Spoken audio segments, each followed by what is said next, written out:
All right. I have 829.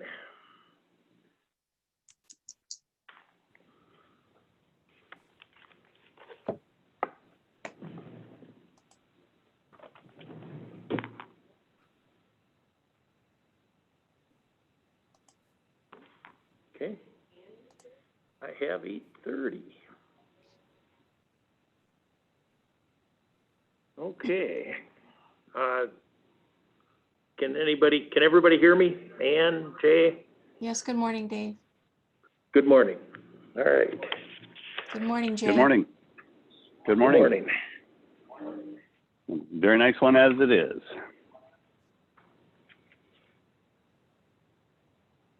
Okay, we'll convene the Dubuque County Board of Supervisors meetings.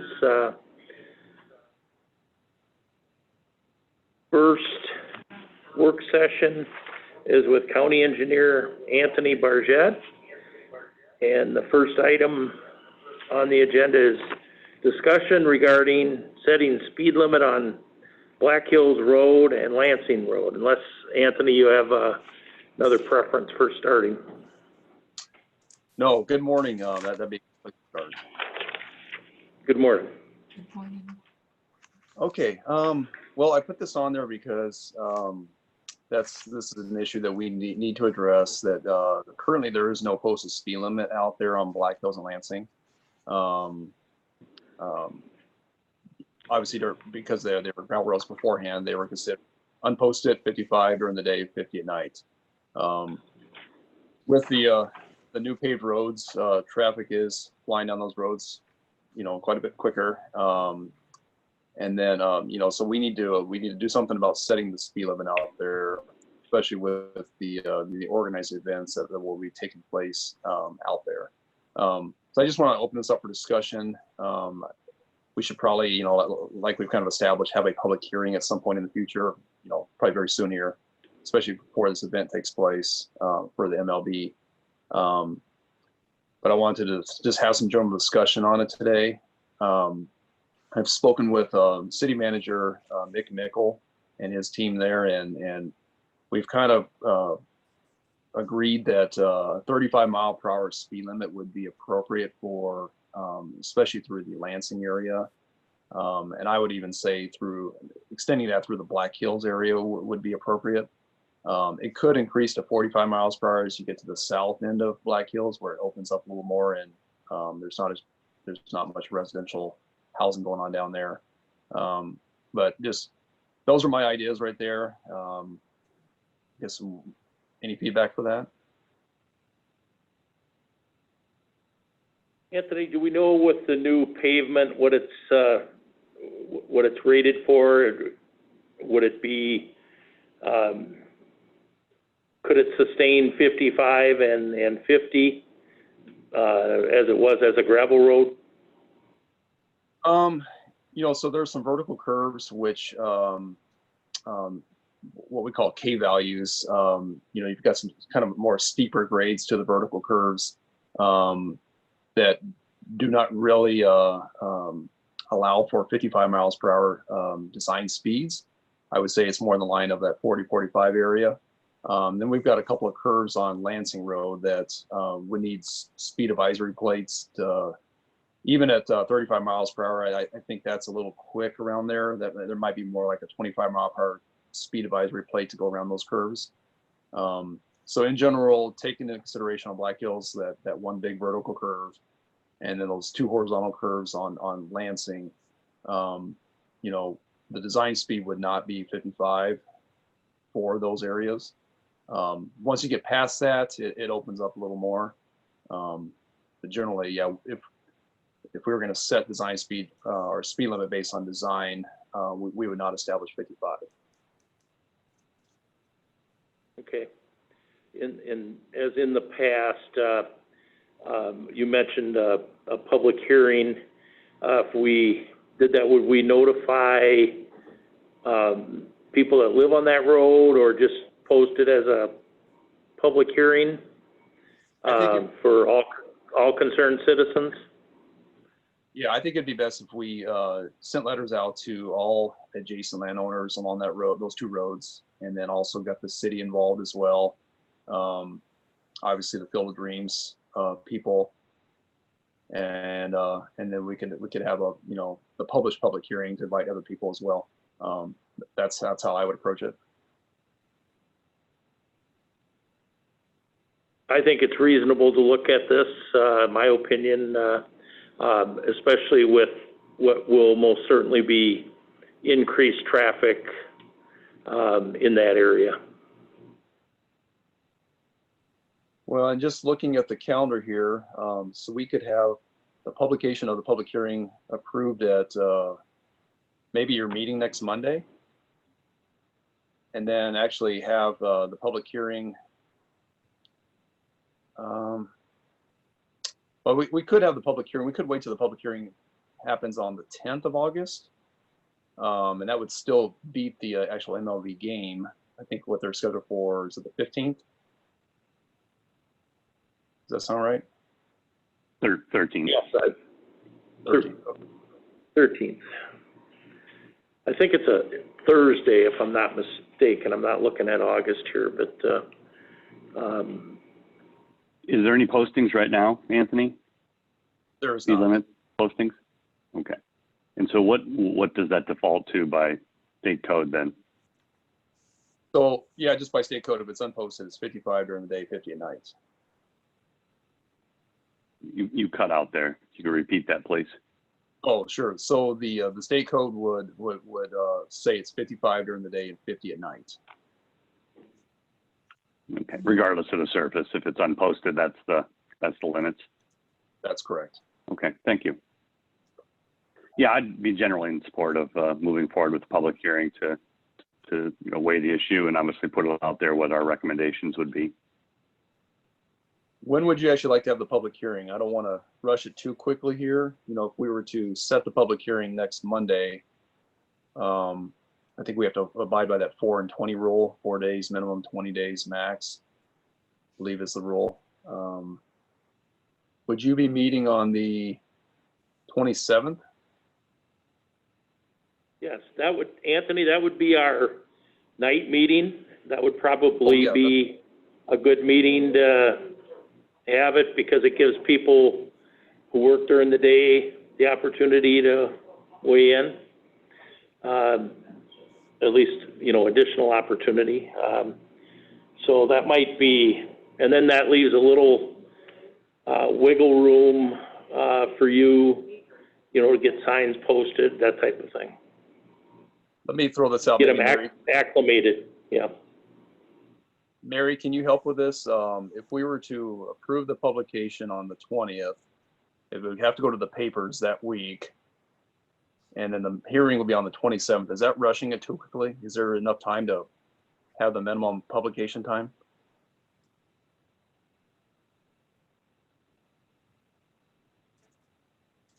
She thinks that'll work, Anthony. And are we looking at the Cascade Pioneer and the Dyersville? Okay. That would work, Anthony. So approving the public hearing on the 20th and having it on the 27th should work. Okay. Okay. Okay. And then you'll have your, perhaps you'll want to get us get the limits that you're recommending tightened up, get something in writing to us to, we'll have to have everything in order. Yep.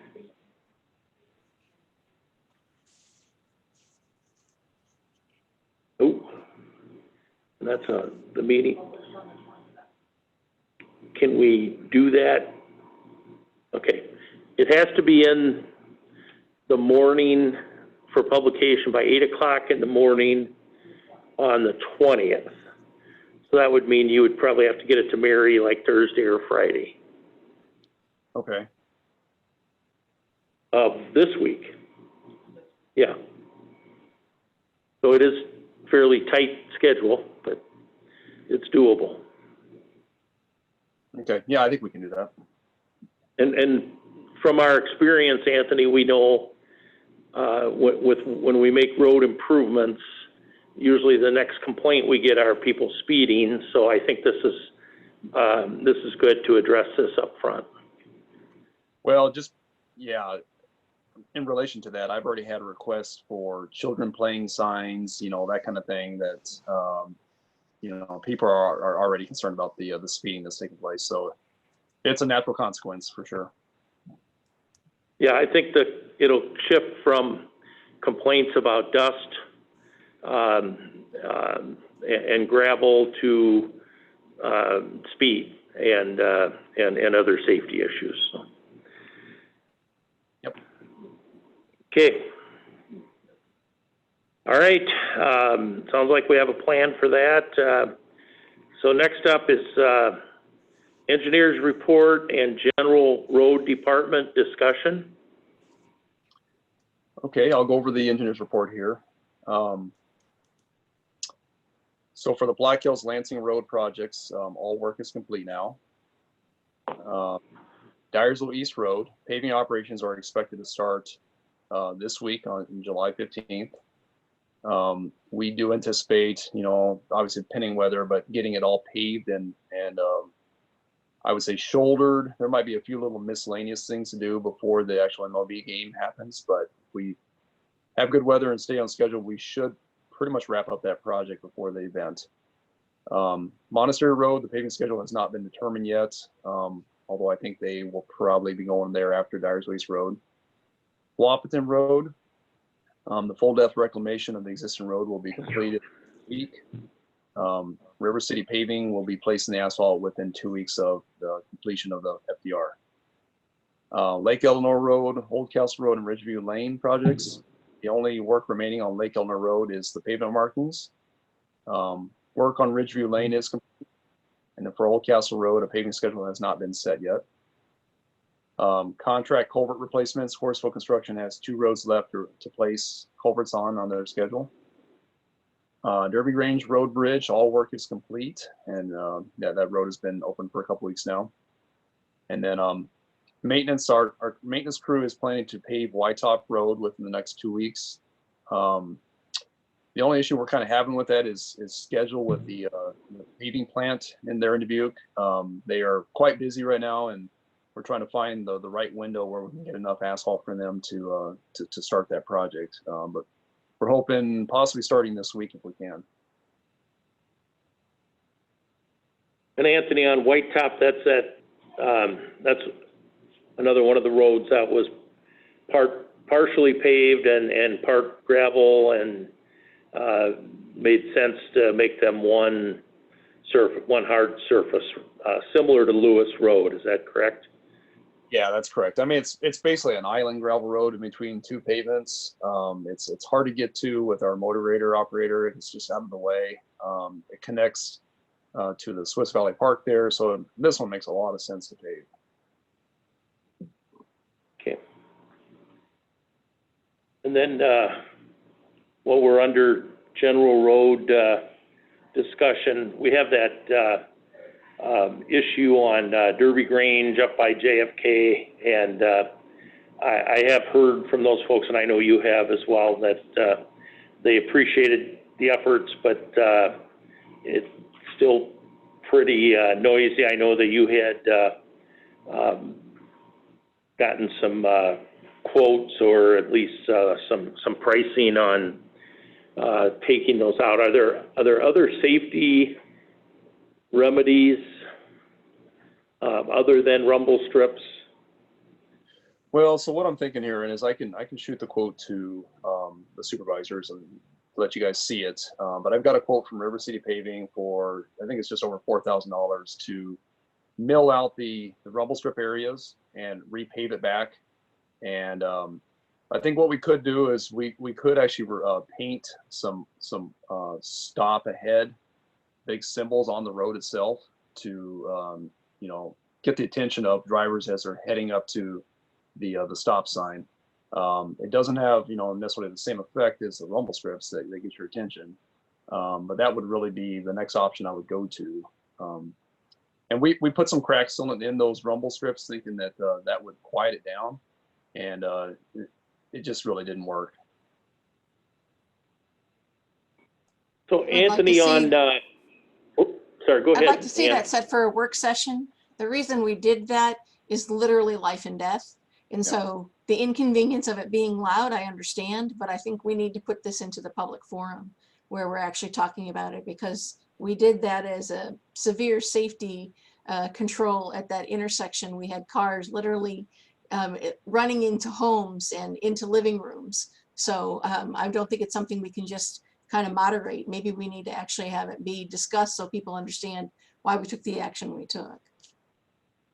Why don't I plan on putting on a work session next Monday, and we can I can send the quote and let that be a part of the work session as well. And then a couple of people that have been emailing me, I can let them know too about the work session, and they can feel free to join and voice their concerns.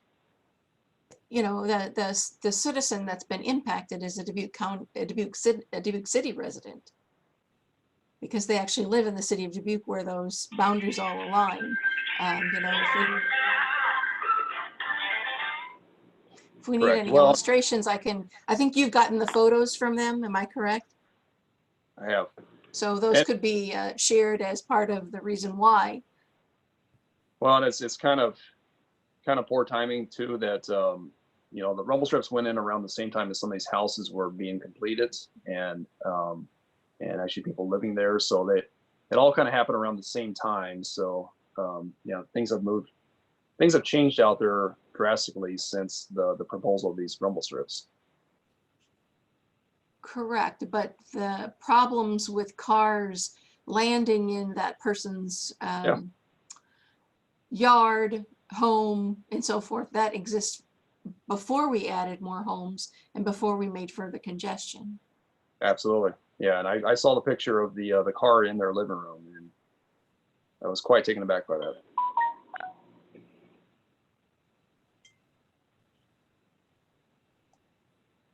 Anthony, I was out looking at that, and if you get a chance or get out that way on Mud Lake Road, I guess it would be going south as you're approaching Sherrill Road, right in Sageville. There's a set of rumble strips. The first one is really minimal. It's pretty quiet. The second one is much more pronounced, rougher, louder. I don't know what we did there, but to me that makes a minimal amount of noise on that. The one that would be furthest north. So if you're going south, it'd be the first one you come to. I don't know if what we did there that's different than the other one, but if these are filled in and they're not quieted down, because I agree with Ann that we need to be we need to keep the safety of all the citizens in mind, but we're also try to be responsive to people, and then a lot of this came up when the Derby Grange bridge was being done, and now the traffic is even there's even more traffic. So sometimes we do a fix and it creates a problem, and this appears to be one of those times. Yeah, so I think having a Oh, sorry. No, I think having a work session and a discussion and informing the neighbors on all sides of it is a good idea. Yeah, in relation to the rumble strip panel on Mud Lake Road, we had similar situation. There was a house right next to that one panel that they were obviously very upset by the noise of it. So what we ended up doing was we drug the asphalt across it, and it still kind of kept a little bit of a rough state, but it's much better. It's much less noticeable. I don't know how much effect that will have or impact on it will have on this panel or these two panels, because we already put the crack sealant in it. So there's not a lot of area to grab when it comes to putting that asphalt on. I'd almost be afraid that we covering it up wouldn't have much left for a rumble strip, just because you'd have to get some thickness of asphalt on it.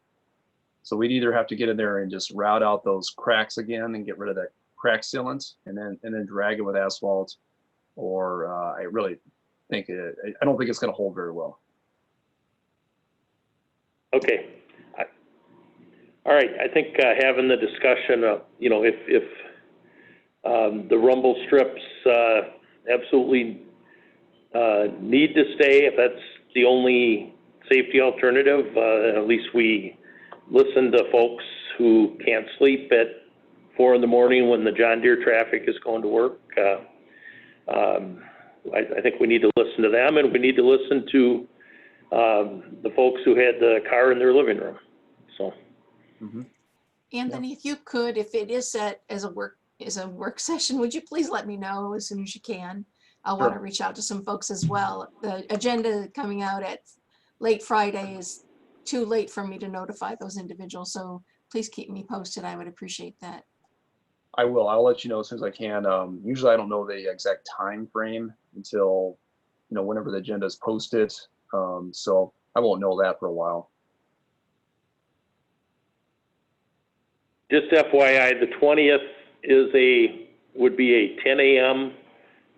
Board of Supervisors meeting for COVID-19, which is normally followed by work sessions, but I think, Anthony, you could discuss with Dawn and Mary about the timing. We have done work sessions prior to the 10 a.m. meeting. Maybe this would be, an opportunity to do that.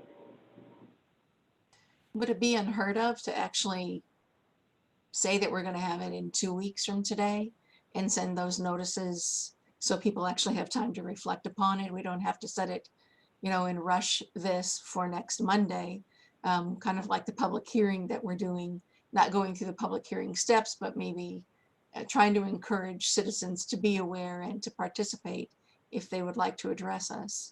That might take 2 weeks. That makes sense to me.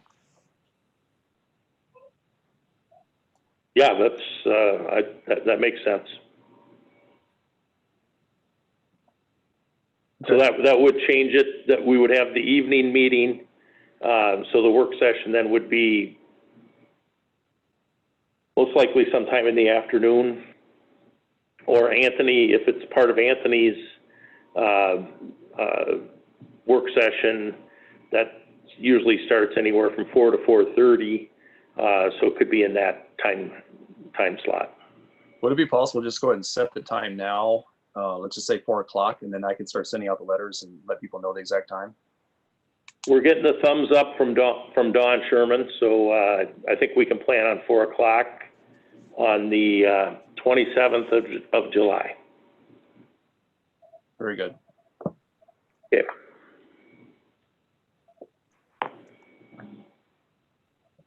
All right. Any questions for Anthony about his report?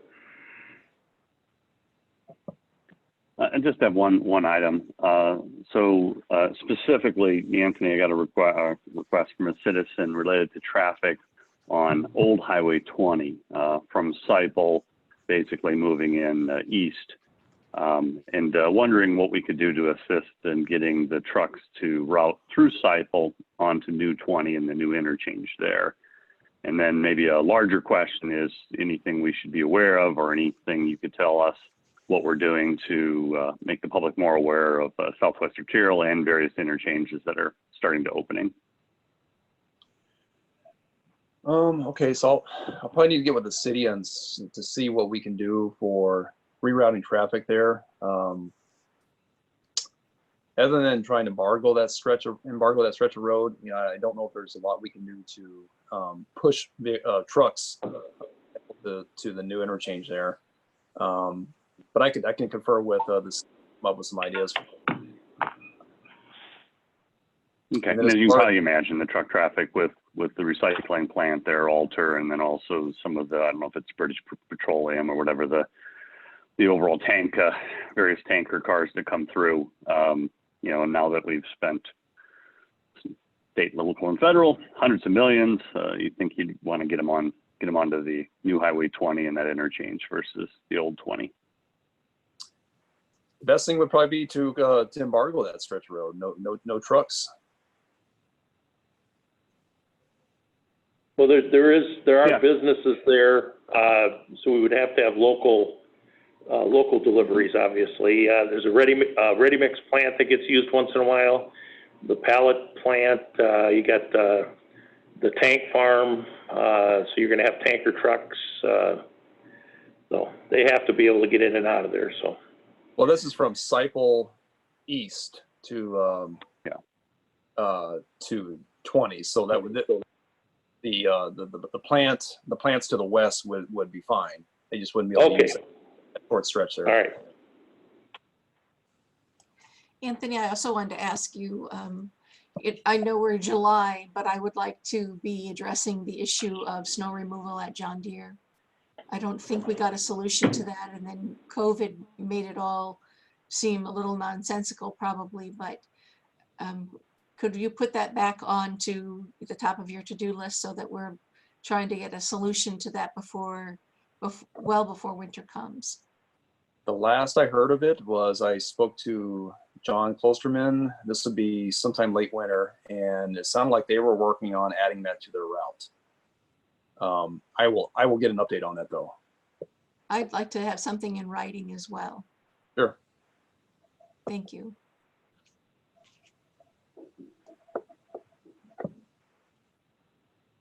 Any other questions for Anthony? All right, None for me. guess entertain a motion to recess for, about 4 minutes here. So moved. And I will second that. All in favor signify by saying aye. Aye. Aye. Aye. Recess till 9 o'clock.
9 o'clock.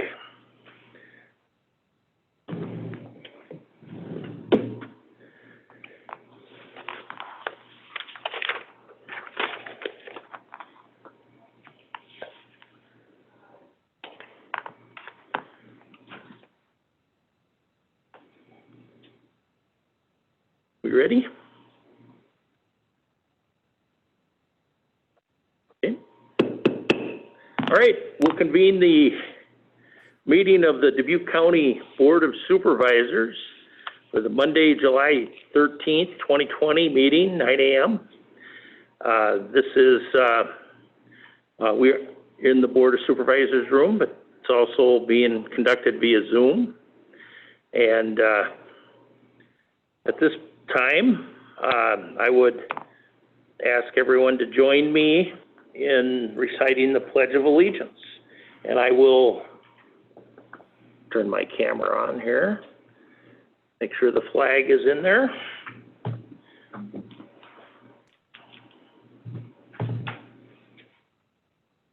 I pledge allegiance to the flag of the United States of America and to and to the republic which it for which it stands, stands, one nation, under God, indivisible, with liberty liberty and and justice for for all. all.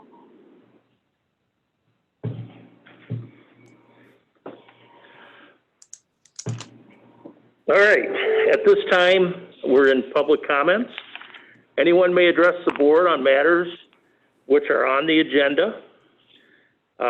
Please go to the podium, or in this case, raise your hand on Zoom or send us a message in chat, and state your name and home address. And this is for items that are on the agenda.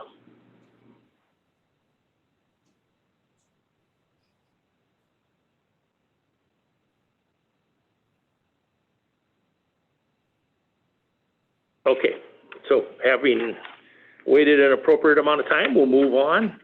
I don't believe we have any proclamations today, so we'll go to looking for approval of the minutes of the meetings of June 22nd, 24th, 29th, and July 6th of 2020.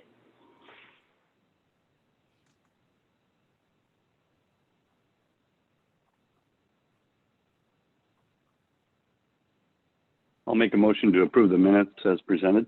Second. Motion made and seconded to approve the minutes. Any discussion? All in favor of the motion signify by saying aye. Aye. Aye. Aye. Carried 3-0. Item 3 on the agenda, consent items. The following items will be acted upon by a single motion without separate discussion, unless the supervisor requests that a specific item be considered separately. So we have, under 3A, a quarterly revenue report from the auditor's office, quarterly revenue report from the recorder's office, and quarterly revenue report from the sheriff's office.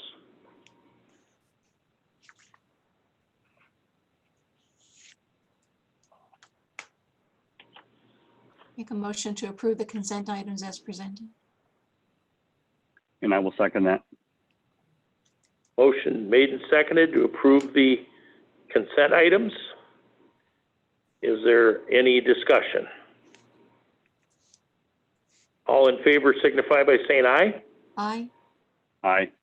Aye. Carried 3-0. Okay, item number 4, procurement procedures. A resolution approving the purchase of one SUV for the MHDD department, mental health department. And I believe this is for our CEO, for her vehicle.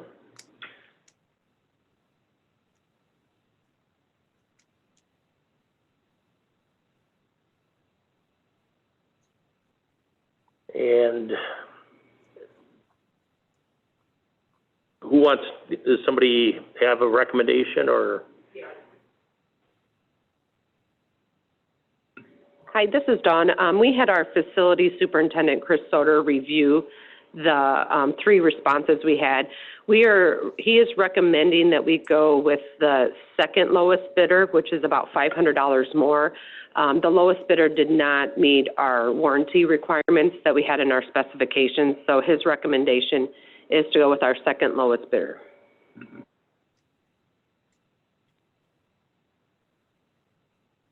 Make a motion to approve the resolution. I will second that. Okay, Although I think we Motion. need to state what, do we need to, I'm reading, can't read the resolution very well. Does it state which vehicle we're purchasing in the resolution? Yes. I can read the, In the final paragraph, it says the Cherokee Latitude from Talkie Motors of Dyersville.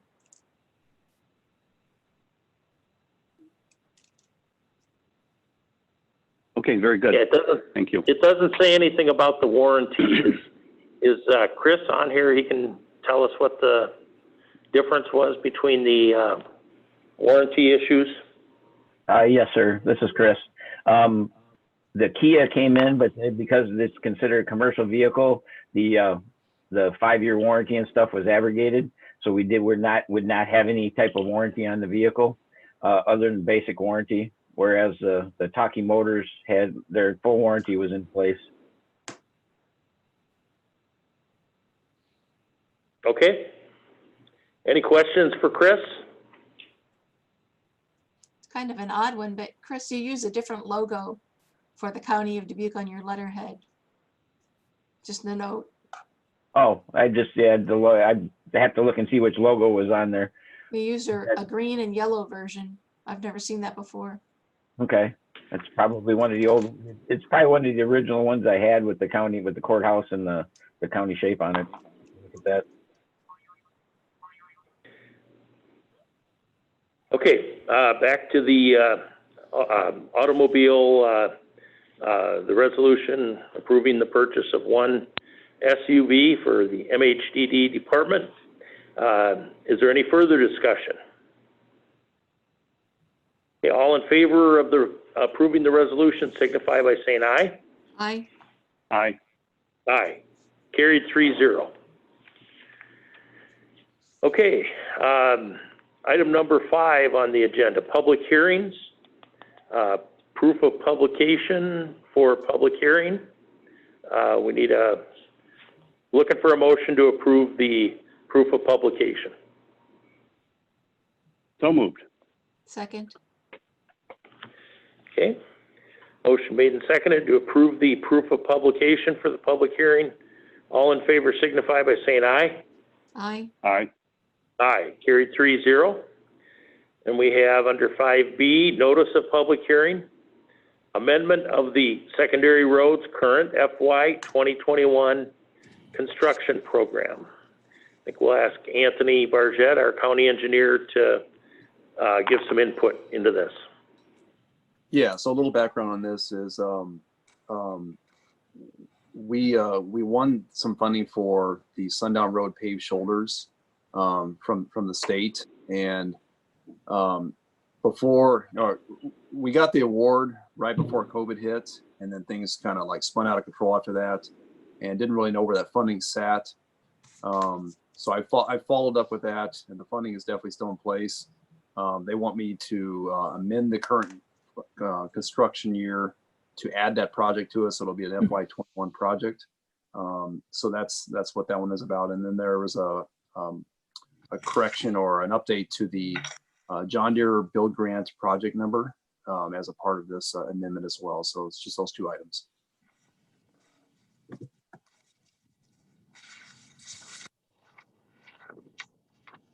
Okay, working for approval for the notice of public hearing for the amendment of the secondary roads current FY 2021 construction program. Move approval. And I will second that. Okay, motion made and seconded. Is there any additional discussion?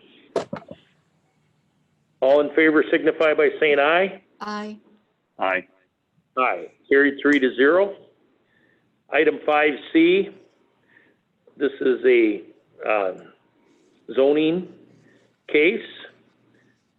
The case number is ZC number 06-11-20, Mark J. Paisley, A1 agricultural to R3 single-family residential.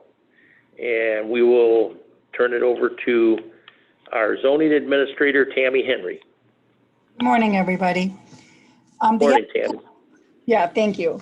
The applicant is requesting to rezone from A1 agricultural to R3 single-family residential, 1.20 acres, to get a non-conforming property into conformity and to allow for a future detached garage.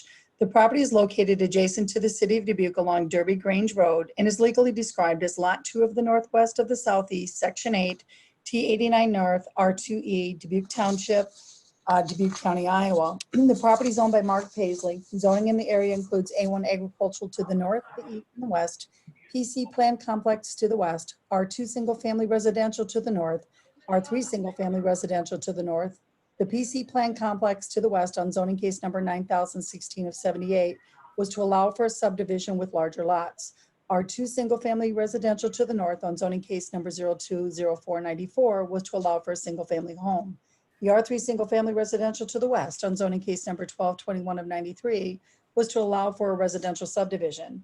There are no previous rezoning cases attached to this property, and there are no special use permits attached to this property. 23 rezoning notification letters were sent to the property owners, and the city of Dubuque was notified.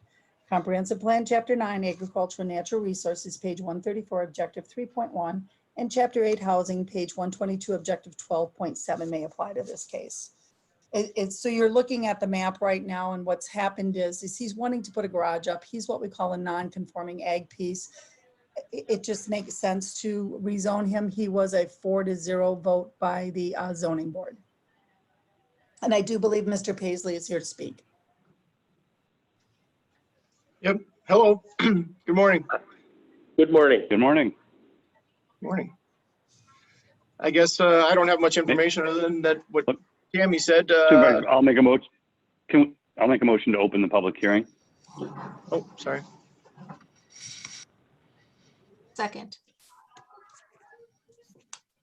Okay, there's a motion made and seconded to open the public hearing.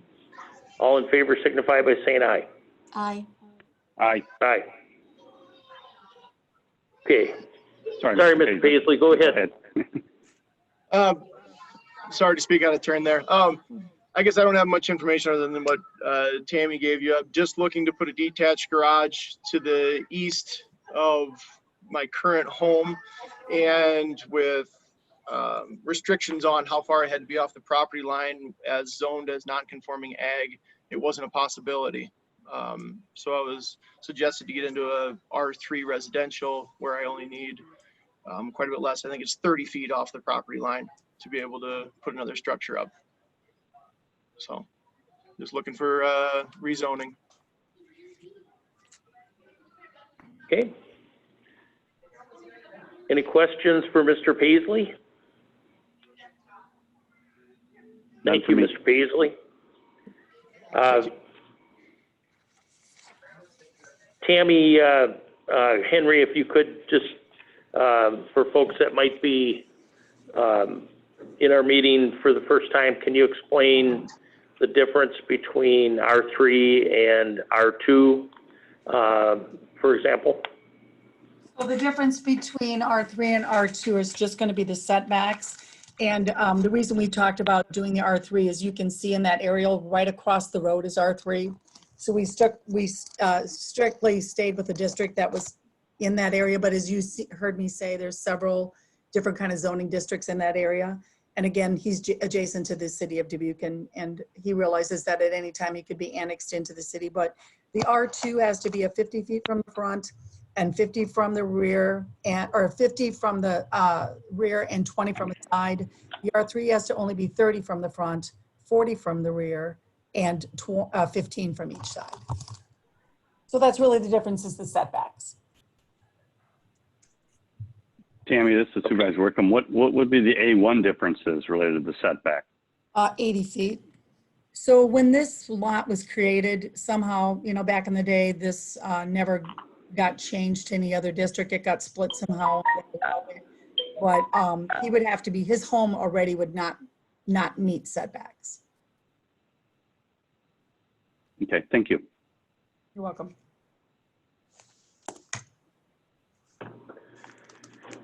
I will make a motion to go out of close, to close the public hearing. Second. Okay, Did anyone motion else made. want to speak? Is there anyone else to speak on this matter?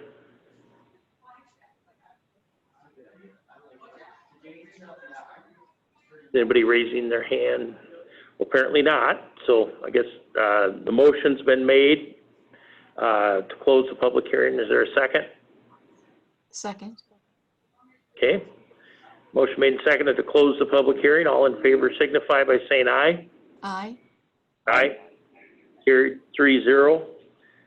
What's your pleasure on the zoning change? I will make a motion to approve the A1 to R3 zoning request change. Second. Okay, motion made and second. Any discussion?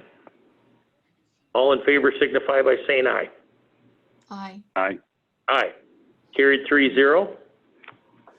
I'll make a motion to suspend the requirement that this amendment be considered and voted on for passage at 2 prior meetings. Second. Motion made and seconded. Any further discussion? All in favor signify by saying aye. Aye. Aye. Aye. Carried 3-0. I'll make a motion that the amendment be adopted and that the zoning administrator be directed to enter the appropriate changes in the official zoning map and that the auditor be directed to arrange for the publication of the amendment and the portion of the official zoning map as amended in the official county newspapers as required by law. Second. Motion made and seconded. Is there any additional discussion? All in favor signify by saying aye. Aye. Aye. Aye. Carried 3-0. The zoning is approved. Okay, we're going to move to item 5D. Case number is ZC number 06-12-20. Gerald and Judith Siegert and Stephen Siegert, A1 agricultural to R2 single family residential. And again, we'll turn it over to Tammy Henry for her presentation. Okay. The applicants are requesting rezone from A1 agricultural to R2 single family residential, 0.86 acres, to be allowed to split the house and 2 buildings to sell to their son. The property located adjacent to the city of Dubuque along English Mill Road is legally described as the south 10 acres of Lot 1 of the southeast of the northwest, Section 5, D88 North, R2E, Table Mountain Township, Dubuque County, Iowa. The property is owned by Gerald and Judith Siegert. Zoning in the area includes R1 rural residential to the east, southeast, and the southwest, R2 single family residential to the south. The R2 single family residential to the south on zoning case number 050799 was to allow for a residential subdivision. There are no previous rezoning cases attached to this property. There are no special use permits attached to this property. 19 rezoning notification letters were sent to the property owners, and the city of Dubuque was notified. Comprehensive Plan, Chapter 9, Agricultural and Natural Resources, page 134, Objective 3.1, and Chapter 8, Housing, page 122, Objective 12.7 may apply to this case. And as you're looking at the aerial, you can see part of this property already is zoned R2. And what the Siegerts are doing is they're trying to, again, sell this portion to their son. And if you look to the north, the Siegerts do have a lot of other agricultural land that is already in the city. They just did not want to annex into the city at this time.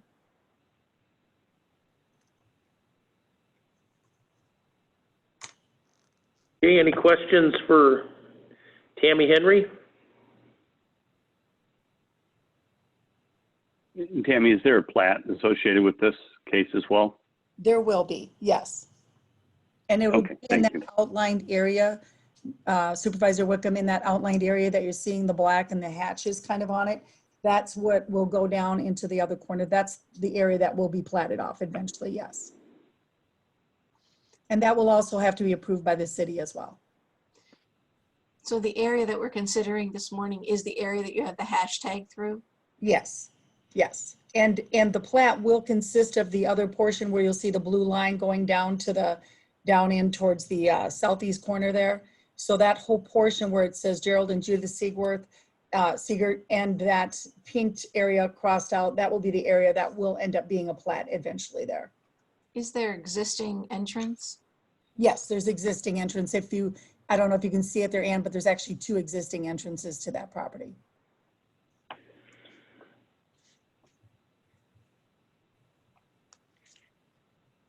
Okay, other questions for our zoning administrator, Tammy Henry? If not, I'll make a motion entertain to a open the motion to public open hearing. the. Second. Okay, thank you. Motion made and seconded to open the public hearing. All in favor signify by saying aye. Aye. Aye. Aye. Carried 3-0. Public hearing is open. If anyone wishes to speak in public hearing on this matter, please do so at this time. You can raise your hand or send a message on chat that you would like to speak.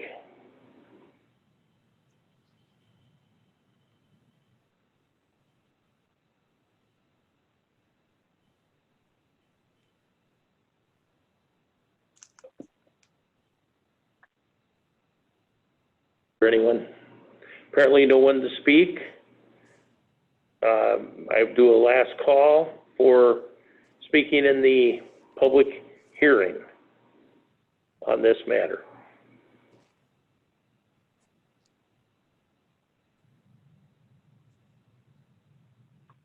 Seeing none, I would entertain a motion to close the public hearing. Also move. I will second that. Okay, motion made and seconded to close the public hearing. All in favor signify by saying aye. Aye. Aye. Aye. Okay.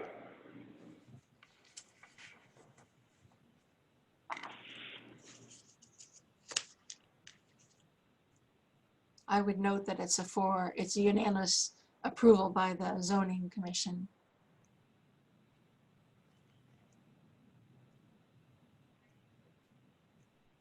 I'll make a motion to approve the rezoning request. Second. Okay, motion made and seconded to approve the zoning request. Any additional discussion? Okay. All in favor signify by saying aye. Aye. Aye.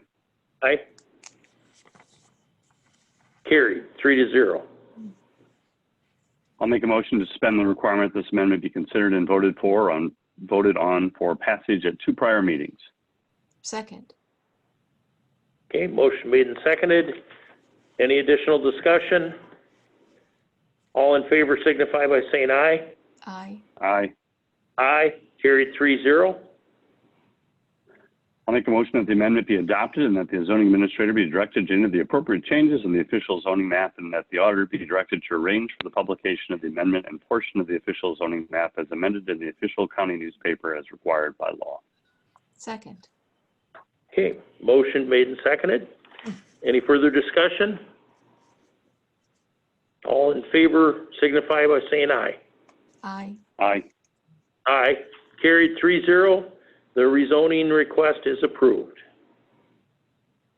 We're moving on to item number 6, resolution approving final plat, Benke Acres Plat 3, and we'll go to Tammy Henry, our zoning administrator. Okay, the property is owned by Alfred and Loretta Benke Trust and is located 1.68 miles southeast of the city of Rickardsville at the corner of Boy Scout Road and Paradise Valley Road, with a total of 27.74 acres surveyed. The property is zoned R1 Rural Residential and C1 Conservancy, and the purpose of this plat is to allow Lot 1 to be sold for a future home site. The survey creates 2 lots. Lot 1 is a total of 7.84 acres surveyed, and it will be sold as a future home site. Lot 2 is a total of 19.90 acres surveyed, and it will remain in current ownership and agricultural use. Lot 1 will use an approved residential entrance on permit number 20-04, and Lot 2 will use an existing field entrance off of Paradise Valley Road. There were no additions or corrections required for this plat, and there are no liens or mortgages on this property. Some of the signatures are over 60 days old, and they included the surveyor was done March 12th of 2020. This plat has been reviewed by myself as the plats officer, and as all the required signatures, I respectfully recommend approval. As you can see, Lot 1 is the one where they're selling it to a gentleman that they're familiar with, and he is going to purchase it and build a home eventually. It may be a few years before he builds that home, but he is going to do this. And because it was zoned R1 residential, they're allowed to split this land without, even though some of it can be used as farmland, they're allowed to do the split for the R1. And I do believe that there is someone here to speak for this case. Okay. We'll see if we can figure out who it is and unmute them to speak. It may be, it's hard, it went away here, so I think it may be under CB, CB 304194, Dawn, that's who it would be. And this would be Cindy Banky. Okay. Morning. Good morning. Did you have some comments on the resolution for the final plat? I'm the daughter-in-law of Alfred and Loretta Banky. Just because of their age, they asked me to kind of speak on their behalf. They are requesting to sell the 7.84 acres to a neighbor, young man by the name of Rob Russell, to eventually build a home on the acreage. His plan is like 3 to 5 years down the road. It's already zoned R1, and we did get the approval from the zoning committee, and they also approved the driveway. So we're just looking for approval so that they can move forward with the sale of the land. Okay, thank you. Any questions? Tammy, I did have a question for you. Sure. Ms. Banky said this was already R1, is that correct? Yeah, that whole area out there, Dave, is zoned residential. Okay. So there was All right. zoning requested or needed. Okay. All right. Any other questions? Make a motion to approve the plat. I will second that. Okay, motion made and seconded to approve the final plat, Banky Acres Plat 3. Any further discussion? All in favor, signify by saying aye. Aye. Aye. Aye. Okay, the resolution is approved and the final plat is approved. Thank Thank you you. so much. All right, item number 6B under approval of plat. Resolution approving the final plat, Stony Knob subdivision. Tammy Henry can give us the background on this. Okay. The property is owned by Thomas and Rhonda Riniker and Joseph and Judith Riniker and is located 0.84 miles northwest of the city of Dubuque along Clay Hill Road with a total of 35.53 acres surveyed. The property is zoned A1 agricultural and A2 agricultural residential, and that was approved on zoning case number 0309 of 20. The purpose of this plat is to separate the pasture ground from the existing home and allow the property owners to own the property that they already maintain. The survey creates 3 lots. Lot 1 is a total of 23.75 acres surveyed, and it will remain in current ownership and agricultural use. Lot 2 is a total of 1.92 acres surveyed with a home and farm building, and it will remain in current ownership and use. Lot 3 is a total of 9.86 acres surveyed, and it will remain in current ownership and agricultural use. Lot 1 will use an existing field access off of Clay Hill Road. Lot 2 will use an existing residential access off of Clay Hill Road. And Lot 3 will use a 24-foot wide access easement across Lot 2. There were no additions or corrections required for this plat. The mortgage holder's acknowledgement is signed and attached. Some of the signatures are over 60 days old, and they include Surveyor, February 24th of 2020. Engineer, March 24th of 2020. Plats Officer, March 23 of 2020. County Planning and Zoning, March 17th of 2020. Owner's Consent, April 16th of 2020. Attorney's Opinion, May 30th of 2020. A County Assessor, May of March 23rd, 2020. And County Health of March 23rd, 2020. This plat has been reviewed by myself as Plats Officer and has all the required signatures. I respectfully recommend approval. I do know that, I believe that Mr. Dave Schneider is on to speak for this case as well. Okay, if Dave Schneider is on, Dave, you can talk on this matter. Looks like he's still muted. All right, now can you hear me? We can hear you, Dave. Great. Good morning, all. Good yeah, morning. I've been working with the Rennickers on this project, just mainly try to kind of clean up some issues that have been hanging out there for a long time, ever since Tom and Joe kind of bought into their dad's farm. It was, you know, things kind of got built on because it was all in the family, and now we're just trying to get some of the items that were kind of across the line kind of put back with the properties that they're being occupied with. For instance,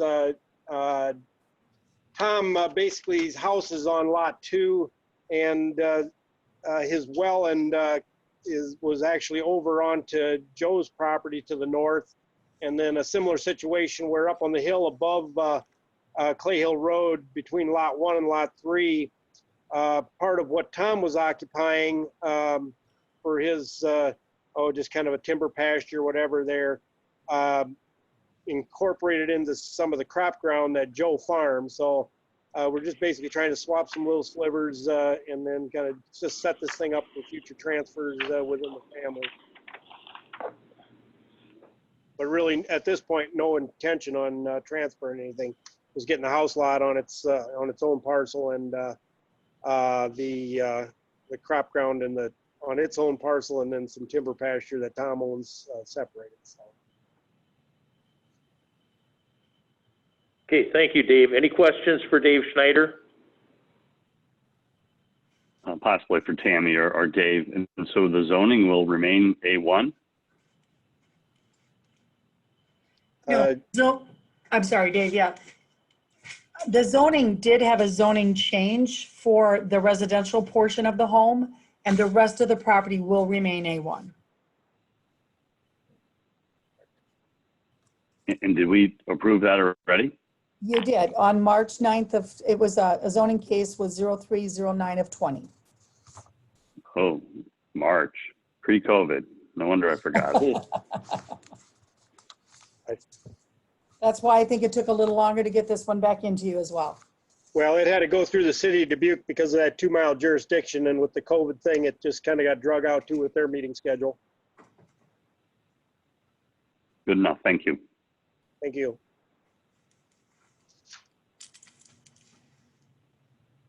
Is there a motion on the resolution? I will make a motion to approve the resolution for the final plat. Second. Motion made and seconded to approve the resolution approving final plat, Stony Knob subdivision. Any further discussion? All in favor signify by saying aye. Aye. Aye. Aye. Carried 3-0. It is approved. Thank you all. Thank you. Thank you. Thanks, Dave. Thanks, Tammy. You're welcome. Okay, item 7, action items. The board may approve, deny, or table any action item. 7A, resolution, appointment of deputies, assistants, and clerks.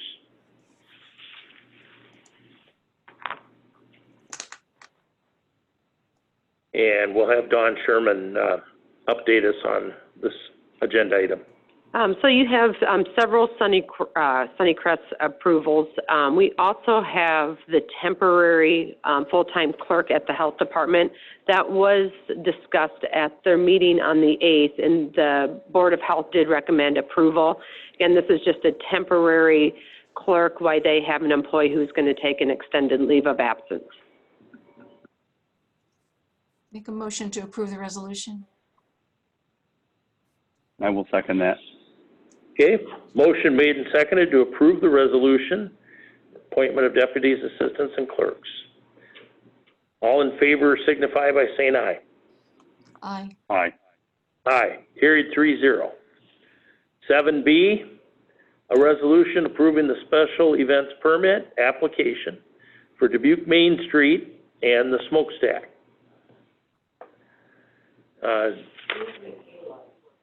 Okay, we have Michaela Freiberger from Dubuque Main Street. If we can unmute Michaela.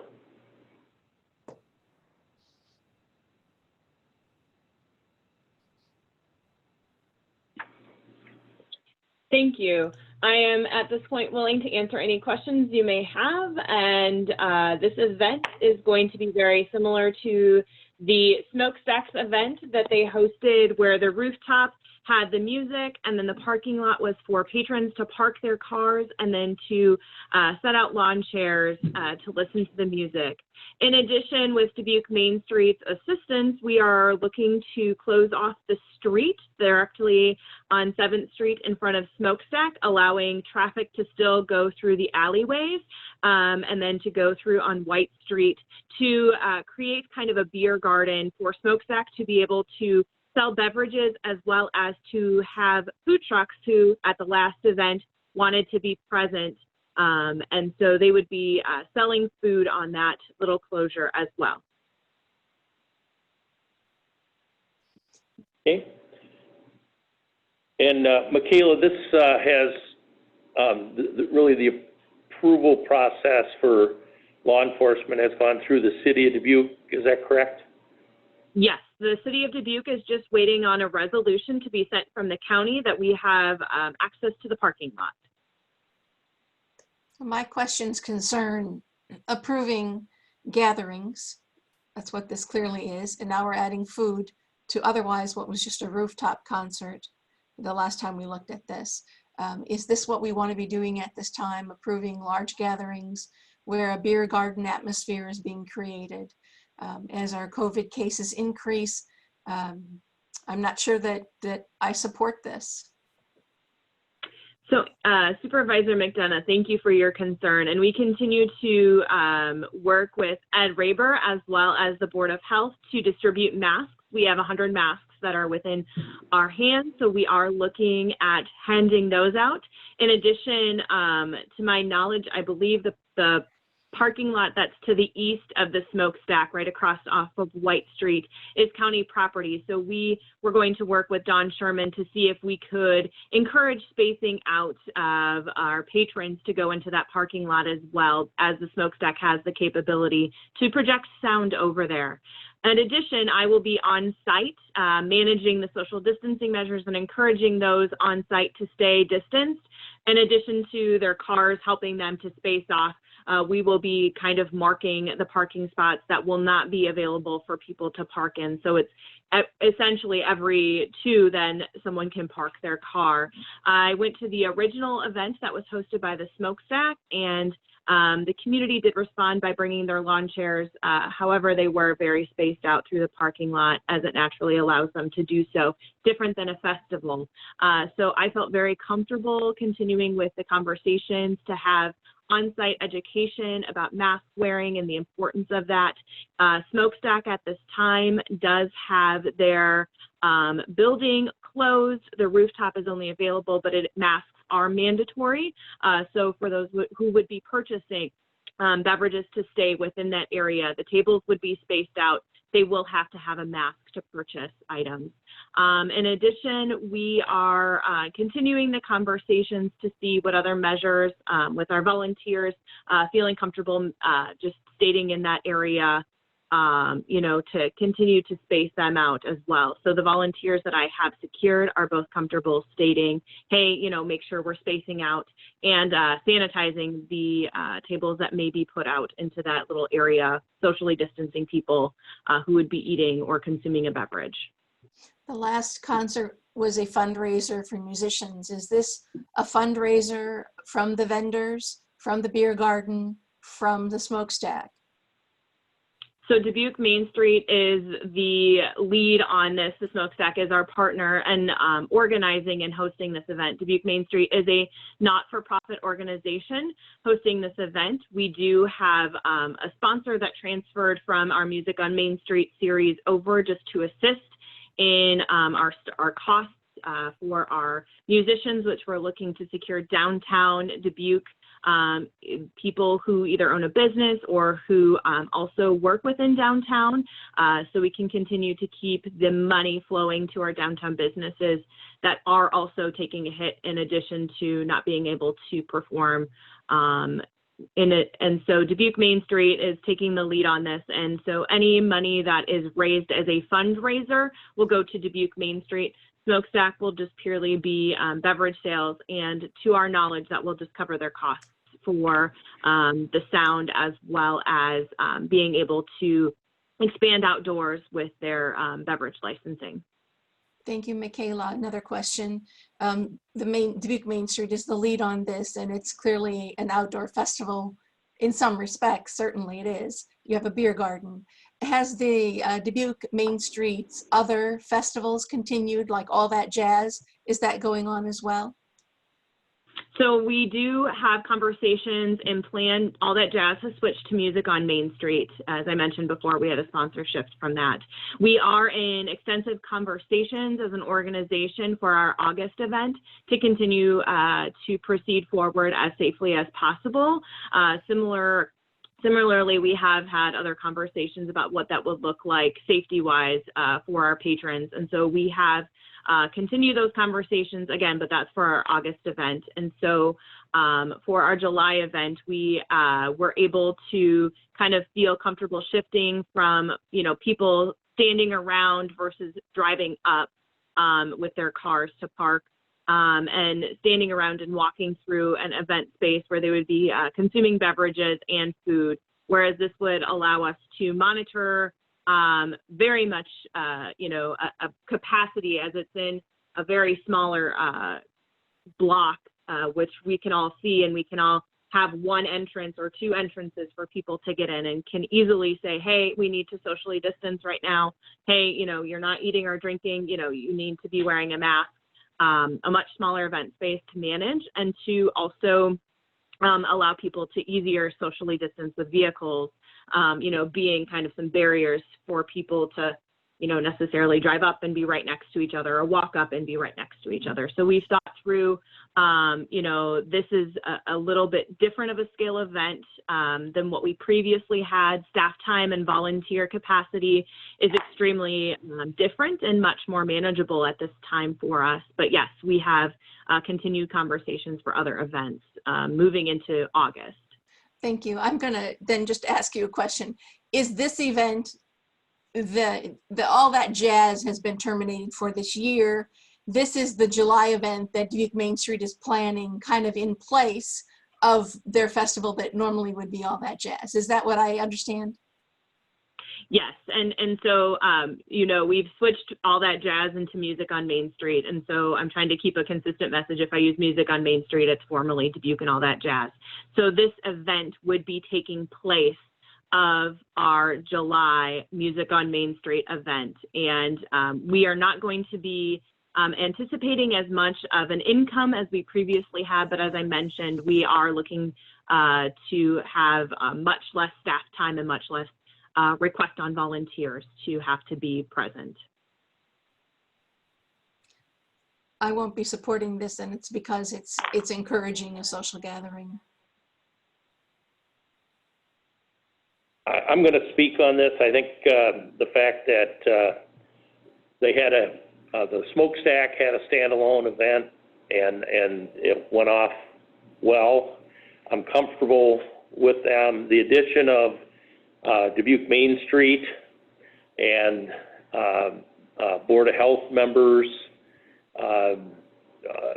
being proactive at this gives me a certain comfort level. The fact that the City of Dubuque has approved this and is simply waiting on action by the Board of Supervisors. I am also like the fact that Dubuque Main Street is partnering with a private business. And I think that they are to be commended. They could be open and have this indoors. And I think we've seen on the news recently how the indoor things go as far as spacing. So I think they're really making an effort to do the right thing. I think there has to be some trust involved here, and I am going to be supporting this. I do want to point out, though, Michaela, that parking lot to the east is not owned by the county. We do lease spots there. So the permission, I guess, would have to come from, excuse me. Tony's our board president from Fisher Company. Okay. So All right. Got it. Thank you. I just wanted to point that out. So thank you for that. Okay. And so I don't know if anybody else has any comments on this. Supervisor Wickham, Michaela, I didn't see in your application, and my question to you would be, do you anticipate or have any expected level of attendance? And do you have any level or anticipation of capping attendance? Yeah, so naturally the parking lot will assist in capping attendance based off of the, some of the parking spots being closed off and people being spaced out appropriately. We do have in the plans to cap capacity within the beer garden, and then again, look to converse with the Fisher companies for some overflow over into their parking lot to the eastern side of the street. My maximum, my anticipated number of attendees is about 100. And so that's just with some walk-up traffic in addition to some vehicles as well. So I do not expect this to exceed over that, just based off of the first time that Smokestack hosted this event. And it was a day-long event with a lot different of musicians than what we previously had, what we're previously planning to do here. So I don't anticipate much more than that. And again, we can overflow into the other parking lot. I will be on site to assist in managing that. Chair Baker, this is Chris. May I make a comment, please? Sure, Chris, go ahead. The last party they had over there, we ended up with quite a bit of broken glass in our parking lot that we had to clean up the following Monday. I would hope we wouldn't have that problem again. Nope. We have 4 to 5 already pre-scheduled conversations with the Elm Street facility to assist us in helping clean up, in addition to our volunteers that we have on site. I will be on site managing that, and I take that seriously, that we clean up the parking lot and make sure that it is kept cleanly for the following week, Monday. Thank you.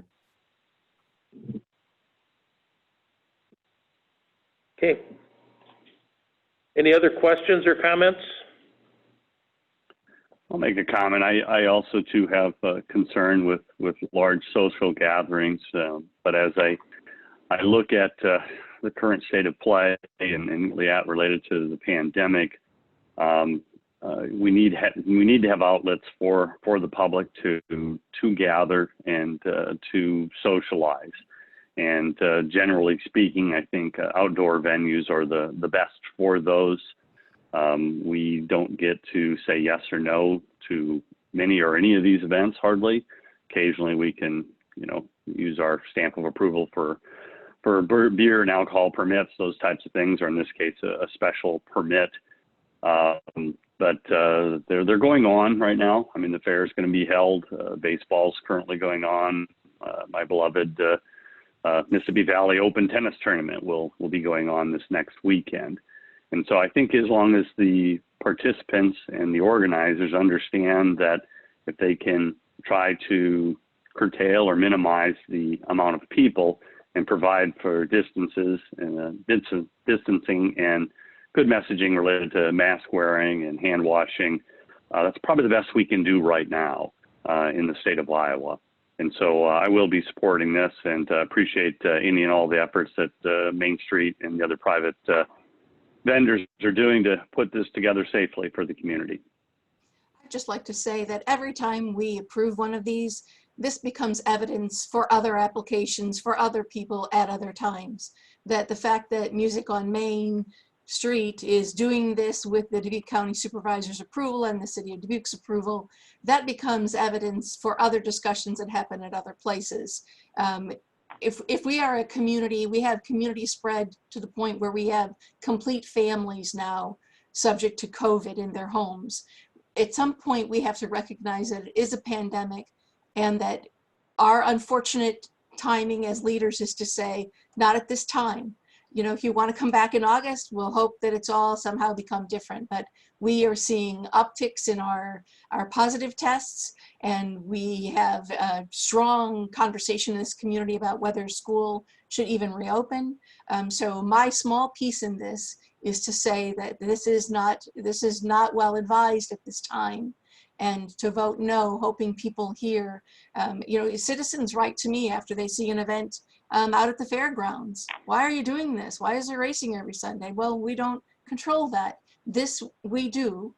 And so that forms the basis of my vote no.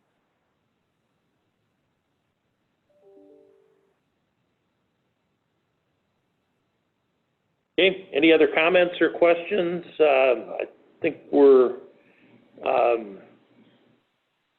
I don't think we have any motions yet. I will make a motion to approve the resolution approving the special events permit for Dubuque Main Street and the smokestack. I will second that. Okay, back open for discussion. Just in discussion, I don't think this is opening any doors. I think it's, we have a very good neighbor that has a private business that's trying to do the right thing.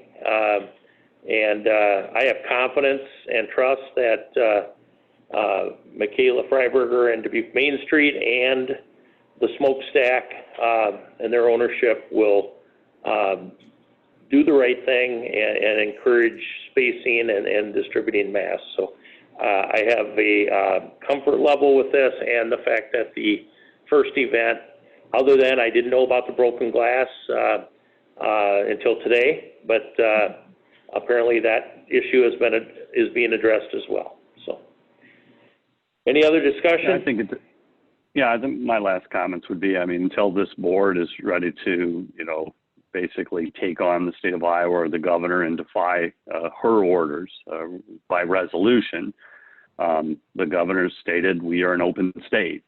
And I was the only one that attempted a solution to try to state more local control. And I'm still for that. So Supervisor McDonough, if you want to up the ante and, you know, push it a little related to our authority, I'm open to those conversations. But until that point, we are left with just messaging, funding, providing testing, and I think we're doing many of those things. And I would encourage the board to continue to do that and possibly even do more of more funding, more messaging, and more testing to keep the public safe. But if we're not going to decree our local control, then you know, it's the state of Iowa is open, and these are types of events that are as safe as can be. This is an opportunity for messaging. Okay, any other discussion? All in favor of approving the resolution signify by saying aye. Aye. All opposed? Nay. It's carried 2-1. Okay, next up is item 7C, a resolution approving the lease agreement with Pine Box LLP for office space for the city assessor. I guess Chris Soder, possibly Don Sherman, for background and information on this item.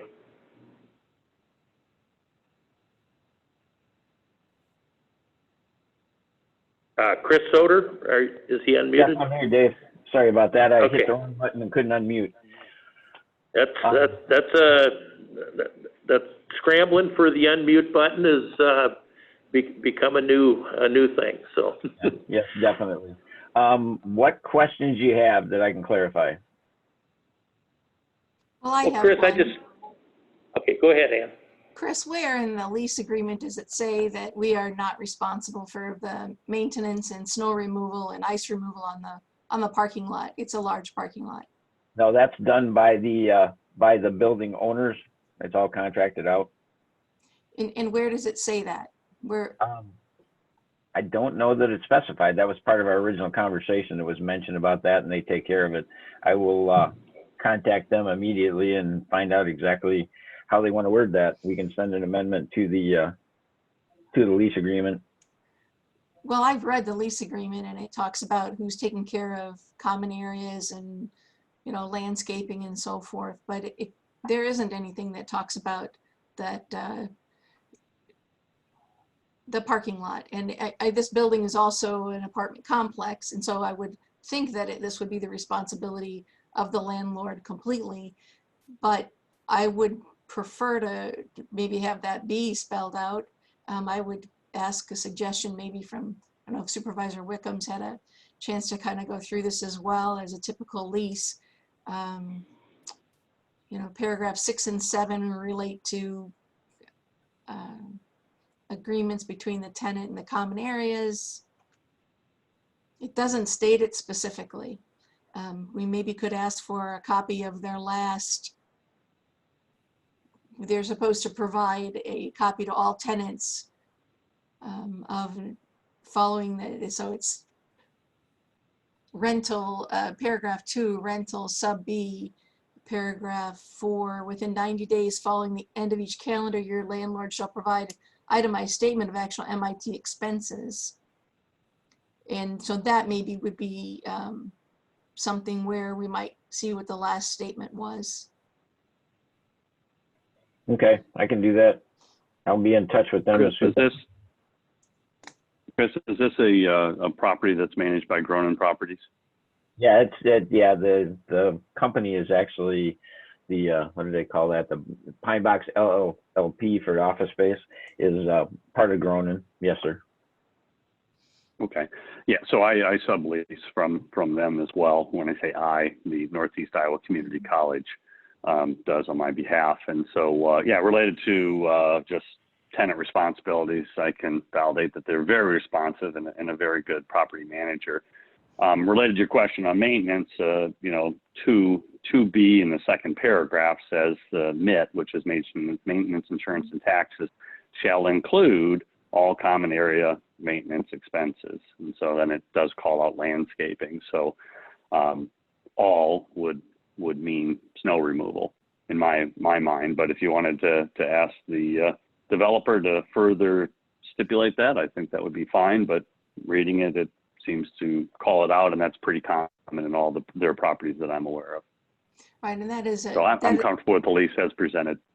It's a very large expense, I guess is what I want to say, that the snow and ice removal can be, we know that from our county budgeting.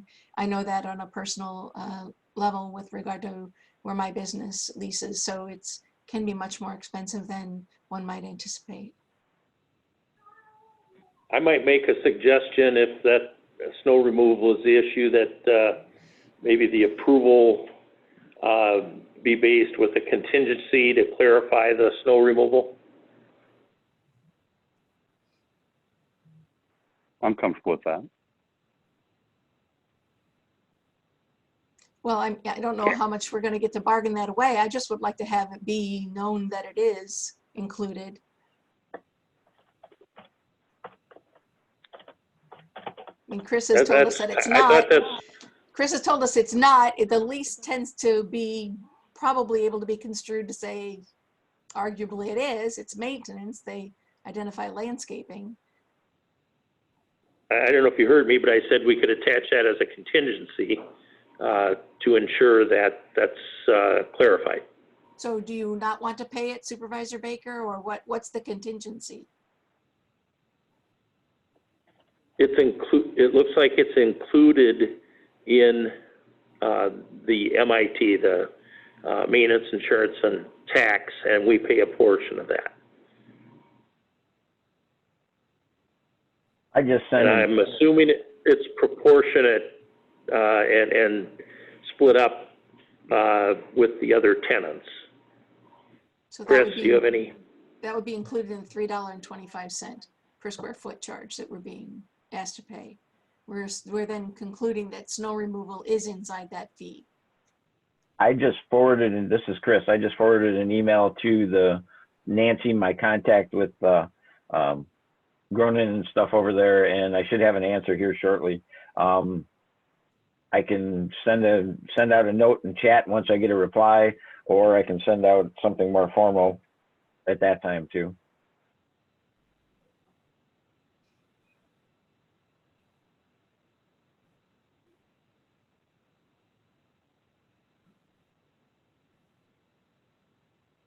Yeah, I would suggest then, if we're waiting on an answer, unless you want to put a contingency, as I suggested, that we could table this and come back to it later in the meeting. And give Chris a chance to reach out to Gronin for the assurance on that question. So we could pass over this for now and then move on to the next item on the agenda. I don't even know if we need a motion to table if we're going to come back to it. So. Supervisor McDonough's issue, however she'd like to proceed, I will follow.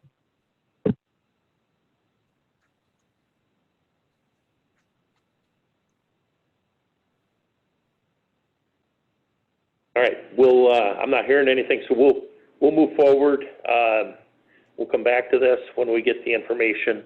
If we don't get the information, we'll have to table it and move forward.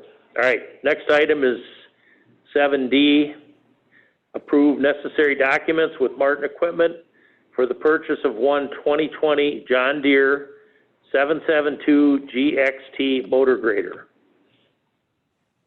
And I'm assuming this is with Anthony Bargett.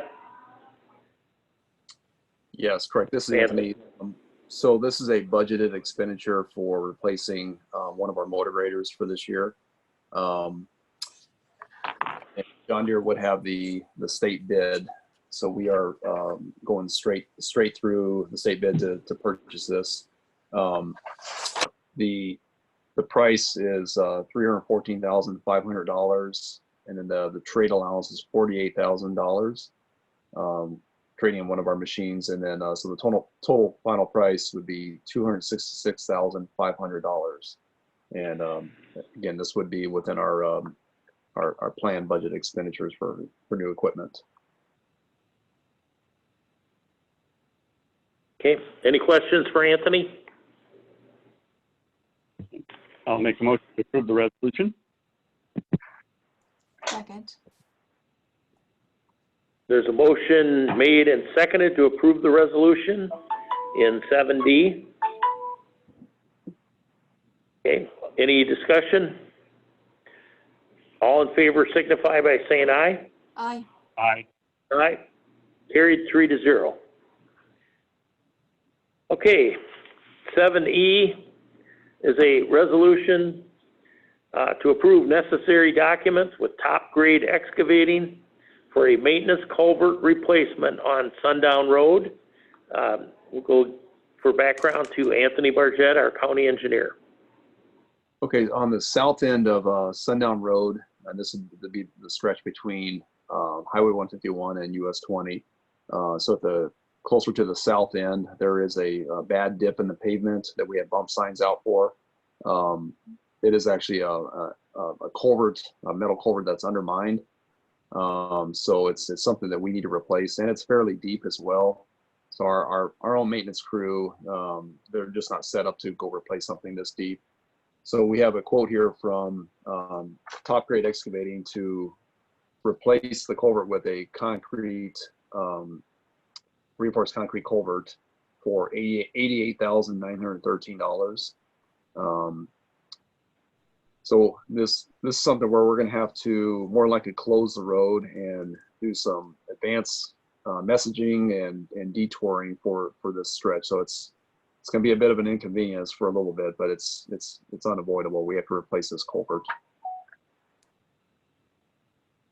Anthony, hearing from some of my truck driver friends, it seems that it's getting worse. It's I don't know if that metal culvert is collapsing or whatever it is, but yeah, I think this and are they flexible where they're going to get on this right away if we approve this?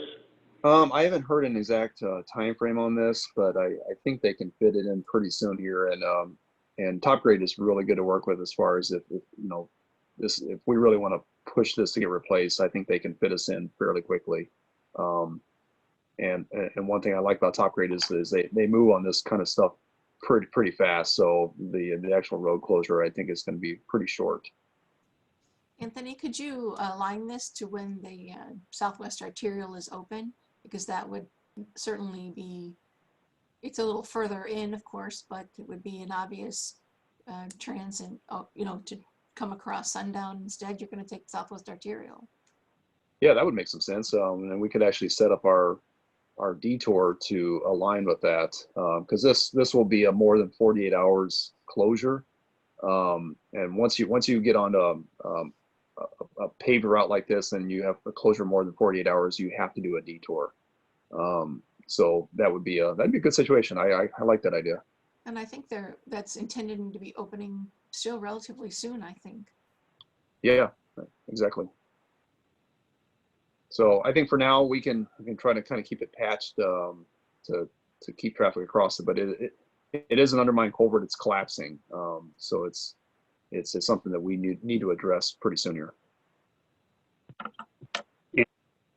Wickham, did this go out to bid? And if not, can you explain the process? Absolutely. Well, this would be considered an actual maintenance project. Iowa DOT guidelines states that structures this small, as far as in diameter of pipe, are considered maintenance eligible, which means there is no bidding guidelines or bidding requirements when it comes to maintenance projects. And the other thing is, if it were required to be a bid situation, it falls below the bid threshold, which is $93,000. So, you know, we're covered either way, basically. How do you feel about some of our, so I appreciate that explanation, and, you know, I follow that logic. My guess was 100 grand. I didn't know it was 93,000. Any of our other that we do, new structures, are at this level or less, and we do see, you know, 4 to 8 bids on those types of projects.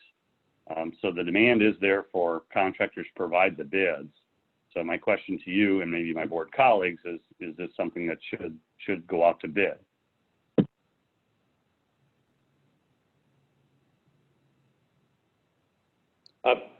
From the calls that I've received, Jay, it's a safety concern, also very hard on equipment.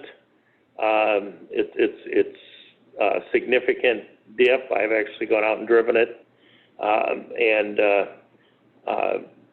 I think that we have to have the ability to make repairs, maintenance quickly. And that's why I asked the question earlier if Todd Horsfield and Top Grade would be getting on this right away. Anthony, can the project withstand a few weeks delay to get bids? Well, we're gonna have to develop plans. You know, so I mean, to do it correctly, we should develop plans and specifications and some bid language. So it's going to take some time to do that. So I probably need about, you know, a month, 3 to 4 weeks to kind of put that all together. And then we have, you know, another month to go through the bid procedure, publishing and receiving, and then actually awarding. We're probably looking at 2.5 months out before we can actually say to X contractor, go ahead, and hopefully then they're proceeding. And I'm wondering if we can get maybe one of our administrative team, let's reach out to the city, see if we can get a rapid response when the Southwest Arterial is going to open. I mean, maybe we've got a couple weeks built into that. I also understand it's deteriorating. We may not have the luxury of looking at this as it could become much more emergent and have an emergency nature to it if it's collapsing. Could someone get us a time on the Southwest Arterial if we don't know that? I thought it was a couple weeks yet. I can reach out to Bob Shizzle to see what he knows about the opening.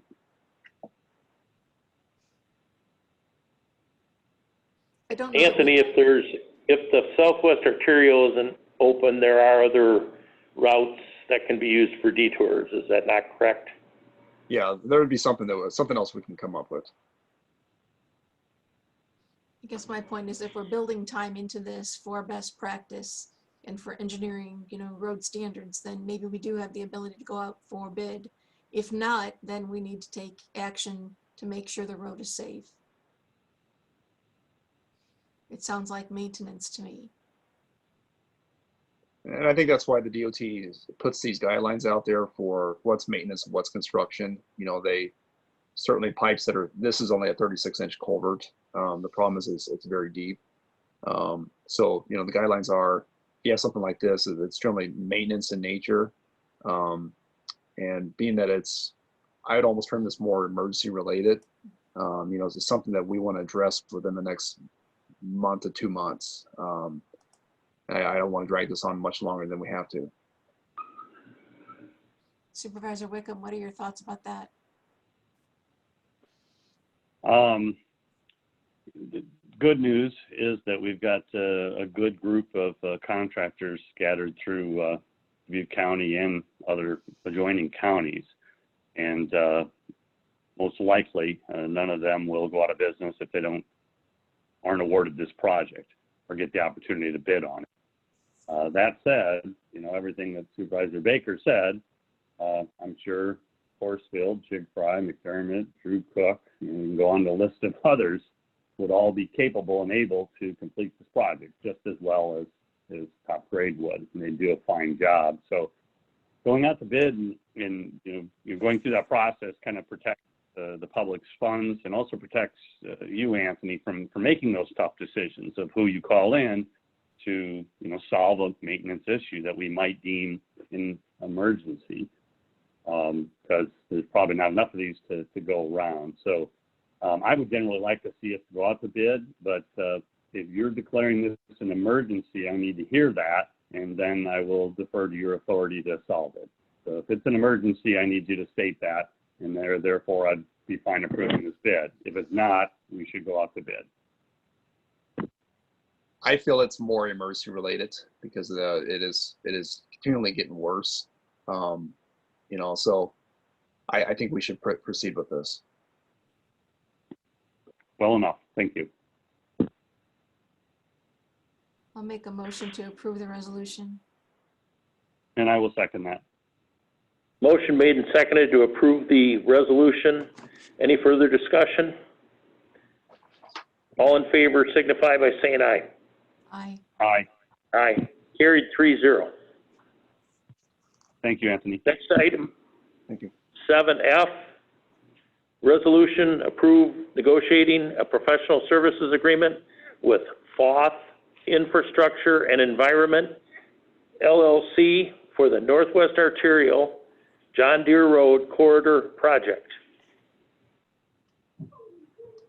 Okay, so the consultant selection committee that was convened to consider the different consultants that bid on the John Deere Build Grant project met on June 11th, 2020 and June 30th, 2020 to narrow down the 5 consultants that bid on the project, and then ultimately narrowed it down to 3 consultants for the in-person interviews.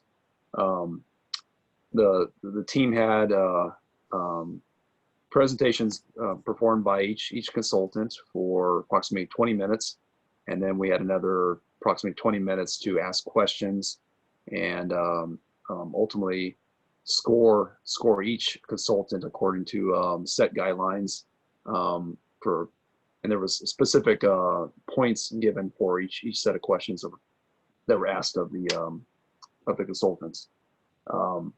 So we were down to Foth, Ament, and IIW as the final three. Excuse me, Anderson, Bogart, Ament, Ament, Foth, and IIW as the final three. The final top vote getter for the three consultants that were interviewed was Foth. And Supervisor McDonough, feel free to weigh in on it. You were on the scoring committee. So this resolution would be to proceed with negotiating with both for the actual contract to proceed with this, and also if approved, if this resolution were approved today, I would notify the other consultants of the decision as well. Anthony, I think that's a pretty accurate summary.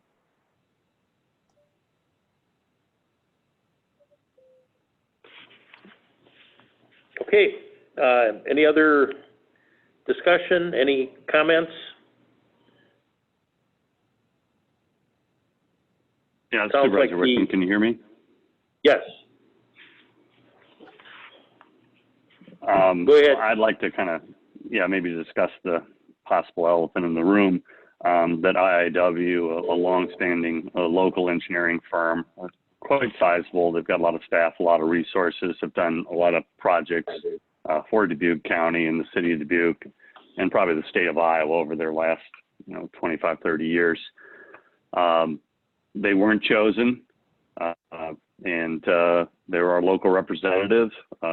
Can either of you two, Supervisor McDonough or Anthony, comment on why they scored lower than other areas, than the other two firms that were shortlisted? Mm-hmm. Or better said, maybe why Foth Engineering was selected might be another route. Sure. So the two scores were very tight. I'd have to go back and look at the point system, but I think they were separated by maybe a couple points. And this was on a score of 0 to 100. So IIW was very competitive with both. So we looked at a wide range of things. We looked at past experience of previous type projects that were very similar to this John Deere Build Grant project. We looked at just the team that they brought in, the experience they have behind the team, the options that they're willing to look at when it comes to this particular design. It was just a wide range of questions that were, I don't know if there's necessarily one thing that stood out between them. It was just the entire presentation, and it was a very tight scoring matrix. And then we take the aggregate of all five scoring members there, and it worked out in Foth's favor in this one.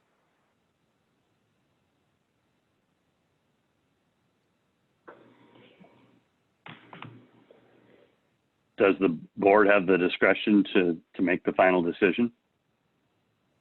So I spoke with Chandra about this. He's obviously our resident expert in this federal process. So the federal FHWA would need a very good reason why you would select IIW over Foth, and it can't be just that they're a local business. You have to actually have a valid reason. Basically go back to the different areas that we scored on, and you would have to reverse scores. Again, you can't just strictly look at local business. FHWA doesn't look at it that way. I guess we're going to bring Chandra more into the discussion on this, but we really have to try to stick with the federal consultant selection process, and they're very strict about this. Yeah, and I understand that, and I can see the vantage point. These are federal dollars that are coming from dispersed tax base throughout the United States. They're not the lion's share, at least, are not from local Dubuque property tax dollars. or in case of our local option sales tax, local and or state aid program coming from the state of Iowa, possibly through the federal government. So they are federal funds, and so I think it is fair to have consultants and other project vendors bid on these in the United States, in Iowa and across the United States. And so I'm pleased that we at least have Iowa representation in the final three that are making it. But my overall heart was for the local firm to come out on top.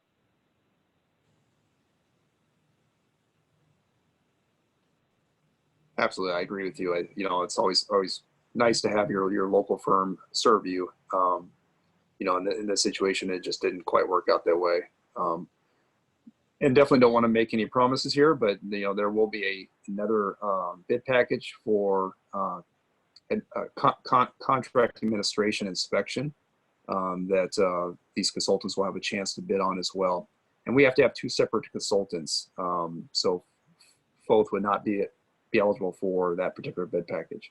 So there will be more availability or options to get some work on this project.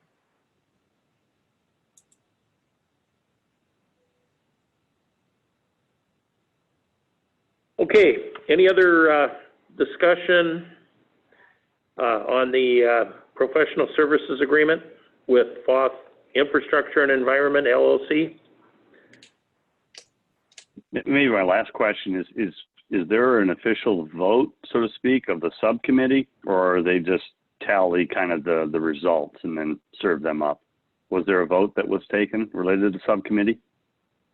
So each committee member scored the matrix and submitted that to Chandra, and Chandra aggregated the scores and came up with the final scores. So you could say in a sense it was a vote, but it was we submitted each one of our score matrices, and then Chandra took it from there. Okay, so a scoring vote individually. Thank you. I'll make a motion to approve the resolution. Okay, there's a motion to approve the resolution for and second it to approve the negotiating the professional services agreement with Foth Infrastructure and Environment for the Northwest Arterial John Doe Road Corridor Project. Any further discussion? All in favor signify by saying aye. Aye. Aye. Aye. Carried 3-0. All right, we are gonna go back to 7C, which is a resolution approving the lease agreement with Pine Box LLP for the office space for the city assessor. And I'm gonna go to Dawn Sherman for this. Hi, I'm sharing it on the screen. There is provisions regarding snow and ice removal. The landlord will do the initial removal, and it does speak to the tenant has some responsibilities throughout the workday, but the initial removal is included with the lease. This is Chris. I just got off the phone with Nancy and she said the same thing. Ice and snow removal is part of MIT.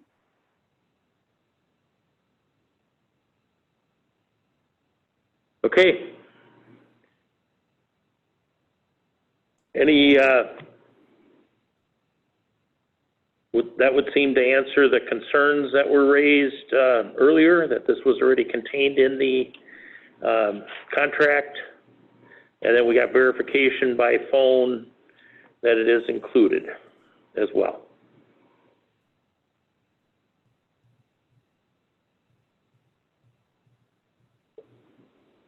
Any further discussion on the resolution? So before we approve it, I'd like to ask Troy Patzner, again, the assessor, if he has anything he wants to, I think he was with us to see if there's anything he wants to say about this.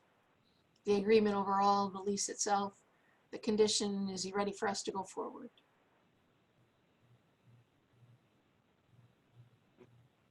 We can unmute Troy Patzner. Hello? Hello? Can you hear me? We can hear you, Troy. Okay. Yes, I don't have any other concerns with it. I read through the lease, and as far as our discussions go from last week, it looks like everyone's in our office is on board with it and is looking forward to the new space. Troy, Okay, thank you, Troy. Troy, do you feel sure that you'll be moved in before your busy season starts? Will you be in before September 1? I think so. On our end, I think we'd be able to make that work. I guess as far as Chris's meeting, I think tomorrow is with the internet providers, and then I'm also going to be there for that and look at the space just as far as ordering some things we're going to need to get in there for some office furniture for like a front counter and things like that to measure up for what we need. So as long as we can get those things ordered soon and get them in, we'll be ready to go by then. Yes. Thanks for asking, Ann. Any other questions for me? Any other questions for Troy Patzner? No. Hearing none. What's your pleasure on the resolution? Motion to approve. I will second Motion that. to approve the resolution with a second for the approving the lease agreement with Pine Box LLP for city assessor office space. Is there any further discussion? All in favor signify by saying aye. Aye. Aye. Aye. Carried 3-0. Okay, for this next 7G, I would ask if Sheriff Kennedy can be unmuted. And we have a resolution, approve the annual sheriff's equitable sharing agreement with federal agencies. Morning, everybody. Good morning, Sheriff Kennedy. So this is our annual report that we have to file every year with the DOJ in order to maintain our access to federal forfeiture funds. It has to be approved and signed off by the chair of the board. Okay. Any questions for Sheriff Kennedy?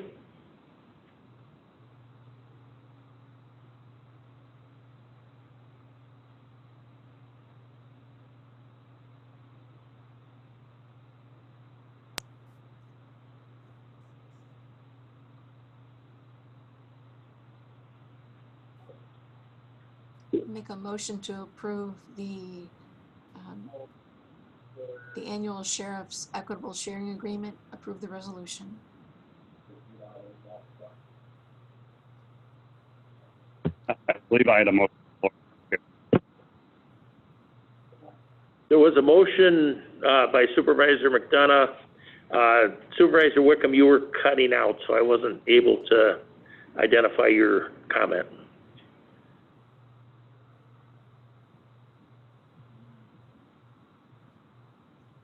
Did we have a second? I will second the motion to approve the resolution, just to make sure. I think that's what Supervisor Wickham was trying to do, but we're open for discussion.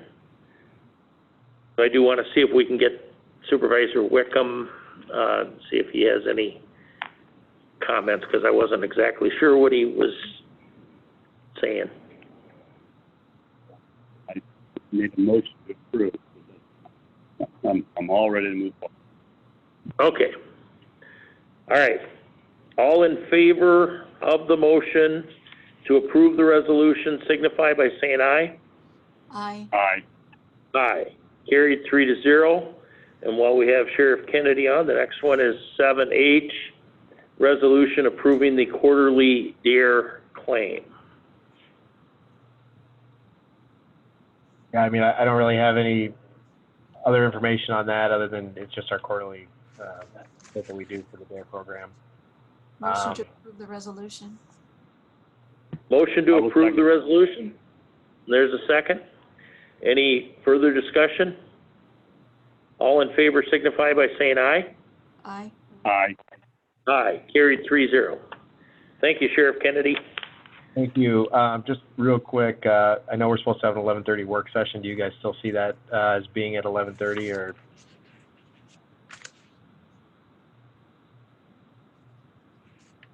I would say that it might be pushed back a little bit. Sheriff Kennedy, we've got the 10 a.m. meeting is, obviously hasn't started yet, so we're gonna be probably, I would say at least 45 minutes behind. Dawn Sherman said she would text you. Okay, sounds good. Thank you. Okay, thank you. All right, item 8 on the agenda, communications, correspondence that the board will receive and file without taking action. We have a resignation from the Board of Health. Motion to receive and file. And I will second that. Okay, motion made and seconded to receive and file. Any discussion? All in favor signify by saying aye. Aye. Aye. Aye.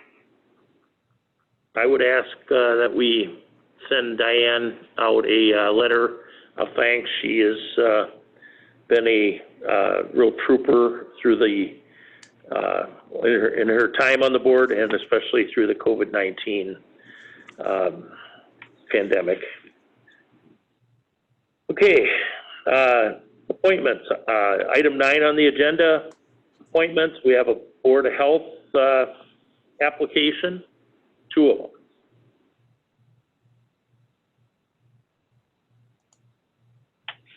We did confirm that we have 2 open positions. We have some information that conflicts on that, but the final confirmation this morning is that there are 2 open positions.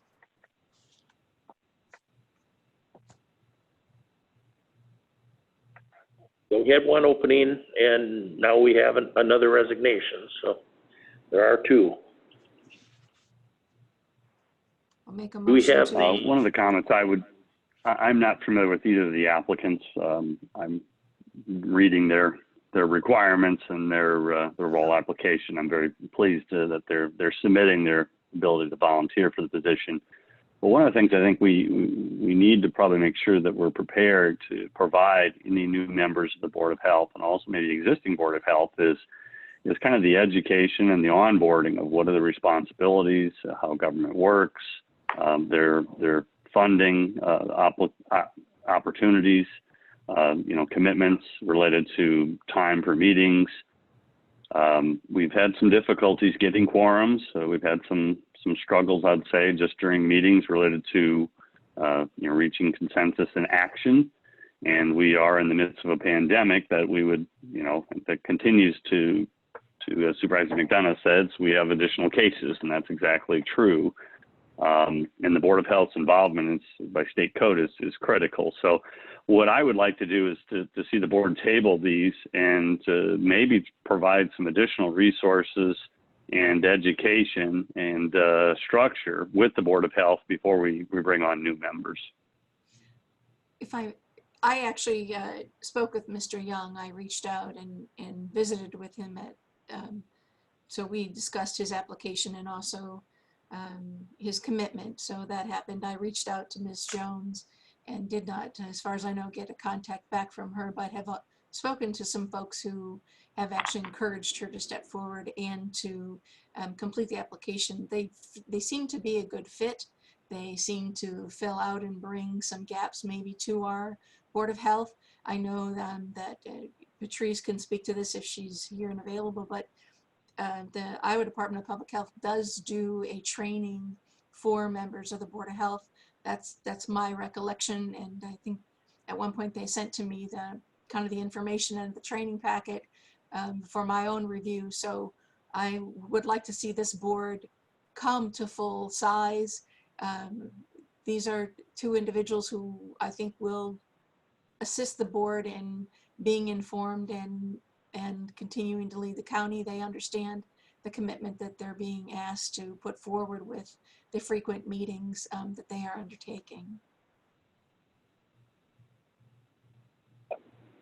I'm going to comment. I think Mr. Young has been, we've had his application and we tabled it. Normally, we'll do that to see if there's any other, applications or, to do whatever background or review that we would like. The second application is, I believe it's the first time that it showed up on our agenda. So I think they are, there are quorum issues. I would like to see us act on at least the one application and then have the second applicant go through the same process if we, so that we're not, we're giving other folks the opportunity to apply, but I think Mr. Young has been through that already and would like to see us approve that application at least today. I'm wondering why we wouldn't take action on Ms. Jones as well. In the past, we have tapped the brakes if somebody showed up for the first time, and that's what we did with one of the two that are before us. So in order to be consistent, I would think that we would want to go through that same process. We just got the resignation letter was just approved. So there may be others that may want to apply for that other spot, but it's been about 2 maybe months. I can help. It seems like we have none, one in all. So we'll try to eliminate one of the options, and so I will make a motion to table both applications to the Board of Health.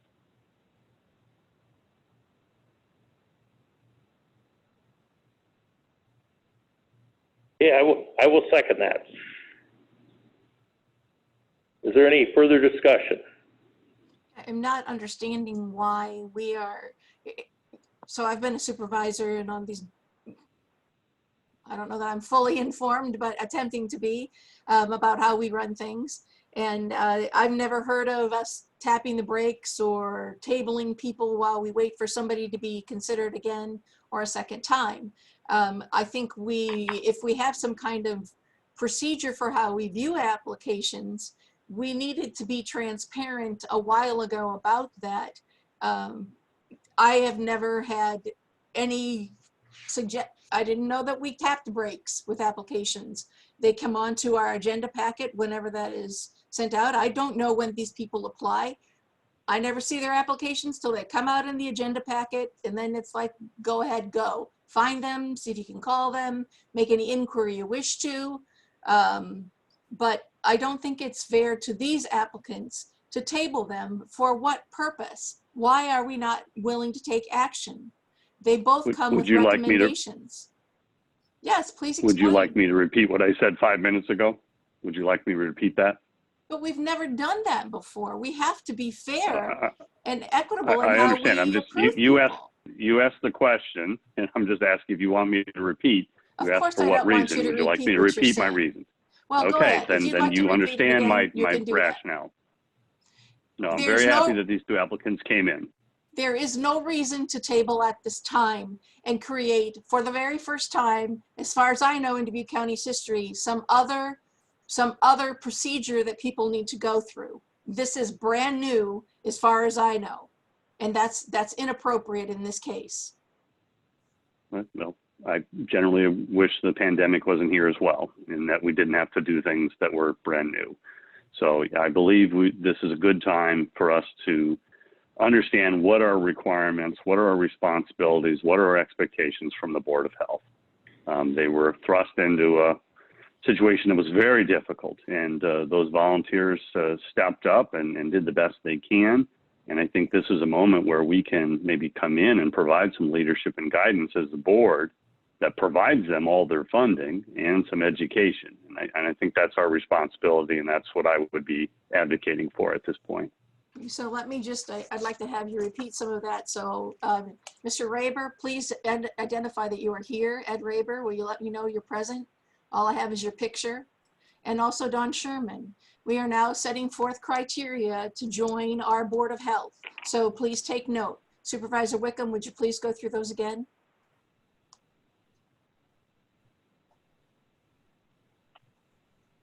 Education. I think we need to provide additional education for the Board of Health. We need to believe the Board of Supervisors should provide some levels of expectation.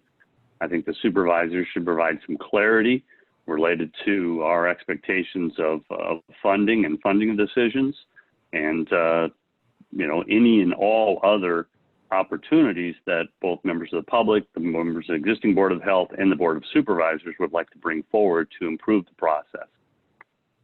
I think it's unfair just to thrust a group of citizens and say, okay, hey, we need you to help resolve the pandemic and keep everyone in Dubuque County safe, without any training or formal responsibility of what are their opportunities as far as state code of Iowa, and what are the budget ramifications or opportunities for funding at their disposal. And I'd like to present and have that better structured so that they're more fully armed to do the role of a Board of Health member. Don Sherman, can you help For us me? just to sit back and say, hey, I hope you figure it out, I just think is unfair. Don, have we appointed other individuals to this board during the pandemic? Since March 1st, have we appointed other people to this board? I do not believe so. I would have to look. I don't know the timing of our last appointment. I think it was Susie Gassman and also Dr. Konaru. I think they both joined the board after March 1st. No, that's not true.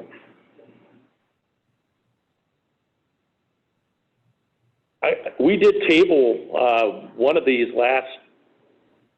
either last month or last meeting, and that's what I was referred to. And Supervisor McDonough, I think you were involved in that discussion. We never tabled anybody. Dawn, did we table someone? I've never seen these applications before until Friday. Well, we had, at the last meeting, one of these was on, and we tabled it.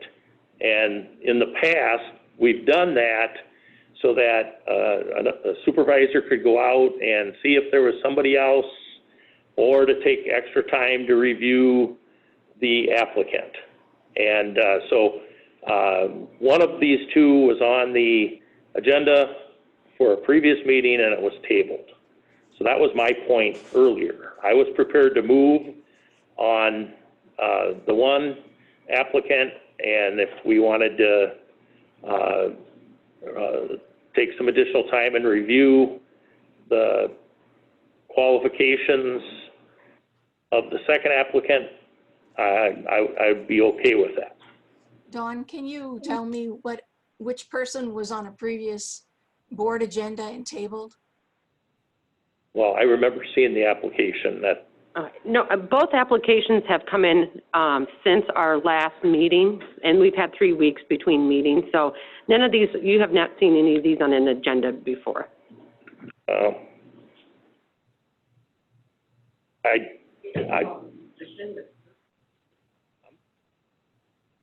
I have seen this other application previously. So can we put their information up here, or is that personal information? We're not able to do that. I think it's all public record.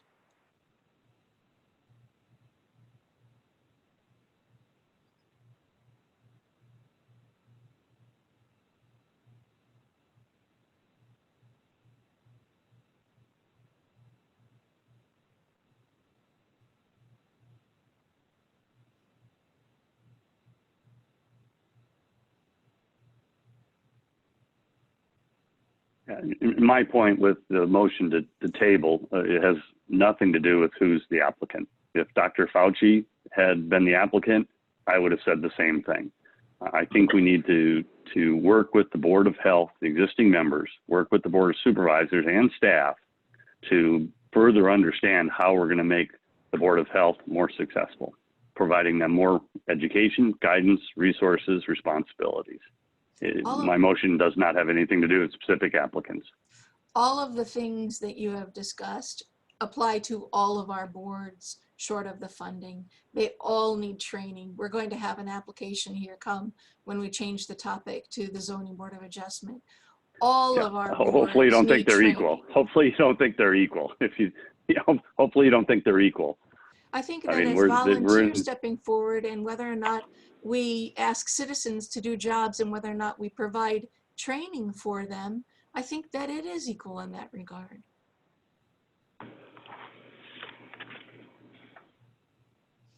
A note in the chat that one of the members of our Board of Health has said that both of these applicants have experiences that can help the Board of Health. Okay, the motion. I have no further comments. Yeah, the motion was to table. This could be brought back on the 20th. Is there any further discussion? All in favor signify by saying aye. Aye. Aye. Opposed? Nay. Carried 2-1.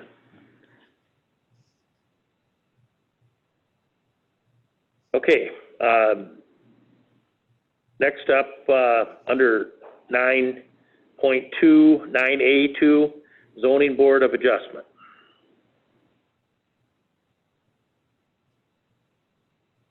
If we can get those applications up.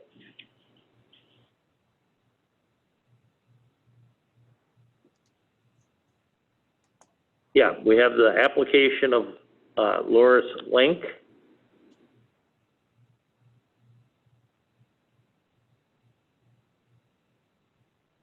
I'll make a motion to approve Loris Link to the zoning adjustment. I'll second. Motion made and seconded to approve Loris Link to the Zoning Board of Adjustment. Any discussion? I would like to point out also that the Zoning Board of Adjustment deals with matters that do affect the health of our community. This week before that board, a 30,000 gallon application for a 30,000 gallon hydrogenous tank was before the Board of Adjustment, and that board does not have any training. We need, I conferred with Tammy Henry, she can address this if she'd like. This is another board and commission of volunteers that we do not provide any training other than if they want to take a course through the Iowa State Extension Office about what that committee does. There's no training about public issues or health issues or whether or not something that comes before you might be a hazard. That's all based on your own personal level of experience. Mr. Link also serves on our board of the eminent domain and condemnation. I've checked with both Denise Dolan and CJ May. They don't feel that that necessarily presents any more of a conflict than any other person might hear a case before them. I reached out to Mr. Link and had conversation with him as well, which I try to do with all applicants. So I support him to the Board of Adjustment. He has necessary skill set by being of farm and ag background. He will add some depth to the Zoning Board of Adjustment.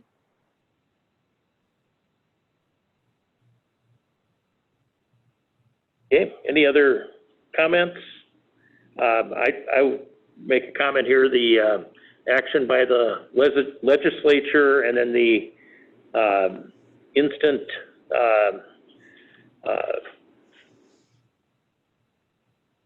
implementation of the new rules for Zoning Board of Adjustment and Zoning Board members not being able to reside within any incorporated area has resulted in the loss of literally hundreds of years of experience off the two boards.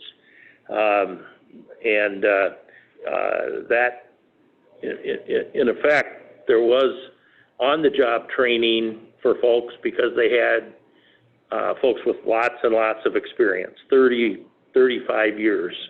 And when the governor signed that, people actually had a meeting that night and weren't able to attend and participate because of the quick implementation.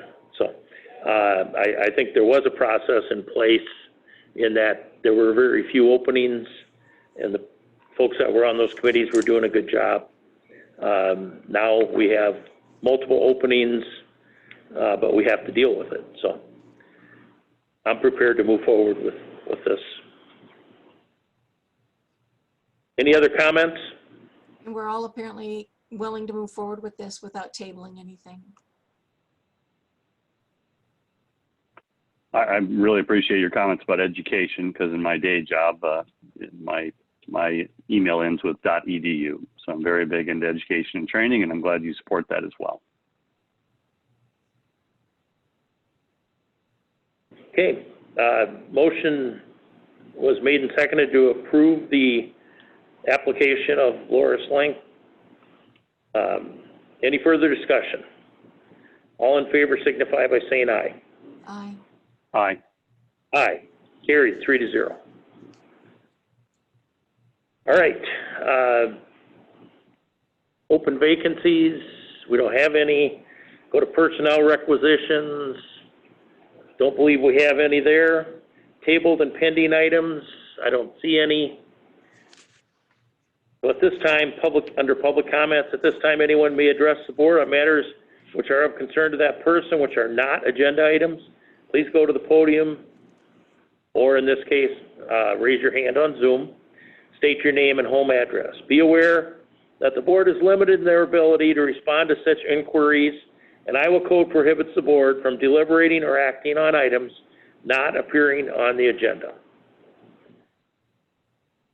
There's no one from the public present in the supervisor's chamber, so we'll be looking to Zoom for anyone who wishes to speak. No one raising hands, and I don't see any comments on chat. So at this time, we would I would ask for a motion to take a 5-minute necessity recess, and then we'll come back and start our work session to discuss COVID-related issues. So moved. I will second that. Motion made and seconded for a 5-minute recess. All in favor signify by saying aye. Aye. Aye. Aye.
And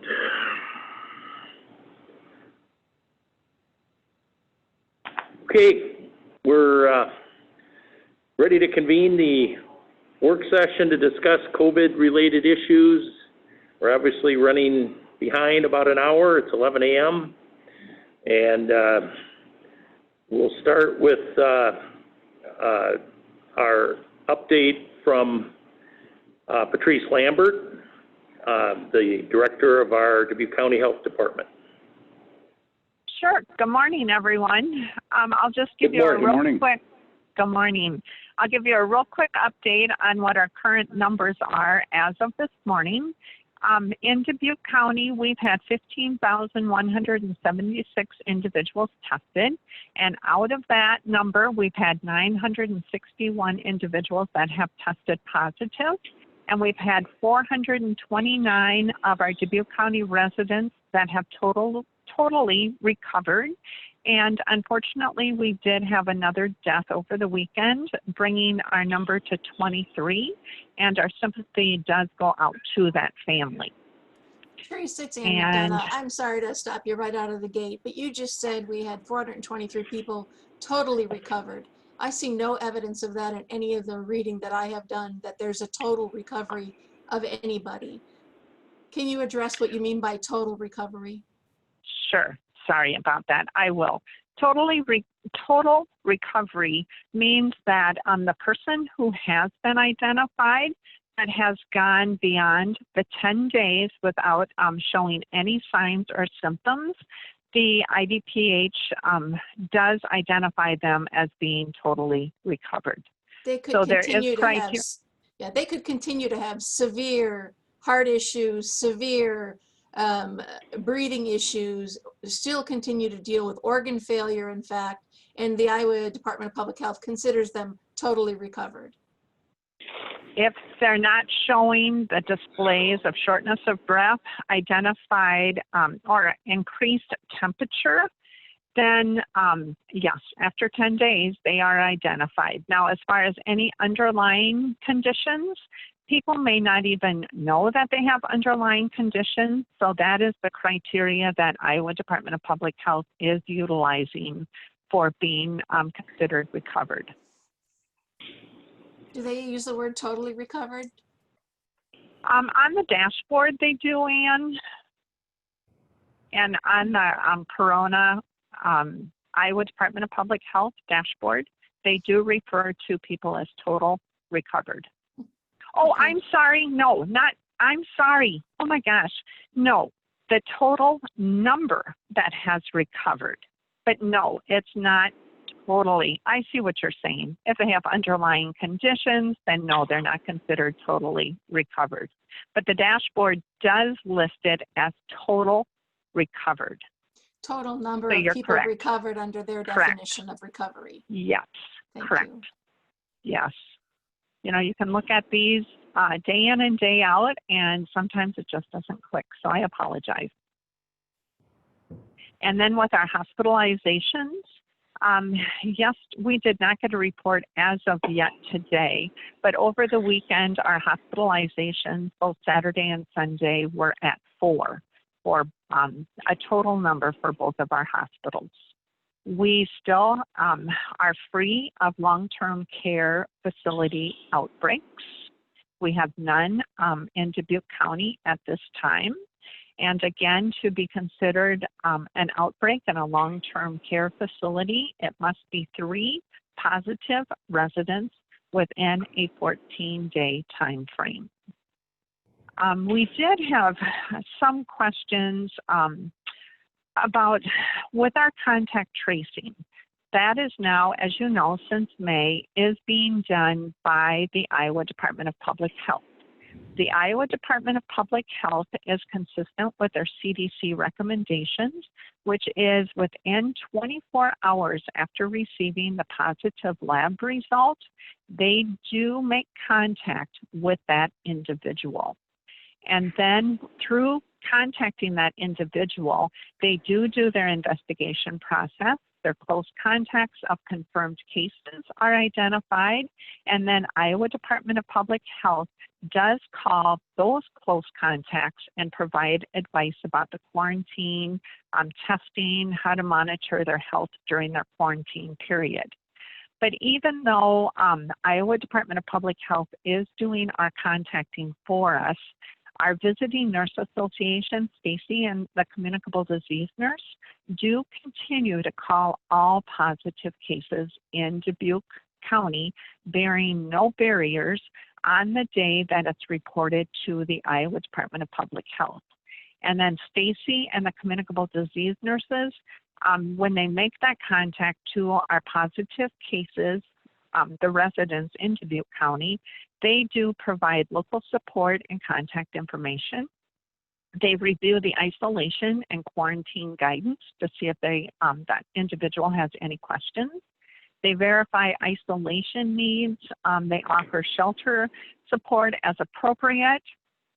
So even though Iowa Department of Public Health is doing the contacting for us, the Visiting Nurse Association continues still to do that contacting to offer any support that we can provide in with that individual or with that family. We've also we're keeping our eye on the younger population that is testing positive. We do know from the past as well as now, we always told people, if you're not feeling good, stay at home. Well, what we're finding is that individuals are asymptomatic and testing positive. So we really can't tell them to stay at home if they're ill because they're asymptomatic. They're not showing any symptoms whatsoever. So we really, really need to be supporting, since it's not mandated in the state of Iowa, wearing masks. Again, by wearing a mask, you're not really protecting yourself, but you're protecting the other people that are within your 6 feet diameter of social distancing. So it's kind of a different take on things with our asymptomatic population that is turning up positive. They really can't stay at home if they're ill because they have no symptoms. Well, Patrice, so again, So help me understand this. If someone tests positive, but they feel good, they're still very ill with COVID, are they not? Correct. Yeah. So, but they may not be showing. Whoops, I'm sorry. Well, okay, but they're sick. They have COVID, which today is for many people, a very dangerous disease to catch. So they're sick with COVID, and you're saying that there's nothing that's requiring or suggesting that they stay home, even though they have a positive test that says they're infected with COVID? No. If they're positive, they follow the same exact requirements of even people who are following symptoms. But what we've been telling people, even before they get tested, if they're not feeling good, if they have an elevated temp, if they're achy, if they're having difficulty breathing, whatever the case, we're telling them to stay at home, even before they're tested. Correct. But with some people, they aren't showing those symptoms, and they may go in to get tested anyway and find out that they are positive. But they've showed no initial sign or symptom before they were tested. So without even knowing that, we need to encourage people, if they can't social distance with that 6 feet diameter or that 6 feet area, we really need to be encouraging people to wear masks. So but what no, about once kids anyone, going to school? Good question. Do you have an answer as the nurse in charge of our public health? Maybe we you don't will have work that with today, but I mean, I know you're going to defer to the school district, but what you just described to me is that someone can be asymptomatic and feel great, but in fact have COVID, not have been tested. They should wear a mask. That's what I'm saying, Ann. Yes, but we will work. We know that there are Department of Ed and Iowa Department of Public Health guidelines out there for the school systems, and we are in the process of working with the schools to open safely. So it's a difficult question to answer. I'll just tell you that. Do you know of any counties or Board of Healths or county health departments who have made the recommendation that everyone, including students, wear masks? Where's the leadership on this? I know IDPH isn't there and the governor's not there, but where are the counties? Where are your peers and your colleagues? The only one that I am aware of is with the mayor of Muscatine, who had established a mandate for all of the residents to be wearing masks. And their county attorney did find that that was not a legal step because of the governor requiring masks as only a recommendation. So I'm not aware of any right now as we're speaking, Ann, except for the Muscatine mayor. Do you think that we as Dubuque County, are we doing enough to send our message about wear a mask? Do you think we're doing an okay job on that? I do. The Board of Health, I know, has been very, very active in helping distribute and educate people. I know that they're continuing to look at the mask of wellness, even though it continues to be on the Board of Health agenda. There's many discussion items related to that. As far as making someone actually do that, you know, we can educate and educate and educate, but the decision really lies within that individual because it is only a recommendation, it is not a requirement. So until we can actually see more and more and more individuals going into a restaurant, a bar, a gathering of any sort, if they cannot stay within the 6 feet from another individual, they should be wearing a mask. But again, that all lies in the individual themselves. But I believe that the education, yes, is definitely out there. Okay. So let's see here. So I can move on to my next item unless there's something else. But with our Dubuque Test Iowa Clinic, for this week, the hours are Monday through Thursday, and the Epic Health and Wellness Center will be doing those tests from 5 a.m. to 9 a.m. Monday through Thursday. And again, we're telling individuals if you have difficulty logging into the testiowa.com because of a lack of computer or a lack of understanding or whatever the case may be, the Visiting Nurse Association is there to help. And we're just asking that individuals, if that is the case, to call the VNA and they will assist in getting them that QR code that they need to be tested with Test Iowa. We did have a Test Iowa clinic on Saturday morning down at Crescent, but unfortunately, unless Ed has some information, I have not had any communication as of yet to see if that was successful. I'm sure it was successful, but I don't have anything to share on that, but maybe Ed does have some information on that. This is Ed. Oh, hi, Ed. Hi, Patrice. This is Ed Raber, and I was there on site at 5 a.m. I think it started at 6 a.m. I was there just right around 6 a.m. and stayed for a while. When I arrived at the beginning of the testing, there were 120 cars that were guided through a well-staffed system of curbside and then through a parking lot or two. And Epic had a lot of staff there to conduct those tests. So at the beginning, there were 120. I returned shortly after 8 a.m. and they'd worked that line down significantly. And there were not as many people that were coming through in new vehicles. And one of the nice things that they had done at this particular test site, they had made arrangements for people that had just walked up.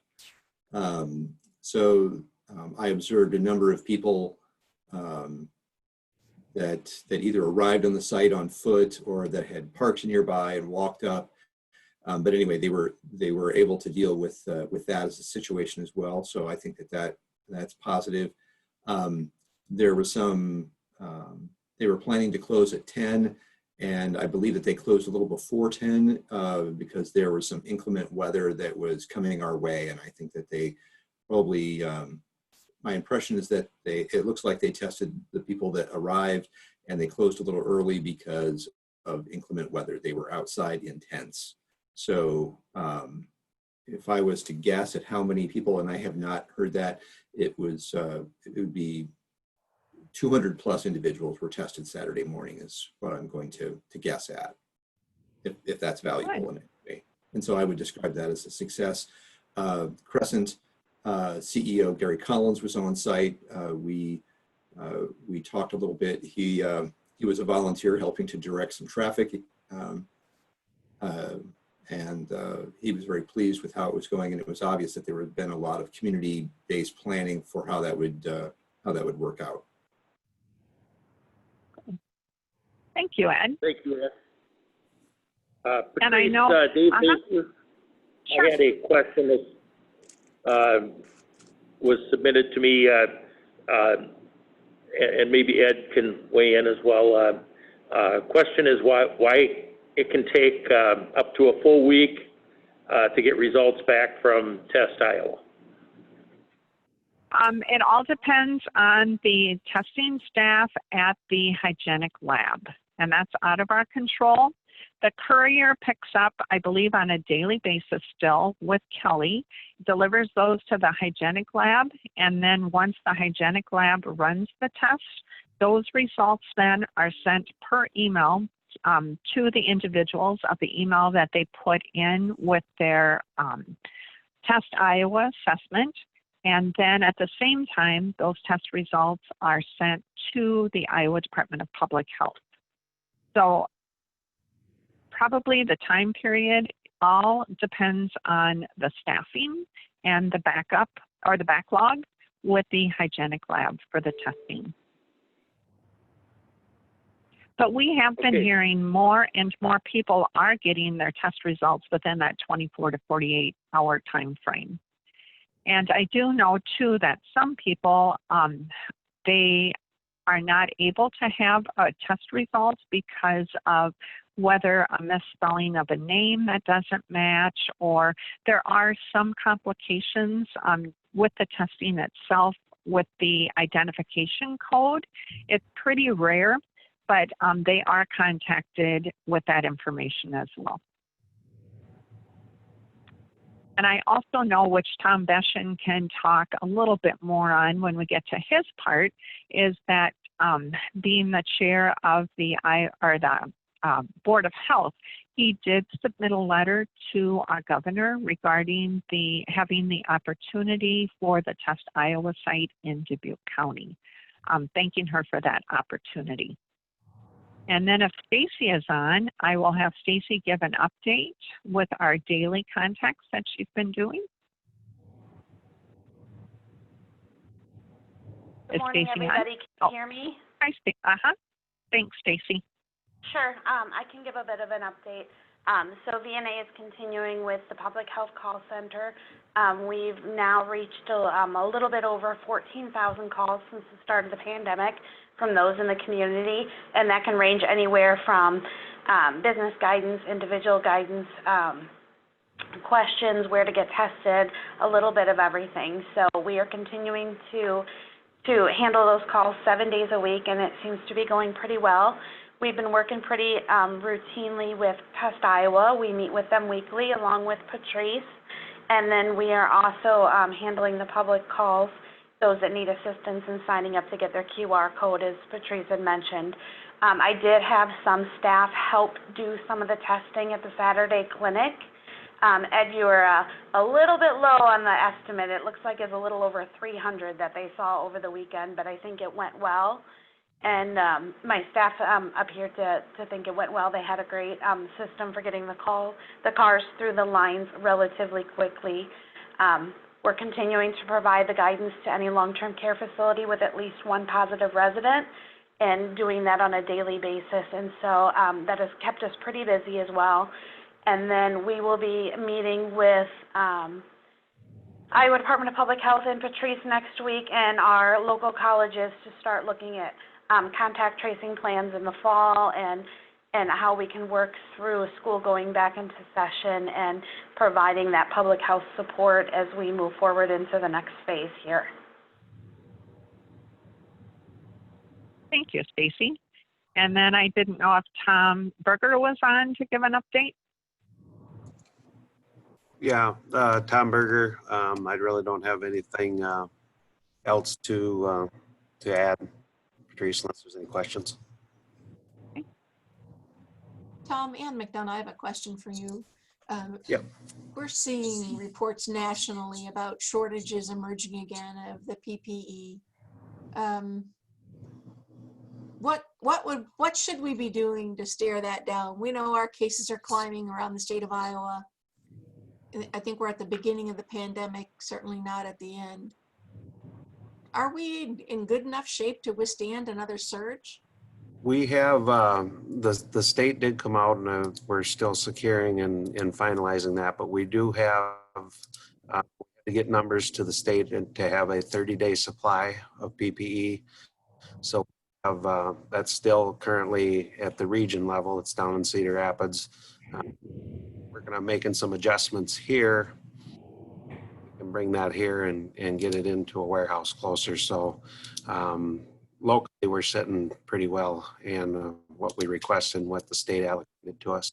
We have 20-some pallets of and everything that's available for the next surge. How greatly does that exceed what we started this all with? We didn't start with basically very little is what we started with. So and what we're able to procure locally and through the state. So we never had much of a supply other than what was in our trailer out here. So we're prepared for another surge similar to what happened to us in April, May. Correct. We have a 30-day supply, and plus we have a good supply of stuff that's already here. So. Okay, thank you. There's a question from Chad, and I don't know if this is who's going to answer this, but it was quoted in the paper that Epic informed the community that they only have 8,000 tests total capacity from the governor's office, that when they reach 8,000 tests, we don't know if they're going to be around or not. Who's on that? Who is making sure that we exceed that? Ed, you got your hand raised. This is Ed Raber. That is apparently correct. As the governor, as they, for all of their test clinics, which are different than test sites, the Test Iowa clinics, I think it had a indication that initially they would say 8,000, but that is not any sort of ceiling. I believe that the governor's office has indicated in dialogues with Epic that you just have to request more. That's just sort of their initial thought. So that is, I wish people would really quit focusing on, is this clinic going to be here next week? It's the governor's indicated that these are long-term locations, committed to being out here. The website that the state has shows the hours of operation at these Test Iowa clinics for this week, which is in generally, I'd say, a handy feature because some of the times those hours change week to week. But I don't think that focusing on when is it going to close on an ongoing basis is particularly helpful. We don't want people to think that this is something that's imminent to go away. And I believe that Epic has already indicated in dialogue with the governor's office that testing demand in Dubuque County or this part of Northeast Iowa has been pretty significant, and that in the not distant future they'll go past that. And I believe that the governor's office has, I'm unaware of that being approved or anything, but has indicated that they'll just work through that. That was just the initial relationship that they had. So I don't expect that will go away, and I haven't heard of any conversations between either the Test Iowa Clinic, Epic Health and Wellness, or the governor's office that would indicate that they're planning on shutting it down once it gets to 8,000. Well, you know, I agree with you about you wish people would stop, but that's what people are saying. And I don't know why they're wrong. You didn't give me any hardcore assurance there. Honestly, I know you're using your strongest voice, but honestly, you said, gosh, you think they're in negotiations and maybe somehow it's gonna. That is not really the same as posting something on somebody's website saying, we're gonna be here till the end of the year. So, and if we have a message that we should be communicating strongly, is Epic supposed to communicate that? Are we as their partner supposed to communicate that? Who's not carrying the water? I believe that there is no additional other message to communicate. There isn't anything else probably in writing except going based on what I perceive to be the good faith to operate these sites by the governor's office in our area. And whether that's Epic or something else in the future, I don't know, but that's what they've said that they want to do. And you cannot guarantee that. They don't know if in a little while there'll be a vaccine or there'll be a different test that emerges that is superior to the one being administered now, or that some sort of change won't happen, but that would alter how the test is delivered or something. But I would say, and I apologize for using a strong voice, Supervisor McDonough, but that the state has indicated that these Test Iowa clinics, the one in Dubuque and probably the ones around the state, are there as a longer term solution than the Test Iowa sites, which are state operated facilities, generally in like a mall parking lot. And this is their new solution, as some of those Test Iowa sites sort of are phased out. So they have hours posted for this week. As they continue to evaluate that, they may be the same hours next week, but they're working to provide as much testing as there is demand for in Dubuque, and seeking out ways to deliver that across a broad spectrum around Dubuque County and potentially Northeast Iowa. And until I hear something else from the governor's office or Epic, I believe that this facility there will be a Test Iowa clinic in this area in Dubuque County for the foreseeable future. But if you're asking for a guarantee in writing that clinic or a clinic like it will be operating here at the end of October, I cannot say that. So the question then is, what have we done to inform citizens that it's going to be here for the foreseeable future? The messaging that goes out from that Randy Gale does, Randy and I have talked about that. Initially in the very first week, there was some communication that went out through that said that was going to be that it's here for this week. And I think that caused some of the local discussion. He's revised that, and so in the language that they're using now about the hours, it's just saying, here's the hours for this week. Trying to allay that it's imminent to stop, trying to backtrack on that. So I don't know that that's our space to do that. Be happy to do whatever you think is irrelevant or would allay the public.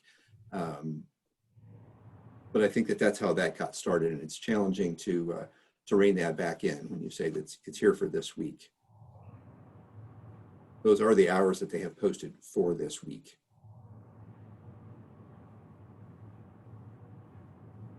Thank you, Ed, for the update on the Test Iowa. Any other questions for Patrice or Patrice Lambert or Ed Raber or Stacy Killian regarding the testing? Okay, and any questions for Tom Berger on the PPE or other issues?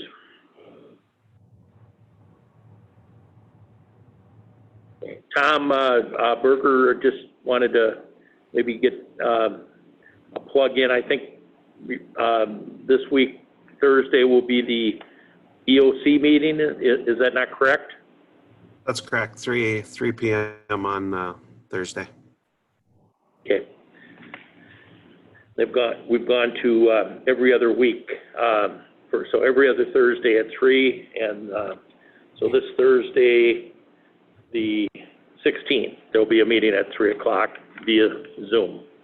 So, okay. If there's no other questions or discussion, do we have anyone from Sunnycrest? No report from Sunnycrest today. So emergency management team update, I think we've covered that with Tom Berger, unless Tom has any other issues to report on. No, I don't have anything further, Dave. Thanks. Okay, thanks, Tom. All right, at this point, it's time for the Board of Health update, and I will turn it over to Chair Tom Beschen for the Board of Health update portion of the meeting. Tom, I'm virtually turning the gavel over to you. Thank you, Dave Baker, Chair Baker. I'll be brief. We did meet last Wednesday night, and most of what we've talked about has already been covered in one way or another this morning. We did formally accept the resignation of Diane Heiken. We approved the temporary clerk to replace Bailey, who will be on maternity disability for a short time here. We are continuing to discuss the advertising for masks, and we will do that again this week.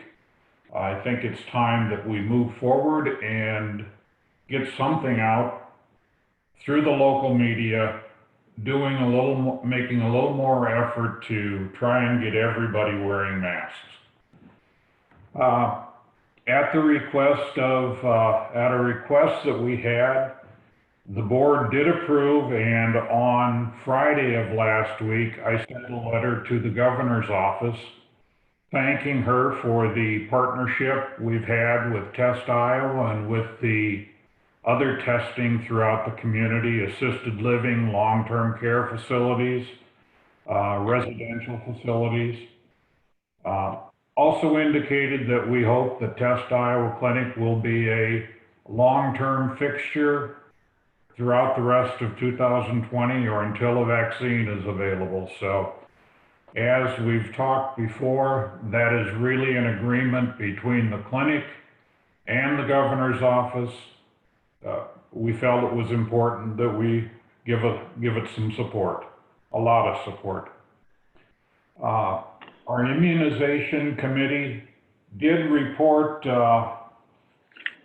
that as of the last couple months, the Center for Disease Control and IDPH have reported, plus local providers have identified a decrease in immunizations.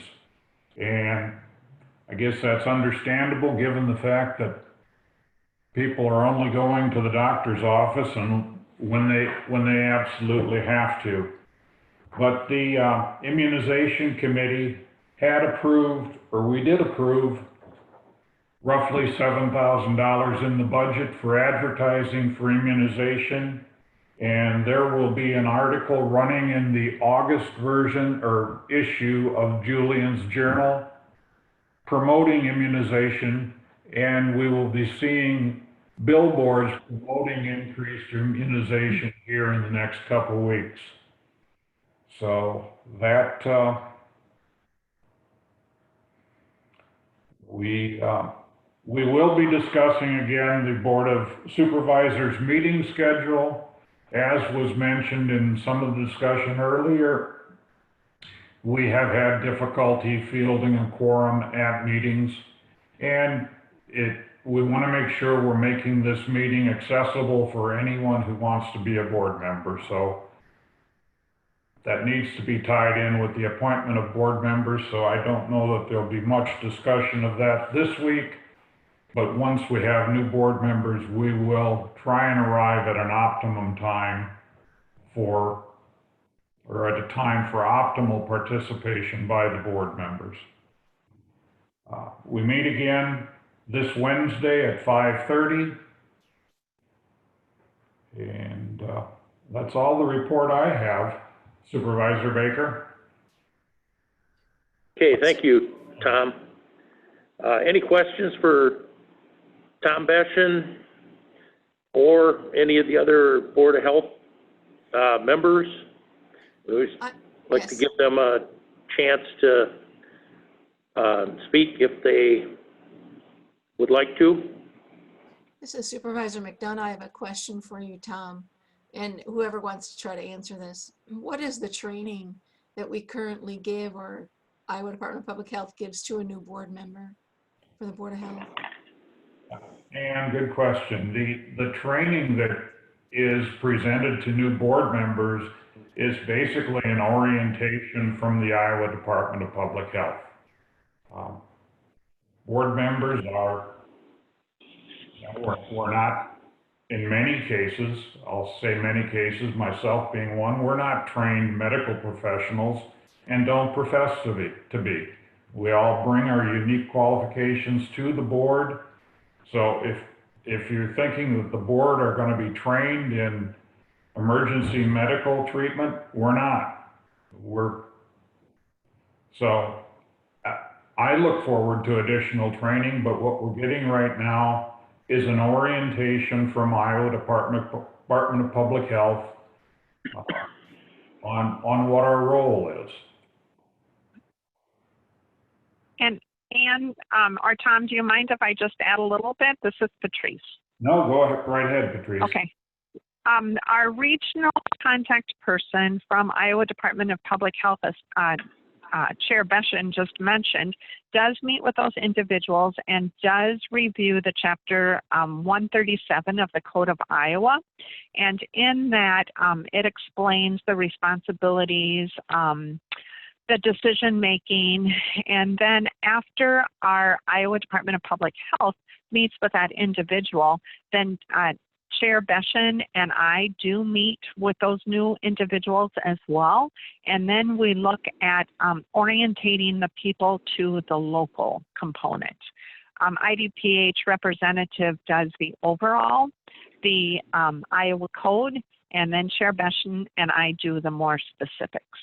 And then we do tell all of the Board of Health that at any time, if they have any questions, they can either reach out to us or to IDPH for any further additional information. Is there anything that, Patrice, you can think, or Tom is the chair, that we need to do better for training?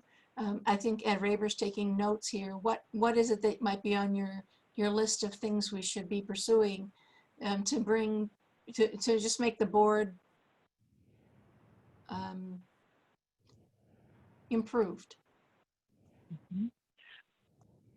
Do you want me to respond first, Tom, or do you want to, or? Well, I just have a brief comment and then I'll let you respond, Patrice. Okay. I guess, Ann, to be able to answer that question, I heard Supervisor Wickham say before that the board needs to understand the expectations. I guess my take on what would be more beneficial for us as far as training would be understanding the expectations of this board.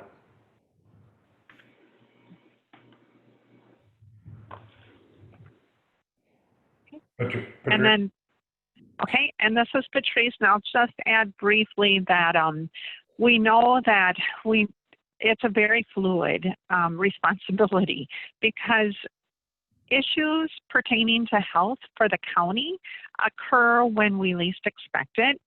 So we really just encourage our Board of Health, which they have all done phenomenal jobs, they really truly have, is that they just have to be approaching their responsibility with an open mind and willing to meet with the rest of the Board of Health, and some tough decisions will have to be made. so that's why we need to have participation with all of the Board of Health. But we really can't tell anyone that, okay, for the month of July, you do this.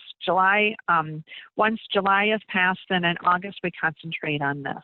Especially with a pandemic, it is pretty much everything is thrown in together.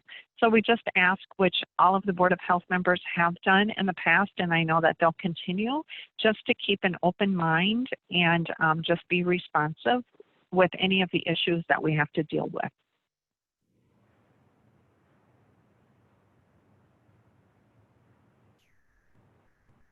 Okay, thank you, Tom and Patrice. I believe that, our Board of Health has done a tremendous job through this pandemic and will continue to do so. And I think the Board of Supervisors will be taking another look at the applications and try to get you to full staffing as soon as possible. So, Thank you, Chair. the efforts of our volunteers are greatly appreciated, and again, nobody, when they signed on, put their application in, knew that there was a pandemic around the corner, and I think from top to bottom, I think our Board of Health has done a great job. So thank you for your efforts, Chair Beshan and all the members. Chair Baker, I think it's worth noting that Susie Stroud was appointed to the Board of Health after we had declared our emergency. She knew, and we appointed her because she has great experience with folks who have barriers in access to health care. So I think she's to be maybe double commended because she knew she was walking into a fire and did so to help her community. So noted. Okay, any other questions or comments for our Board of Health Chairperson Tom Beshan or Patrice Lambert, or for any of the Board of Health members? Diane Pape-Freiberger has her hand raised. Okay. We can unmute Diane Pape-Freiberger. That would be great.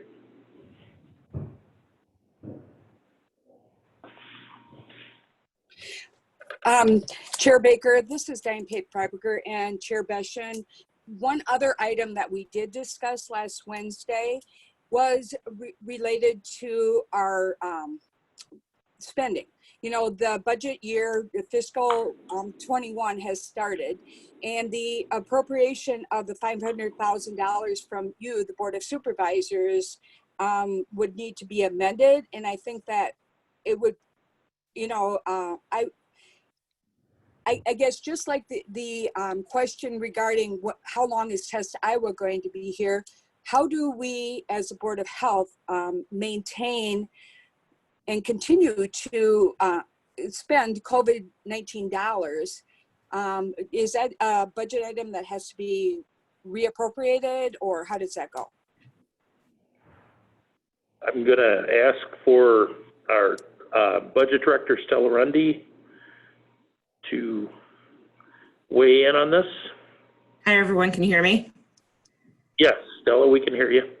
Thanks. So yes, I've been meeting, Patrice and I had a conversation on Friday about the budget and what we would like to amend back in. And so yes, it does need to be reappropriated. It does need to be amended into the budget. Yes, that's the technical answer, Supervisor McDonough here, but Diane, what the Board of Health deems to be important should come before the Board of Supervisors, regardless of whether or not it's been budgeted. You know, the money is allocated, and yet what you find that the community might need, those things still need to come forward. So the money isn't for you to spend without the Board of Supervisors' final approval, but it also is for you to identify the needs in the community or the gaps that we can address. So it's a kind of a participation. We partner together to do that. I don't think you're going to find that we're going to short you in anything that you feel is a need to better secure the health of the citizens of Dubuque County. I would ask, did we adequately address the issue of whether or not you feel this Board of Supervisors has adopted or agreed to the mask of wellness? I understood that to be kind of a stumbling point at the meeting on Wednesday. Whether or not is there something more the Board of Supervisors should be doing to tell the Board of Health that we support the mask of wellness program? Thank you for that comment. And speaking for myself, modeling by all of the county is most important at this point. You know, we can put bullets out on our web pages. We can, you know, make comments on Facebook. But when we are having county supported events, such as over at Swiss Valley or through different events that the county is actually the employees are actually running these events, and for people from the population not to even be asked to wear masks there, the staff are wearing masks, but when you don't, they can mandate at an event, they can mandate wearing masks. I would definitely support events that are being run by staff members of the county, that they are telling the participants that they should be wearing masks also.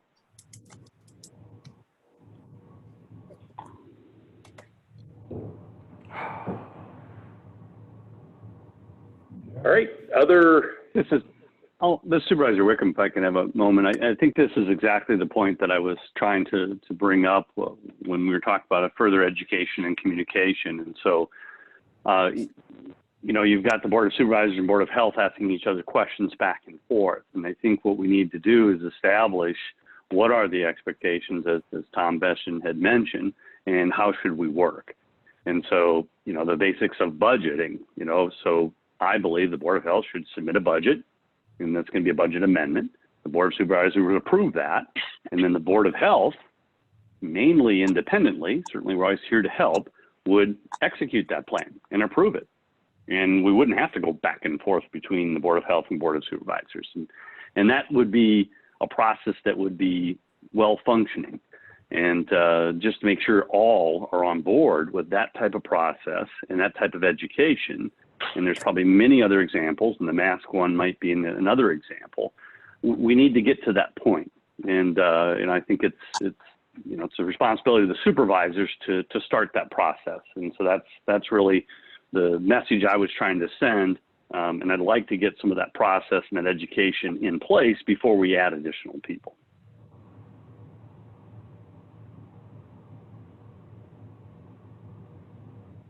Another comment, this Supervisor Baker, regarding the funding of the health department.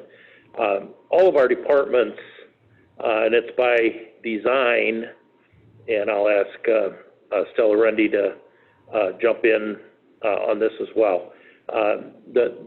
We don't want them to lowball their budget because they can underspend, but they can't overspend through the budget process. So I think leaving some cushion for the Board of Health, I think will be important because, again, we don't know with this pandemic, you know, when we were especially in the early stages, 2 weeks seemed like a lifetime.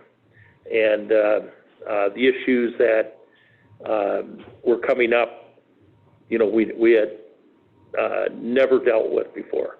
Now we're months into this pandemic, and we think maybe we have a better handle on it. But I would say, you know, when you submit or make your request, as Supervisor Wickham has suggested, that it not be, you know, to the penny, that you leave a little room because we don't know what's coming, and then you have to wait for a budget amendment. So every department operates in that manner. At the end of the year, they have balances, and that is by design. And Stella, I guess I'll go to you for a better explanation of that process. Hi, everyone.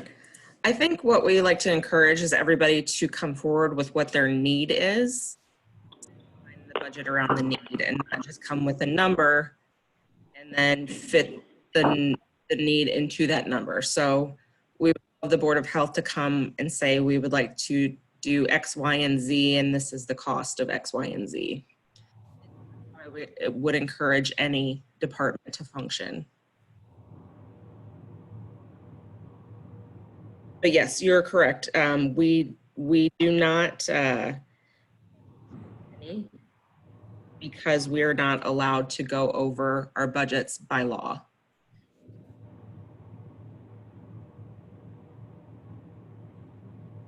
Well, and Stella, perhaps what I'm saying is not what people want to hear, but it's the reality. It is the reality in that we cannot go over the budgets. It is technically a law for us to do that. So we need to watch those and make sure that there is ability in them to continue spending through the year end, because we cannot do amendments in our final fiscal year. So we need to be prepared for what that brings. Okay, thank you, Stella. Any other questions or comments for Budget Director Celerendi or any of the supervisors or members of the Board of Health, including Chair Beshen? Okay.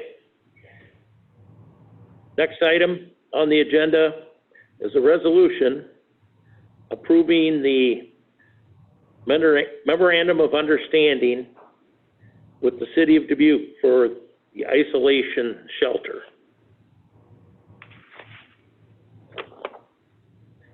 And I think for this, we can go to Ed Raber. And I know Ann McDonough has been involved in this as well. So. Thank you, Chair Baker. This is Ed Raber. In your packet is perhaps a second revision. There's been I'd like to thank the other sort of team members that's included Dawn and Stella and CJ, May, and Ann and Patrice Lambert on reviewing, helping to develop a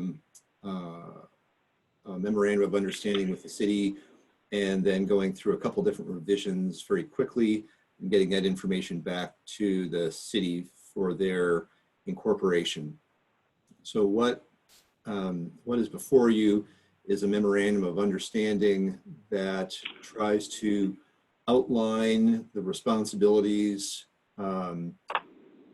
for the City of Dubuque and for Dubuque County to operate an isolation shelter, and it could be shelters, depending on what that is, but this is sort of a framework for how that would be dealt with.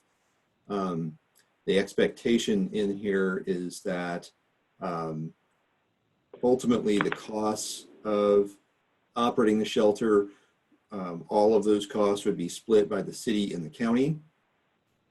As we've worked through this, the city is going to be the lead for seeking reimbursement for both jurisdictions from FEMA, the federal level.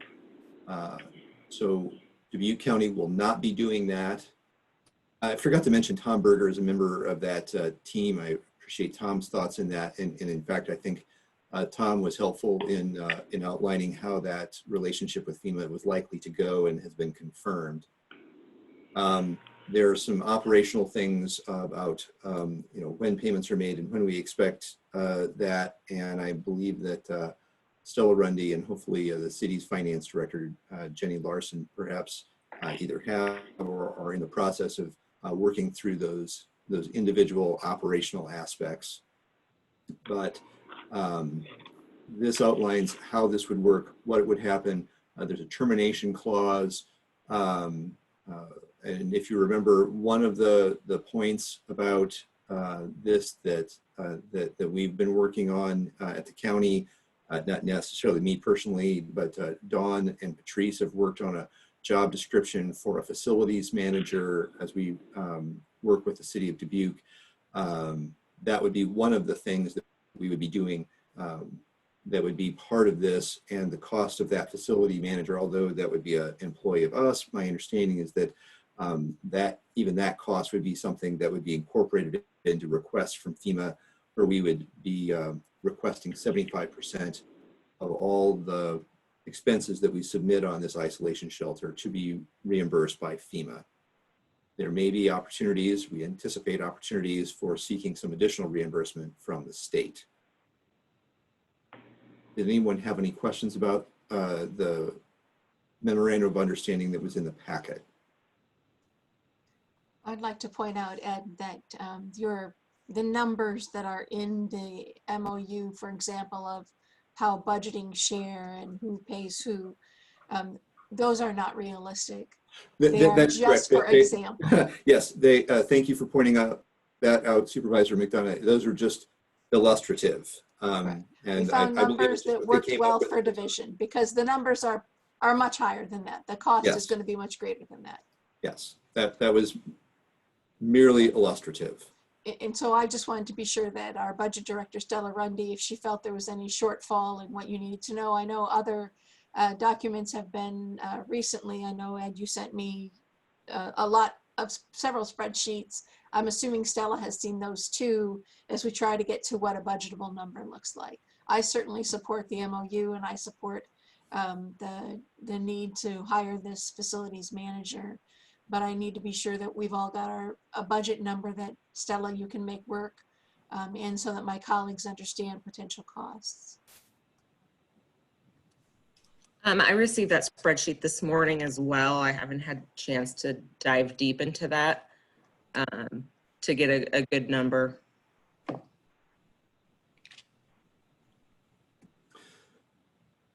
So Supervisor Wickham. I was just going to ask Stella if you recommend going forward. Okay, go ahead, Supervisor Wickham. A question to Stella, if is related to those budget numbers. I mean, obviously, if we're going to ask for your recommendation, what are the actual numbers or anticipated or estimated budget numbers for this facility?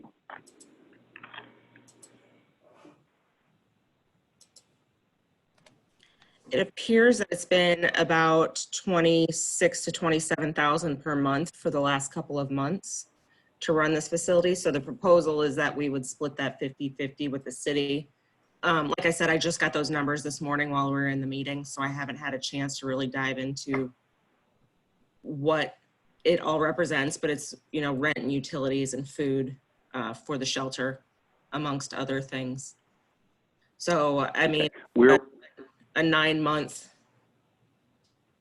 contract or a 9-month period, we'd probably be looking at least $150,000 minimum. Okay, thank you. That helps. What would your idea at this point be for where those funds would be allocated? What budget category? We had talked initially about that being funded from the Board of Health allocation, but the discussion hasn't gone in depth into that. I think that would be a fine place, excuse me, for that to run. Excuse me. Stella, go ahead. I'm sorry to interrupt. The Board of Health, out of that initial $500,000, spent about $150,000. So we were looking at carrying forward into FY21 $350,000 for the Board of Health allocation. So that chunk of that funding. Stella, it's my understanding that the Board of Health is actually with formal, I believe with formal motion and approval, and Chair Besh can help us with this, Chair of Board of Health, but they approved that money for the isolation center coming from that county allocation of that broad $500,000 fund. And I know that Tom Berger and Patrice Lambert, there was several discussions about that. That's my very strong impression that that is where that funding was going to be recorded. Do either of those individuals have a memory different than mine? This has taken some months to put together.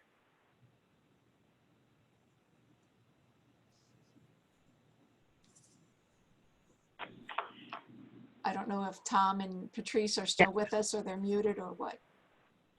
No, this is Patrice, and I'm trying to recall, but no, Ann, I believe you're correct. Yeah, this is Tom. I don't recall any specific discussion about where that would fall. It may very well have been, but it escapes me now. I do know when I was visiting with Stella, we did talk about if that was amended, that might be a possibility to utilize those dollars from the $500,000, but no decision has been made. Well, I think the Board of Health did do that in the form of a motion. Diane paid Freiberger. I believe this would have happened probably early June, maybe mid-June, that this was discussed at a meeting and that there was formal action taken.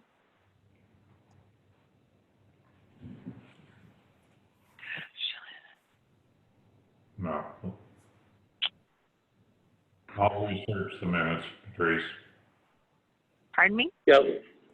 I will research the minutes to see if I can find the action. Yeah, I'm trying to recall in my head and it's not working. So, okay, thank you. Yeah, why don't we do this? Let's, if the action's been taken, and let's get with Stella Rundy so she can get a budget amendment prepared and move forward. If it hasn't been, I don't know, you probably still have time to get it on your meeting for Wednesday night. Supervisor Wickham, I definitely support the MOU. I think it's a good idea to partner with the city on this facility. So I appreciate everyone's work moving forward on this. But I think it's another example of kind of what I was trying to verbalize earlier related to the Board of Health and the Board of Supervisors. So I would believe this is a Board of Health issue, and it sounds like there's been talk and discussion and possibly even a motion or approval related to moving forward. But these types of documents should go in front of the Board of Health. They should approve those. And then if we do, by either legality or process, need to approve them at the Board of Supervisors, we do that. And so that's kind of the sequence I think we need to get into and understand the expectations between the Board of Health and Board of Supervisors on initiatives. And we've probably done the best we could over the first 3 months. But as we look at the next 9 to 18 months, we know that these issues related to COVID-19 are not going away. And so how are we going to work together, and what are the expectations between the two boards? I think we need to firmly establish, and this is just another example. All good work, just kind of an awkward dance. And I'm going to make it awkward for some other people, because this has been around and floated around and brought back and forth for months, and that we don't have a budget item. We have highly paid, highly trained individuals to do this. They know this is coming before us, and all those things should be put in line by others that are not volunteers. No matter how much training we give to any of our boards, they are citizens and all their work is valued. And we have administrative team members that need to look through when something goes on the agenda that it's ready to go. That's not a person on the Board of Health's responsibility. They don't have the ability to attach the appropriate reflection that it's been approved at their hearing, at their board level. That's our responsibility as a supervisor's office So we have to be sure that we're doing that too.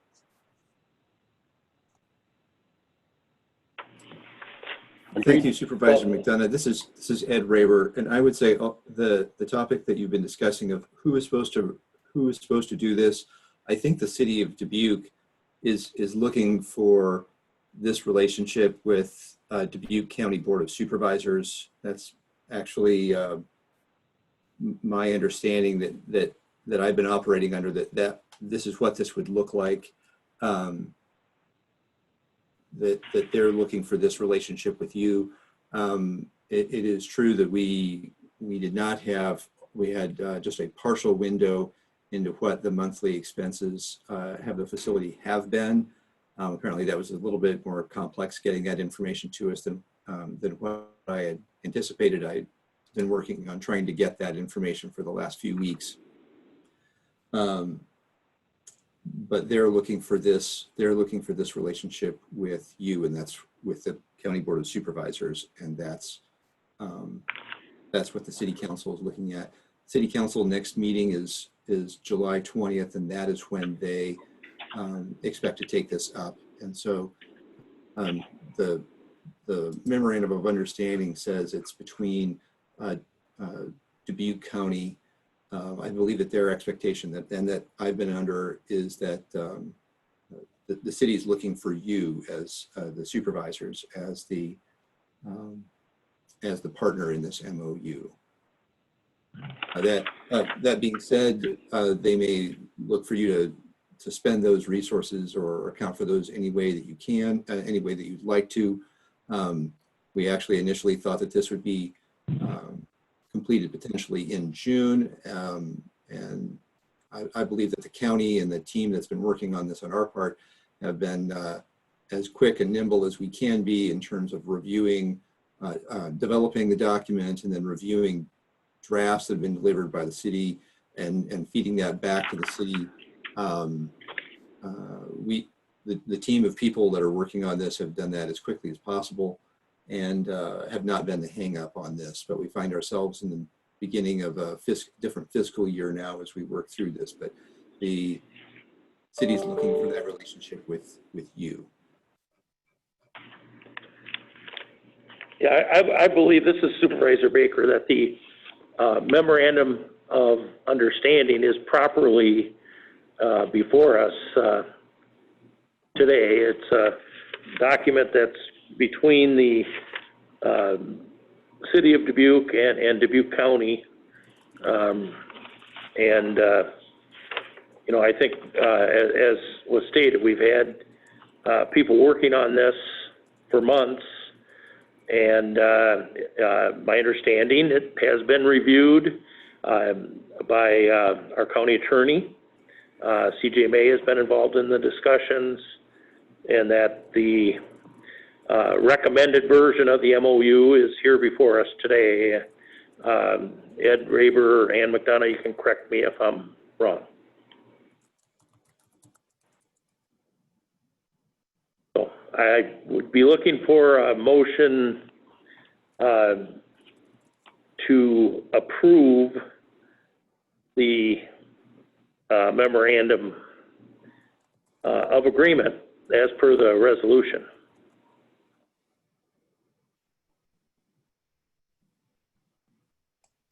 I will make a motion to approve the MOU between the City of Dubuque and Dubuque County Supervisors.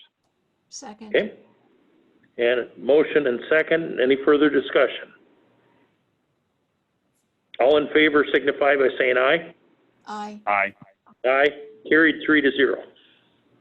Before we move off this topic, Dawn Sherman, the facilities manager, what is the status with that person being hired and the communication with that person who's, you know, waiting for something to happen, and it also can affect their life and what they're spending their free time doing? So the direction from the board was to have the MOU in place because we did want to establish the reimbursement for that and the expenses for that. So I will have that requisition or that hire on the agenda for Monday. And so I will reach out to her letting her know that this has been approved today. and determine her first day that she'd be able to start, but it would not be until you approve it after next Monday. My understanding is we made a motion to approve that personnel requisition contingent on the MOU. And so if that's the case, then we move forward with both. That was my understanding of my motion. That's what I recall too. Couldn't this person be underway tomorrow? No, so our regular process is you approve the requisition, and that allows us to recruit for it, and then we have what we call 7A. It's always that appointment. Then we actually put the person and the starting wage on that. So you kind of approve the recruitment for it and then the appointee at a subsequent meeting. Well, I'm hearing from the person. I mean, I don't understand it, so clearly she doesn't understand it. If this is on the agenda for next week, we have a 10 a.m. meeting on the 20th. Assuming we approve it, would that person be able to start that day? As soon as you approve it, they can start. You're approving the hire. I have for my counterparts as chair, I'm willing to call a special meeting, which we could do by Zoom. We would have to get, notification out. If we want, we could look at doing a Wednesday or Thursday meeting this week, a special meeting for this purpose. It might be a short meeting, but, to get that item taken care of. If we, unless, we either do it Monday or I won't hesitate to call a special meeting if we need to do it sooner.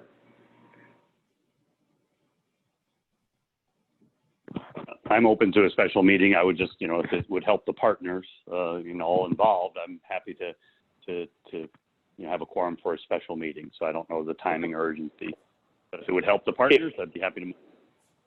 We'll look at the notification requirements, and we'll have somebody do a poll, and I imagine we would need about a half-hour time at the most, half-hour window. Yeah, because I want to coordinate with our partners because they'll be doing most of the orientation of the employee as well. Okay, so we'll deal with that. Okay, next item on the agenda. Item number 5, discuss county building access restrictions. Probably want to start with Chris Soder. And I don't know, I'm assuming Shane Backenstead is on, but I guess I should not assume that. Don't know if he's available or not.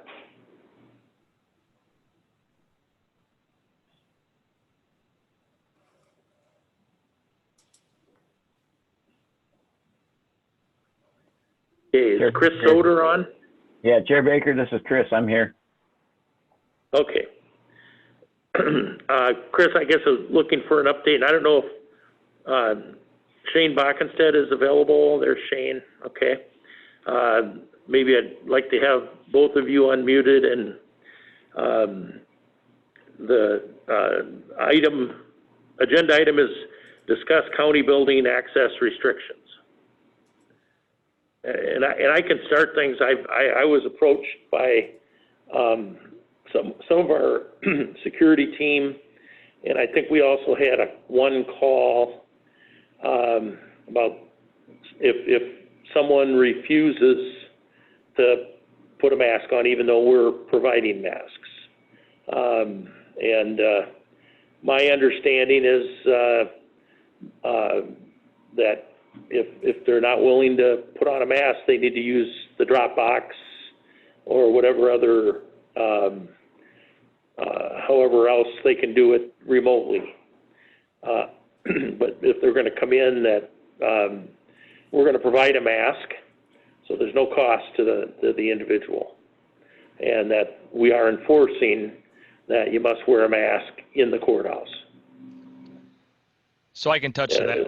We are enforcing, as that was what the board's mandate was, that everyone had to have a mask to come in. I think last week we went through about 250 to 300 masks. We are finding, I think, that there's more of the people, whether word got out or not, I'm not sure. But there are more people coming down to the courthouse wearing masks than were previously. At this point, that is exactly right. We have had a few people that were rather upset, irate, refused to get a mask, walked out. We've been advised by a few of the offices that they've had phone calls from people that were upset, stating that we shouldn't be able to mandate that they have to wear a mask. They canceled an appointment that they had scheduled, but so far everyone has. We're providing it for everyone, trying to be as, I guess, polite as possible about the mandate if somebody is choosing to take it off while they're in here or carry it with them. We're speaking with people as we're able. I would hope that if someone went to that length to take a mask and then not, to remove it after they got past security, that the person that was doing business with them would insist that the mask be on. The whole idea is to stop the spread, and then that we're asking people to come in to wear the mask for their protection, but even more so the protection of our employees and other people that are here. So I don't, there's plenty of other businesses in the community requiring masks, and I think it's a reasonable request. We have advised all the other department heads and advised them to tell their staff as well that it is a mandate at this point. So if they see somebody, to take it upon themselves to politely remind someone it's a mandate in this building, you need to have your mask on. And if there was ever an issue with somebody, that they can obviously then notify us. We have had several people that have claimed medical issues. They don't have anything indicating that. We still advise them just to take the mask, hold it up to their face while they're doing their county business. So. Okay. Are there any other issues? I don't know if we have department heads or other elected officials that would like to join in on the discussion.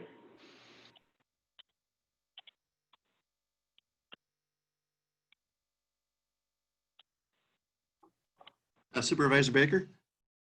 Yes, go ahead. Yeah. Attorney Maine? Yes, sir. How are you? Fine, thank you. Good. Just real quick, we don't have a lot of folks, the public that comes to visit us really anyway. So we haven't really seen any particular change here in our office. And we're fortunate, as you know, we have kind of a double entryway there. So that works very well for us at the very few that have been here. So it's worked so well for us so far. Okay, thank you. Thanks for the update, CJ.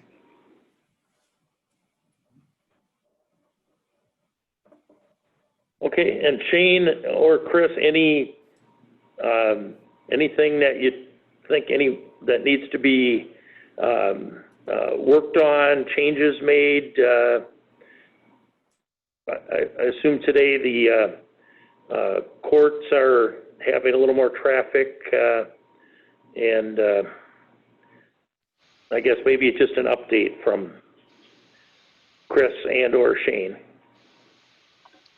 Chair Baker, this is Chris. So far, everybody I've seen in the building that's not an employee has had masks on. I've had to talk to a couple of them about wearing them properly because they weren't covering their nose and their mouths.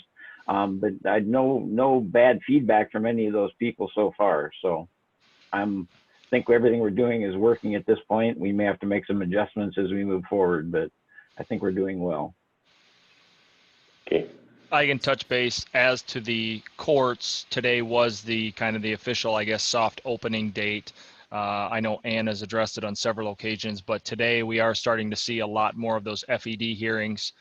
The eviction notices, we had about 15, I think, scheduled today. There's another dozen or so scheduled to tomorrow. They are trying to still do those by phone for those that are able and willing, but we did see probably half of those people show up at the courthouse that came here. So we are seeing a little bit of an increase, and we anticipate that going forward as we are starting to do the traffic courts in the morning and starting to see some of these larger group settings. starting to happen. Not to the extent, obviously, we were before, but we're starting to see them now. And this is, like I said, supposed to the official first week. I know the courts have advised they did not schedule as much this week. I believe they are even still in a phased type approach opening and are not to the extent where they're going to start opening up large group settings in the masses.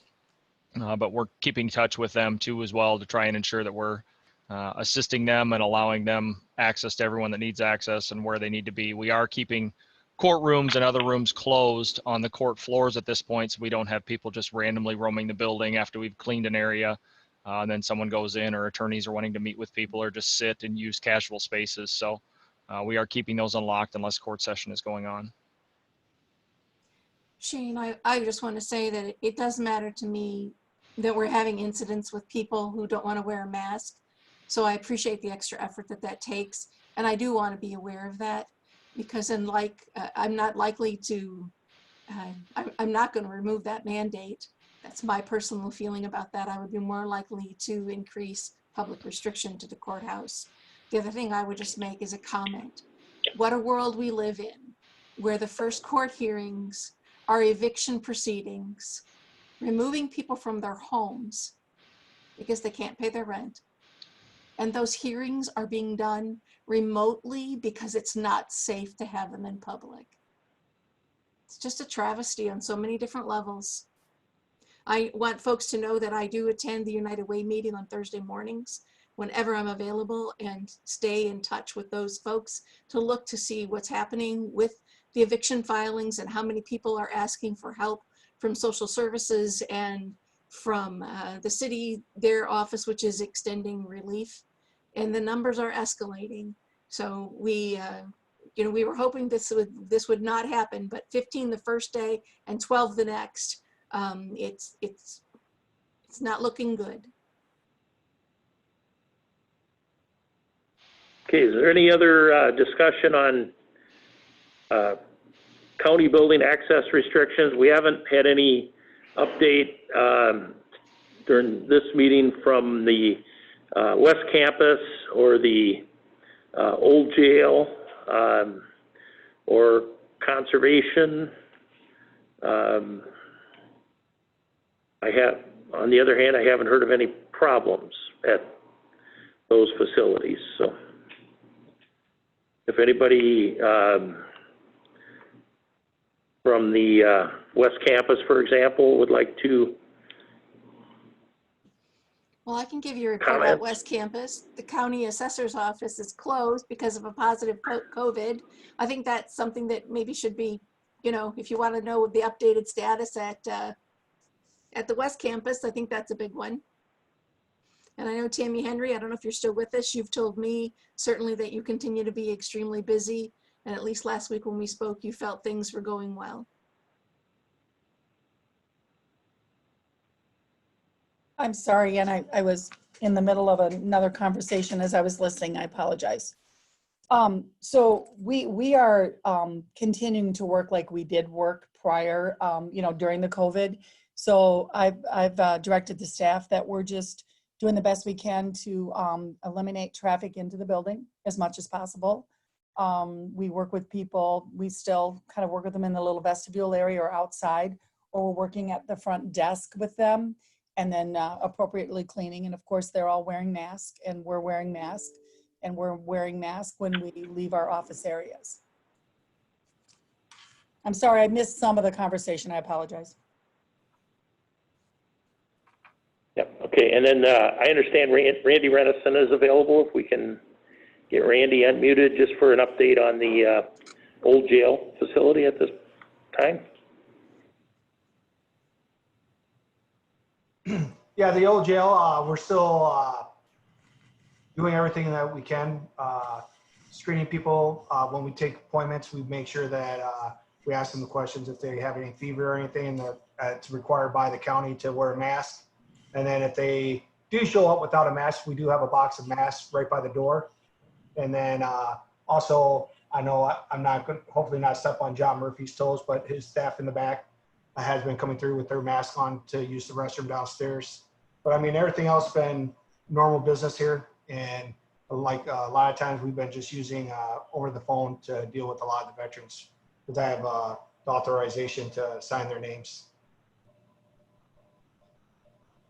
Okay, thank you, Randy. Okay, any other issues related to the building access restrictions? Okay, with that, we'll move forward on the agenda. Next item is a work session to discuss fireworks.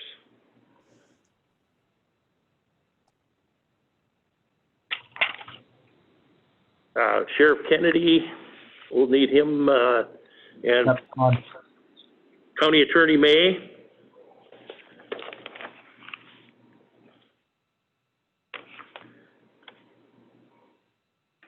Okay.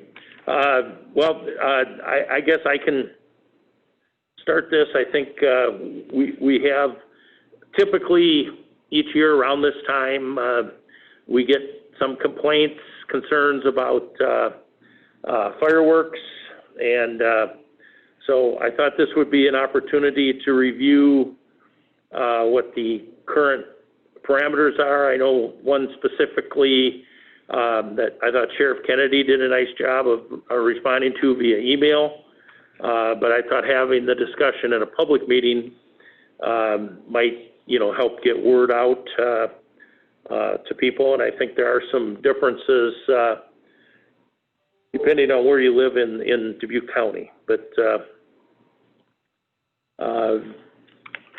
Sheriff Kennedy, I don't know if you want to maybe start off and review the parameters of the applicable code section. Sure. Real quick though, I'd like to point out, so as far as fireworks complaints for the sheriff's office or things that people called in, we on July 4th, that was the only day of the week of the 4th of July that we took any complaints on or for fireworks, was on 4th of July itself. Of those complaints, we had one at about 7:30 at night that involved people. It wasn't necessarily people, the fact that they were shooting them off, but people thought that they had been shooting them off and they were shooting them towards the road. So that was the complaint there. Then we had four other complaints that day, and two of them actually weren't complaints. Two of them were, just so you're aware, people can shoot off fireworks between June 1st and July 8th, and between December 10th and January 3rd. And during those dates, they can be used from 9 a.m. in the morning till 10 p.m. at night, with the exception of the 4th of July and the Saturdays and Sundays immediately preceding the 4th of July. They can be shot off until 11 p.m. And then on December 31st, they can be shot off until 12:30 a.m.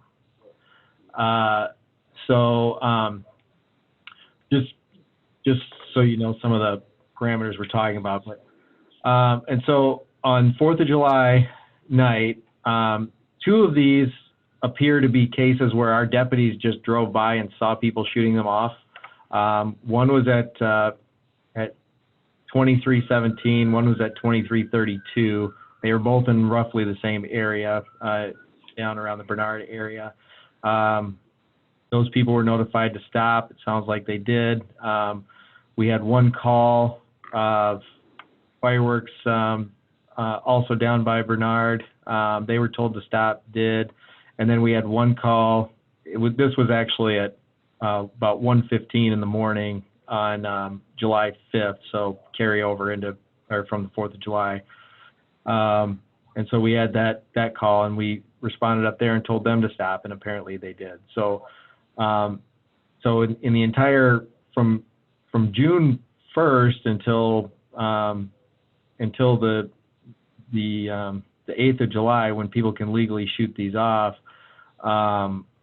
those were the only complaints that we have recorded for fireworks use. So it's not something that we since fireworks laws have passed, it's not something that we really have had a lot of issue with. And I guess, you know, this year being an exception with all the public displays being shut down, you know, we kind of assumed that was part of the problem this year, is that, you know, many more people went out and bought their own than normally would have, and just kind of got a little carried away. But we haven't had any problems since then. Okay, thank you for the update, Sheriff Kennedy. Yep. That seems to jive with, you know, my phone calls and emails, as well as a little bit around the 4th of July holiday, and then that seems to be about it. Yeah, and I mean, historically, even prior to legalization of fireworks in Iowa a few years ago, you know, it never really was a major issue, except for just, you know, the few days leading up to and after the 4th of July holiday. So, I mean, historically, it has not been a huge issue for us to deal with. Okay, thank you, Sheriff Kennedy.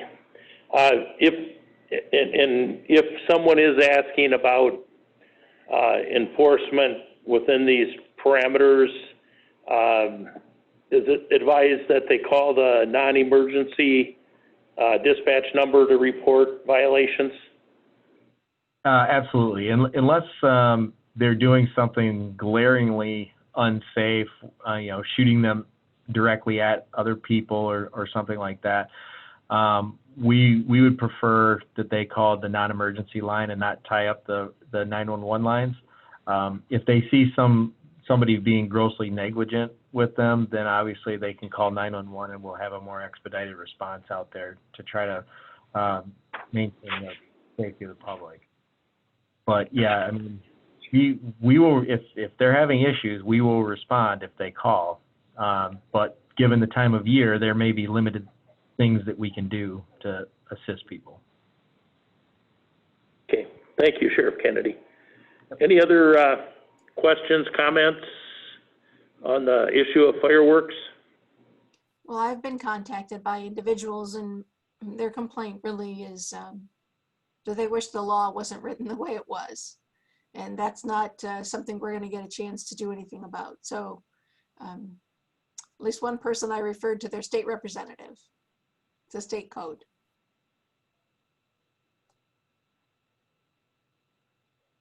No Okay, comments or thank you. questions from me. All right, we will move on. Our work session scheduled to discuss the Treasurer's Office window remodel is being tabled due to the unavailability of the treasurer. So we're going to go directly, unless somebody has an objection, directly into the work session to discuss Watershed Program 2080 agreement. And it almost puts us right back on time. What authority is there to table the work session about the treasurer's office window? Do we need to have a formal motion to table? Okay. It's a work session. But if you'd like to do that, I'll go back to it. So we're at the 12 o'clock p.m. work session to discuss the treasurer office window remodel. I have been given a note that Eric Stearman's unavailable and that they would like to have this tabled. And who's the note from? I don't know.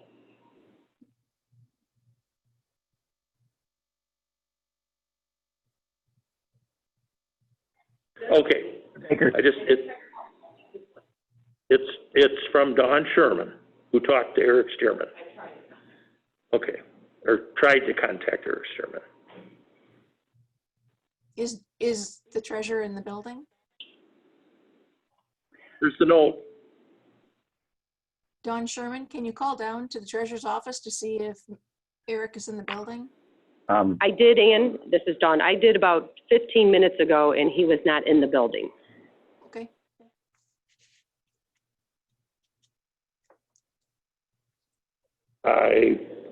Unless you want to have a discussion without him, which I don't think makes a lot of sense. Yeah. I have a note in the chat box from John Murphy. I spoke with Eric last week. He is entirely supportive and not too worried about the specifics. And I guess that kind of goes to the problem. Well, I have specific questions for Eric and for Chris Soder, but I'd like it to be during the same meeting. So right. I don't support this. I think this has gotten to be nobody's good idea. And I'm not sure if I would need to hear from Shane Bach instead. I would need to hear from folks telling me how this is going to make the numbers different. I mean, I don't think we're up to speed on historic regulations. I need to see something in writing. We're a long way from making this happen. That's just my opinion. I agree. I agree that we're a long ways from making it happen. That's why it was scheduled to be a work session to discuss. It was not taking action on moving forward. I also had questions about structural integrity and whether the historic folks would be, needed to be contacted. So I think doing that with Eric Stearman present, I'm also interested in his level of support for this, and would like to have that be an in-person discussion. So I'll recommend that we table this. I don't know if we need formal action. And I think it's too early to form an opinion on it because we don't have all the information at this point. So I will only put it back on if Eric is going to join us and take a lead on that to explain the reasoning for it. And then obviously we'd have supporting cost with that as well. So it will not be, I don't know if you even want to table it because it won't be back on unless Eric is going to be present.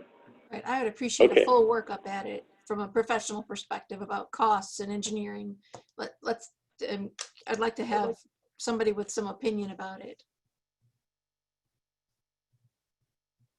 Okay, we'll move on.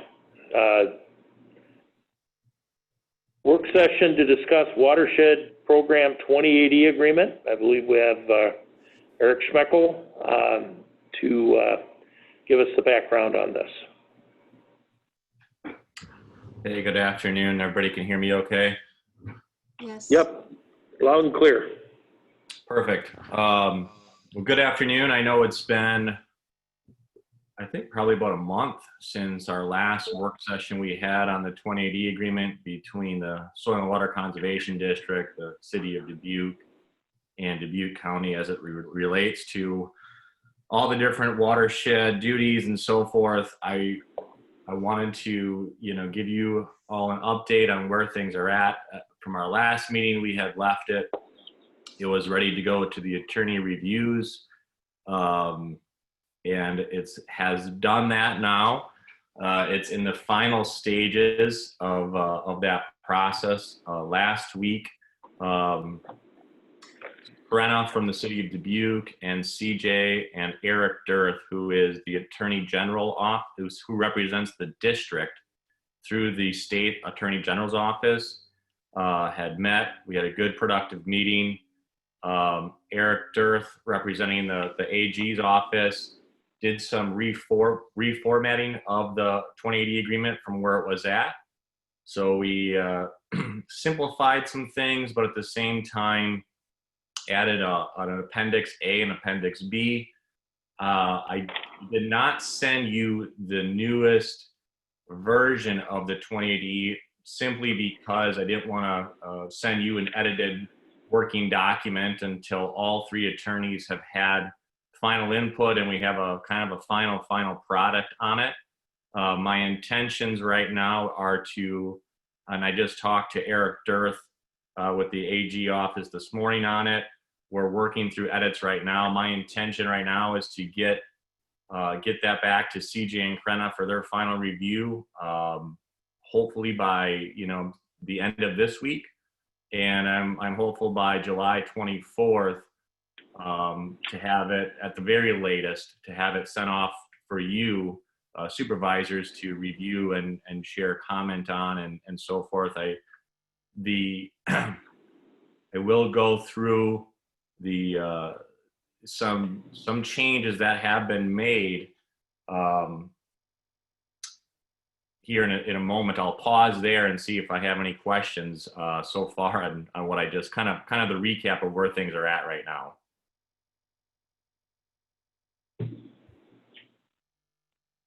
I don't have any questions, Eric. See if Supervisors Wickham or McDonough have any questions. Go ahead, please. So the two suggested changes that the AG office, I will just refer to him as Eric Dirth, he's the attorney that's been working on this, made was, if you remember from the first agreement, we had a watershed advisory board created, which was a member from a supervisor, a city council, and a district commissioner. And then we also had a technical board. Under his recommendation, he took both those boards out and kind of reworded that with the idea that they would be a communication-based group or groups.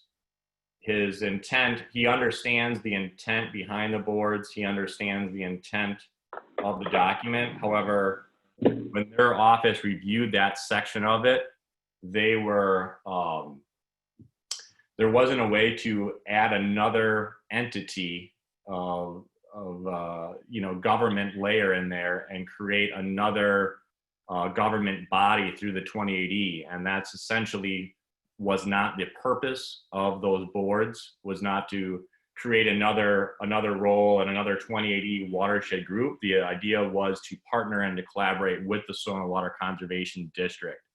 So his recommendation to include those boards would be to have and we can still do this, it just doesn't need to be part of the 28E, would be to have the county create a separate resolution that would work with a technical board and or an advisory board.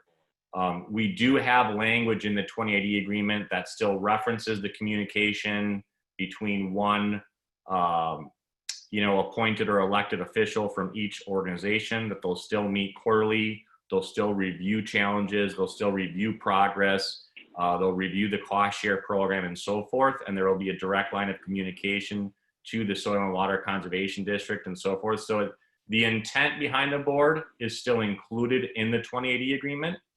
However, he did not want to legally create another separate identity in that 28E agreement, if that makes sense to everyone.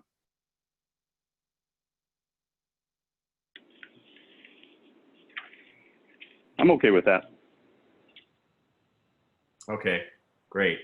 The other, Eric and I had discussed this morning, going through another set of edits. We have an Appendix A, which is now referencing all the different responsibilities for the district to both the city and the county. And we're currently working on Appendix B, which is going to basically have the overview of the Dubuque cost share program, although we're not necessarily calling it a cost share program. We have moved to the idea of a performance-based conservation program that would be managed by the Dubuque Soil and Water Conservation District. However, both the city and the county would still have control as it relates to funding over that program and, you know, kind of assisting with some of the language as that program is being developed right now. So those are the significant changes from, and obviously the reformatting from the original 2080 agreement. There wasn't anything, you know, a lot of the same content and material has been the same from the last time, the agreement that you have in place, and the last time we discussed, you know, we discussed this about a month ago. The Soil and Water District Commissioners met with Eric Dirth and myself last Thursday to discuss liability and everything else that's in the 2080 agreement. There was, you know, the meeting went well.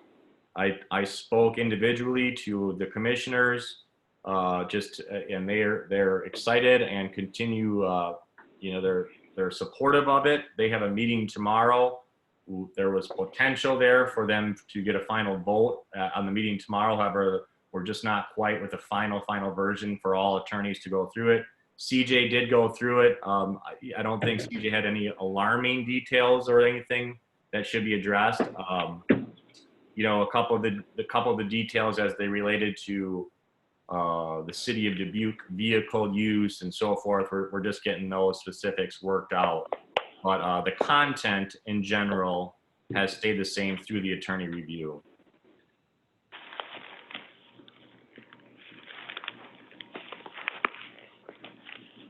So just as you know, here we are, July 13th, still plugging away at this.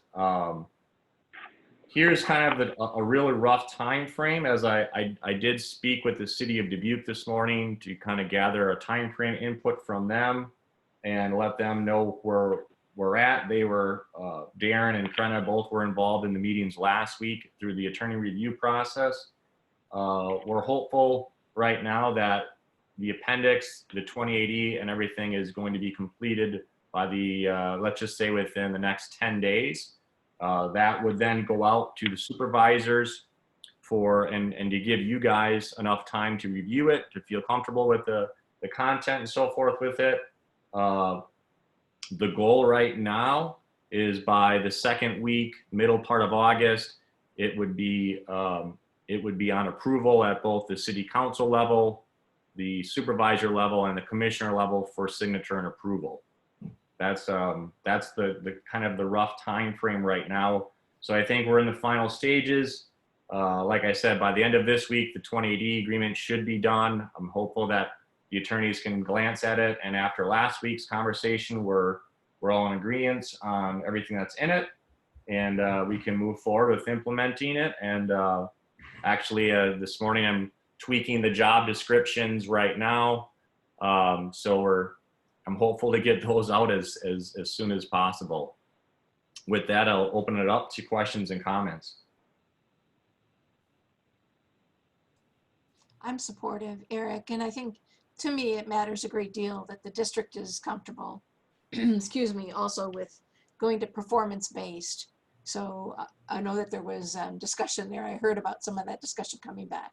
So I'm supportive of this and look forward to seeing the next final draft so we can move forward. Yeah, thank you.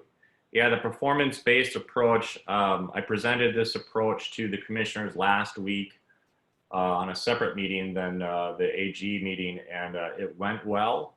Everyone seems to be in favor. It gives the farmer a lot of flexibility. It offers, I think, from the city and the county goals, I think our goals and priorities align well with this approach. So it's exciting. It's kind of I would say the more innovative, progressive way of thinking about non-traditional funding opportunities with farmers as it relates to land use, as it relates to nutrient pollution. You know, I want to create a program that's innovative, but at the same time allows for flexibility from a lot of different standpoints. That's not another traditional source of so-called cost share funding that would go into a pool, but set it up a little bit differently than that. And I think right now with the partnerships we have in place, you know, the 2080 agreement, the MOU with the city, all the things that are happening, I think we're sitting in a really good spot to be successful in this type of program.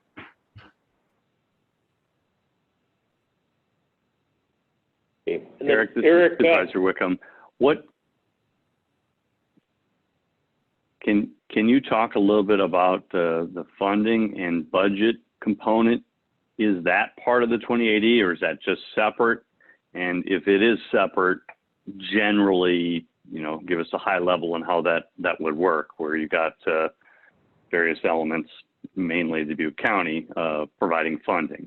Who would have the authority to basically approve that funding? So those projects from the funding.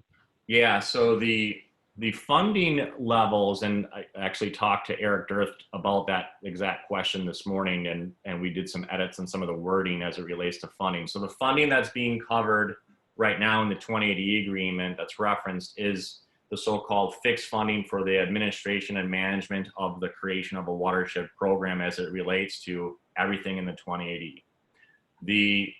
We're referencing that the conservation-based program, you know, performance type program shall be reviewed annually by all three entities, and that the district would then make a funding request to each entity and on an annual basis for them to review and for justification of where that funding should go. So essentially the county and the city will both have control over the funding levels.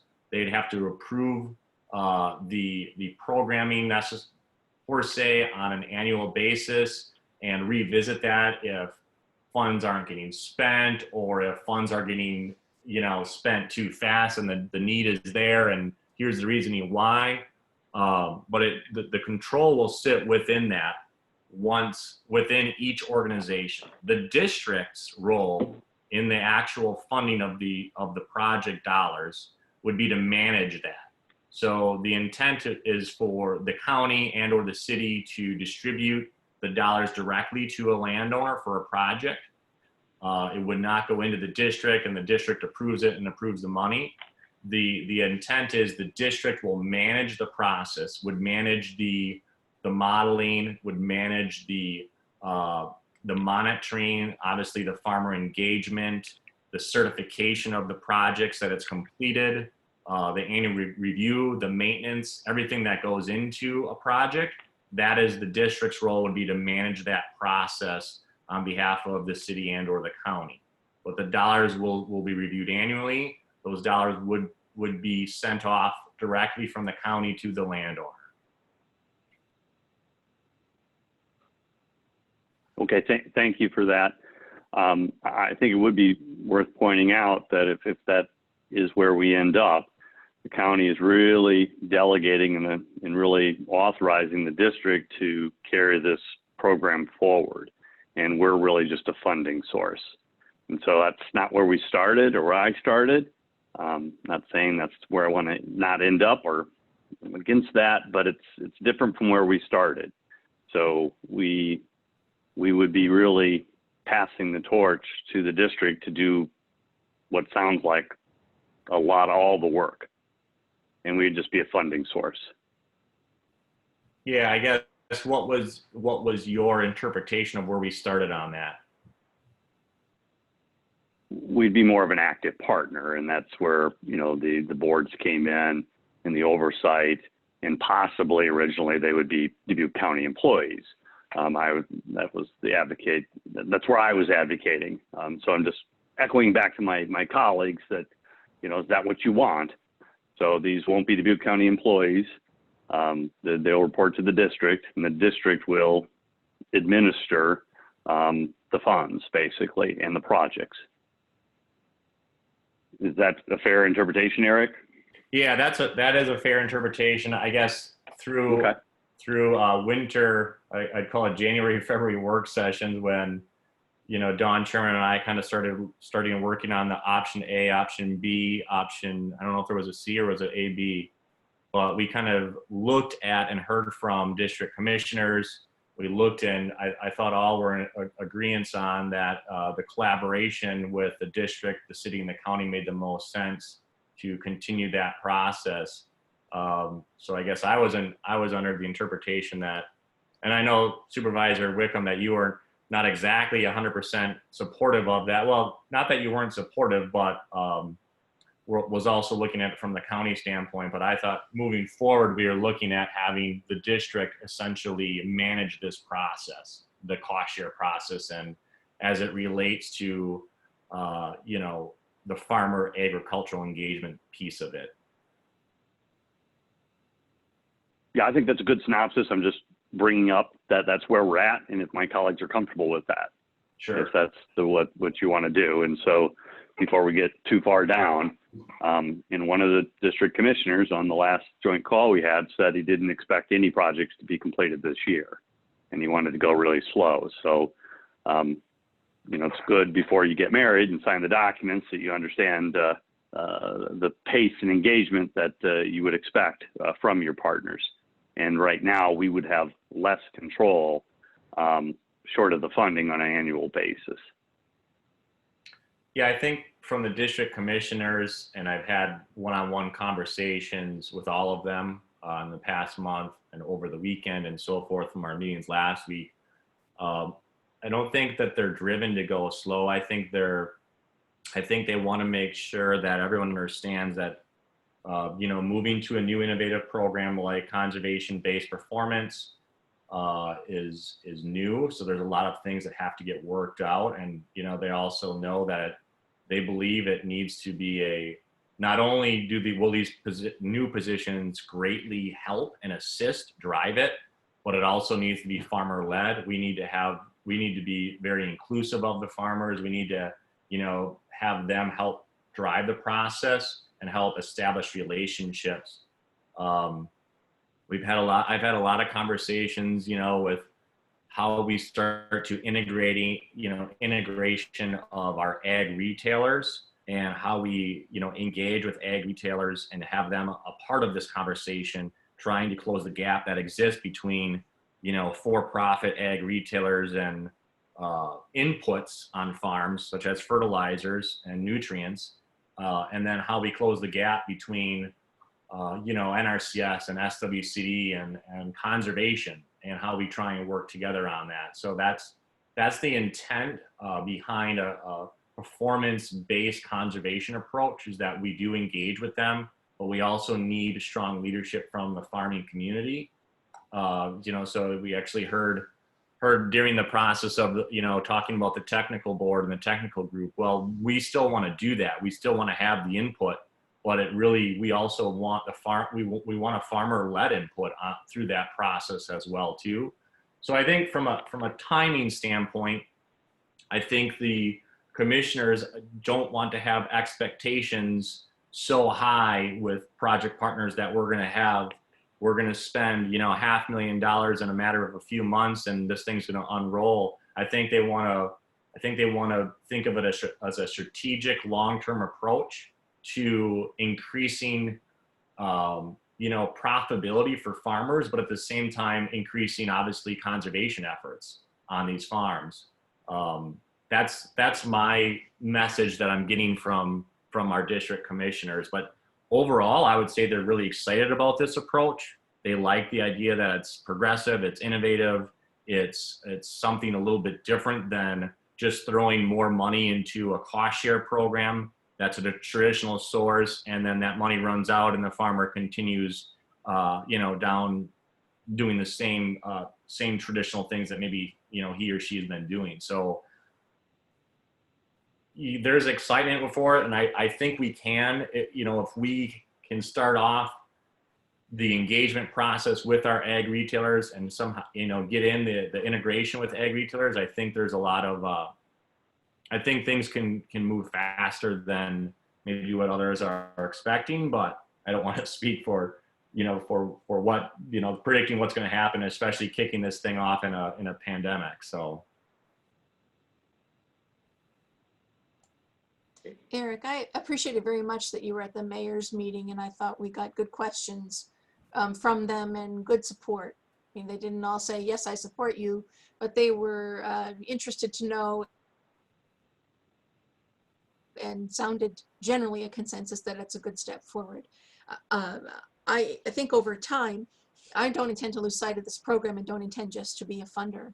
With reporting back and holding soil and water district commissioners accountable for the tax dollars, and with additional employees being hired through the district, those individuals also I will expect to have reporting back to supervisors ultimately about what they're doing. At some point we have to know what we can accomplish, and the first year is going to show us that with the beginning of, I hope, many projects. But to see what works and what doesn't, and what's attainable and what the frustration is and what the communication is, and with farmers, that is going to be an unfolding story. So I am not concerned that I'm going to be shelved as just a funder.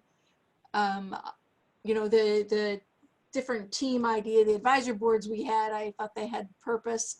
I will wait to see what the final language looks like, and would like to be the supervisor, if there is a position for one, to continue to be engaged maybe monthly or whatever is required on making sure that this program succeeds and shows growth.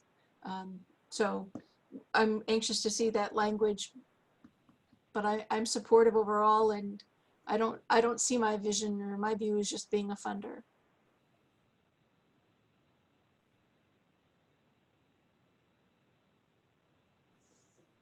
Any other questions for Eric?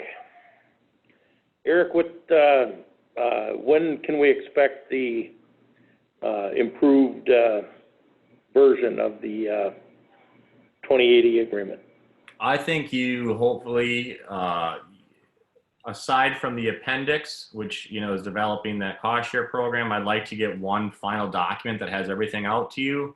I'm hopeful that that document would be shared with you at the latest by the end of next week, but ideally sooner than that. And as soon as I have a document and received word back from both the county, CJ, and from the city of Dubuque attorney, I'm happy to share that with you, and then take input and hopefully move it forward. For, like I said, right now the rough time frame for me is to get a finalized version set for approval for the middle part of early to middle part of August. That's my goal right now moving forward, so that this does start to, we started the fiscal year. We're excited to get some additional help and assistance in developing this program and keep this moving forward, and not get too far behind schedule here.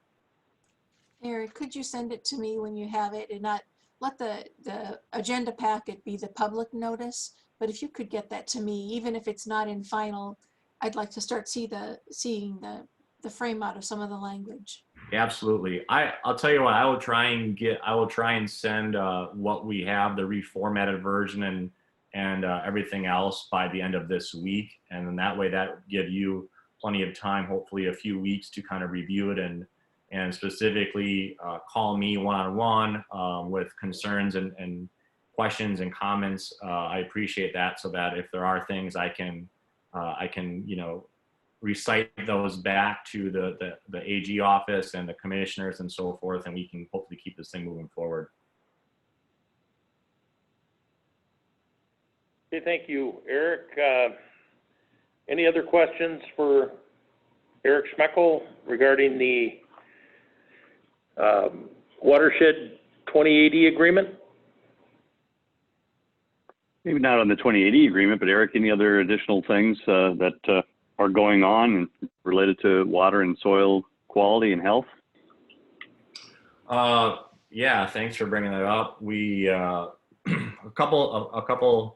a few things. The Catfish Creek Watershed Board is meeting this Wednesday. We'll be discussing, and I'll be updating, obviously, our WMA board on some of the progress that we've had in the past few months on the 28E. We'll be talking about a few different projects.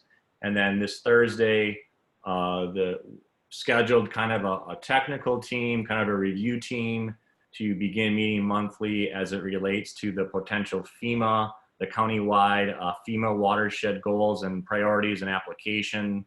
How, I know presented on that, with Jim Marwadell here probably a month ago as well now too, but we're trying to develop a technical group that does meet monthly. It's communicating with Jim and his team and making sure that we're trying to, I know we're talking to spring 2021 on that, but we're still trying to keep things moving along so that, all of it doesn't just get dumped in the last month or two.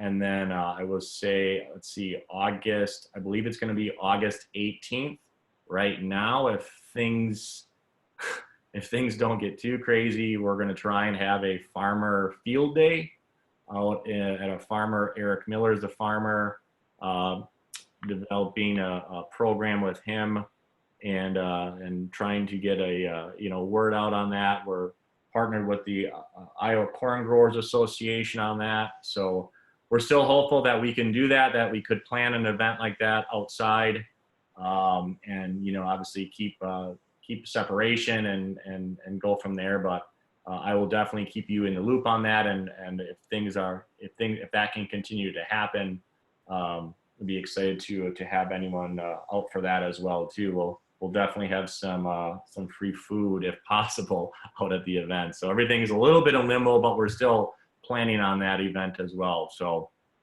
I think that's pretty much been it for for some of the other engaging activities as it relates to watershed activity. Very good. Thank you. Okay. Thank you, Eric. All right.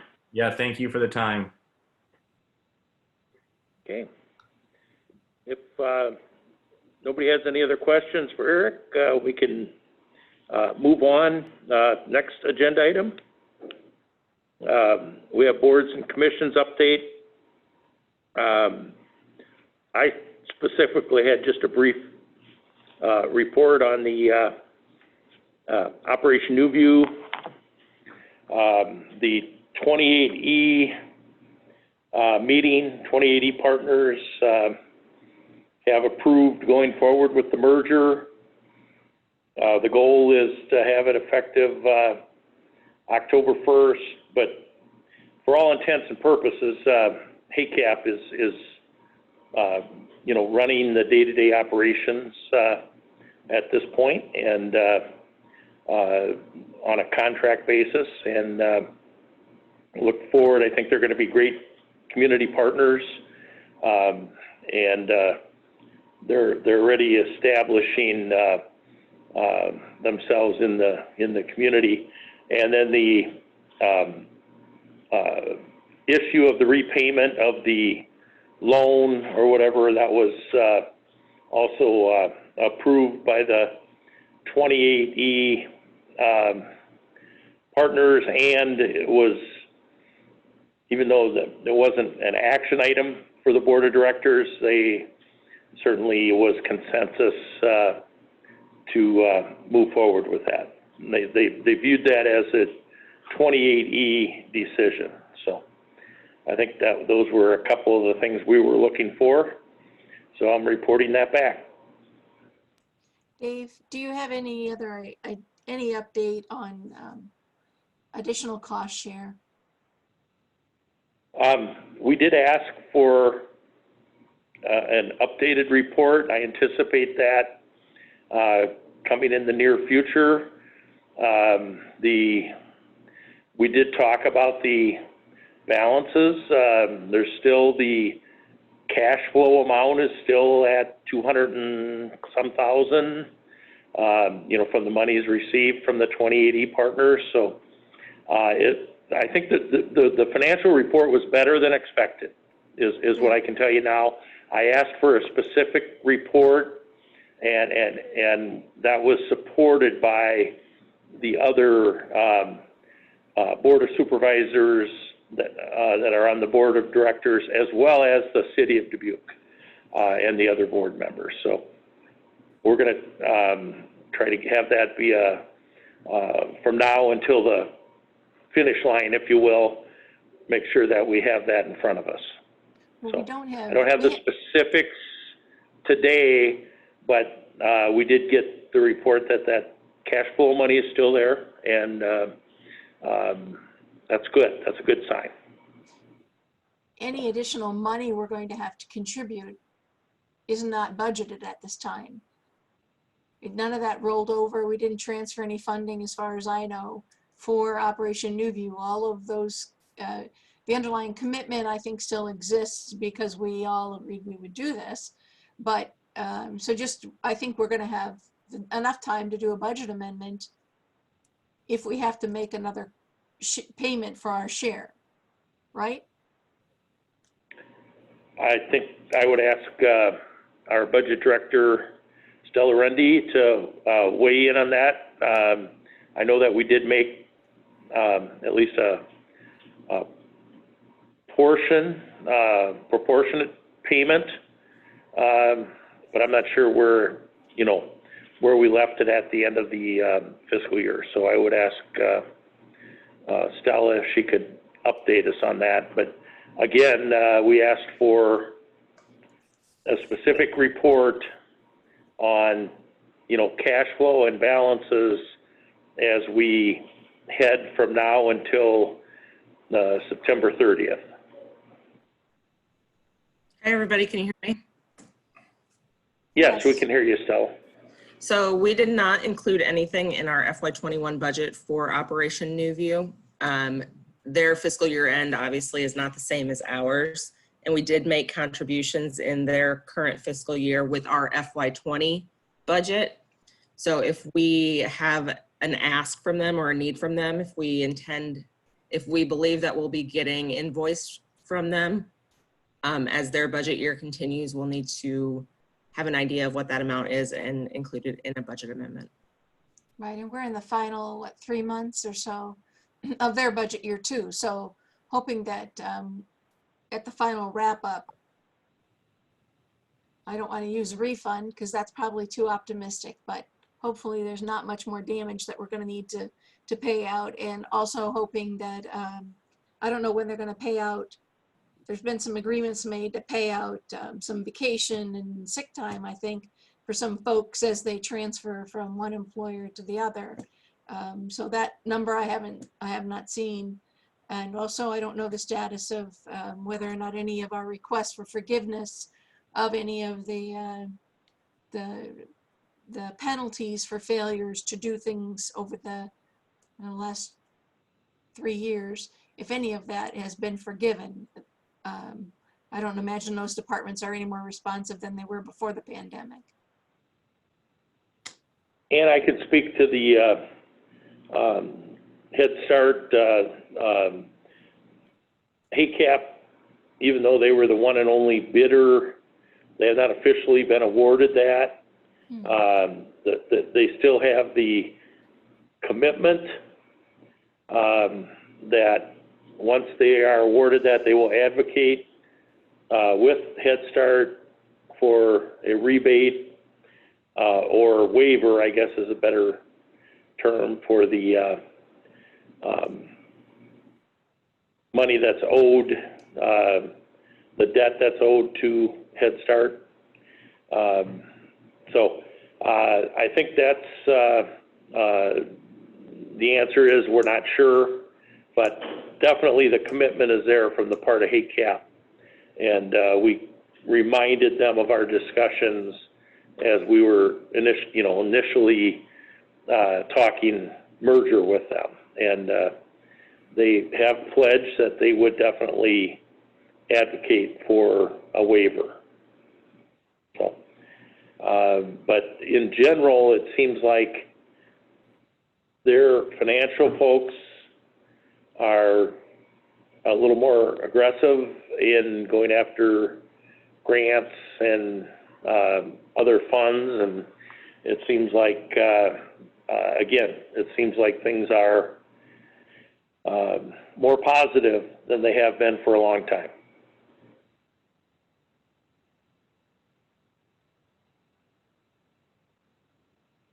Okay. Any of the other Board of Supervisors with board or commission updates? I do have one that we will need to discuss. We have an issue with Central Iowa Juvenile Detention Center that I would like to bring my colleagues up to date on, and it's basically a billing dispute. The organization has been submitting invoices to juvenile court services, and in the past they've submitted to the sheriff's office. There's a variety. I think there's a total of 4 invoices in dispute right now, and we've asked the county attorney to get involved, looking at the rate language and there really isn't any contract specifics about this. A lot of this seems just to be kind of verbal agreements and just the way that you conduct your business manner, kind of the course of business operations, which is really not a good way to be in contract law. But the sum to the county is, the billing is more than $30,000. So we have every reason to hold firm and sit on these invoices to make sure that they're responsive to us. Basically, just by a brief summary, the Juvenile Detention Center has said that several of the young people that we sent to them became so unruly that we began to be charged what's called an extreme juvenile. And instead of being charged $80 or $90 a day, they started to charge us $360 a day with no notice and no prior approval. And then they are also going back and trying to reclassify some of the prior days to saying, once you're apparently this extreme conduct, all the way back to day 1, you're extreme conduct. That doesn't match up with anything that I understand. And so we have a billing dispute, a contract dispute, and the sheriff's department is involved, and juvenile court services is working together. And it's been, we're trying to get together in the next couple days to share information and bring the county attorney all up to speed. So the quality of the service that they provide to the county through their attention to our juveniles is very good, but apparently we have communication and billing problems. So, but I wanted you both to be aware that that is happening. And when we see these come forward in future times on claims, I know Chair Baker, you and I both signed a claim actually in June authorizing this extreme exigent amount, and it hadn't been verified by our sheriff's department. So how these bills come before us and who's in charge of what, the sheriff's department's quite upset about how this happened, meaning that the Central Iowa Juvenile Detention Center submitted something directly to our auditor and didn't go through the proper channels. So a few issues here, but I think we'll get a resolution. I would expect something will happen within the next several weeks to find a way forward with these folks. Okay, thank you for that. Supervisor McDonough, in the past, we have had some issues there. I know one of the issues in the past was charging us for a full month's worth of prescription drugs for one of our juveniles that were down there, but they got it like the day before they left to either come back home or go to another facility. And I always would get a hold of John McEnany and, you know, try to get those straightened out. So appreciate the report, and yeah, they shouldn't be changing the approval process. It sounds like hopefully it was inadvertent. Well, they've got some of our jail folks upset enough that administration there is considering not using their services. Yeah. And it was at their request that we went there in the beginning. So, okay. Thank you for that. Any other reports for boards and commissions? None for me. Okay. I believe that we will be, the proper motion would be recess until next Monday. Excuse me. We are going to do a special meeting, I believe. Let's pause here for a second until we decide. We had the one issue that we were going to see about doing a special meeting. Dawn, do you have any For the input? facility manager, is that what you're referring to? Yes, actually, I've been in email with the city representative that's been working with us, who's going to provide the training, asking her if she had a preferred start date. She's awaiting the cell phone for the employee because they are providing a cell phone per our MOU. So she suggested that as soon as she receives that, the employee can start and get trained. So she's able to do that by sometime this week. So I think it would be appropriate maybe to have a quick meeting Wednesday to approve that, because she's available later in the week if the employee is also available. I've just been communicating with the city employee throughout this meeting.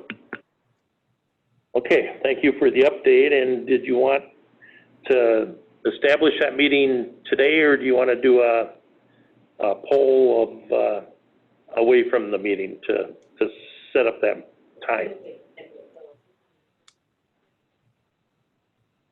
Okay, if everybody wants to look at their calendars for That's not going 10 to o'clock. happen from me at this time. So we'll have to, I'm glad to, you can suggest a time and I'll see whether or not it fits. I don't have all my calendaring before me here.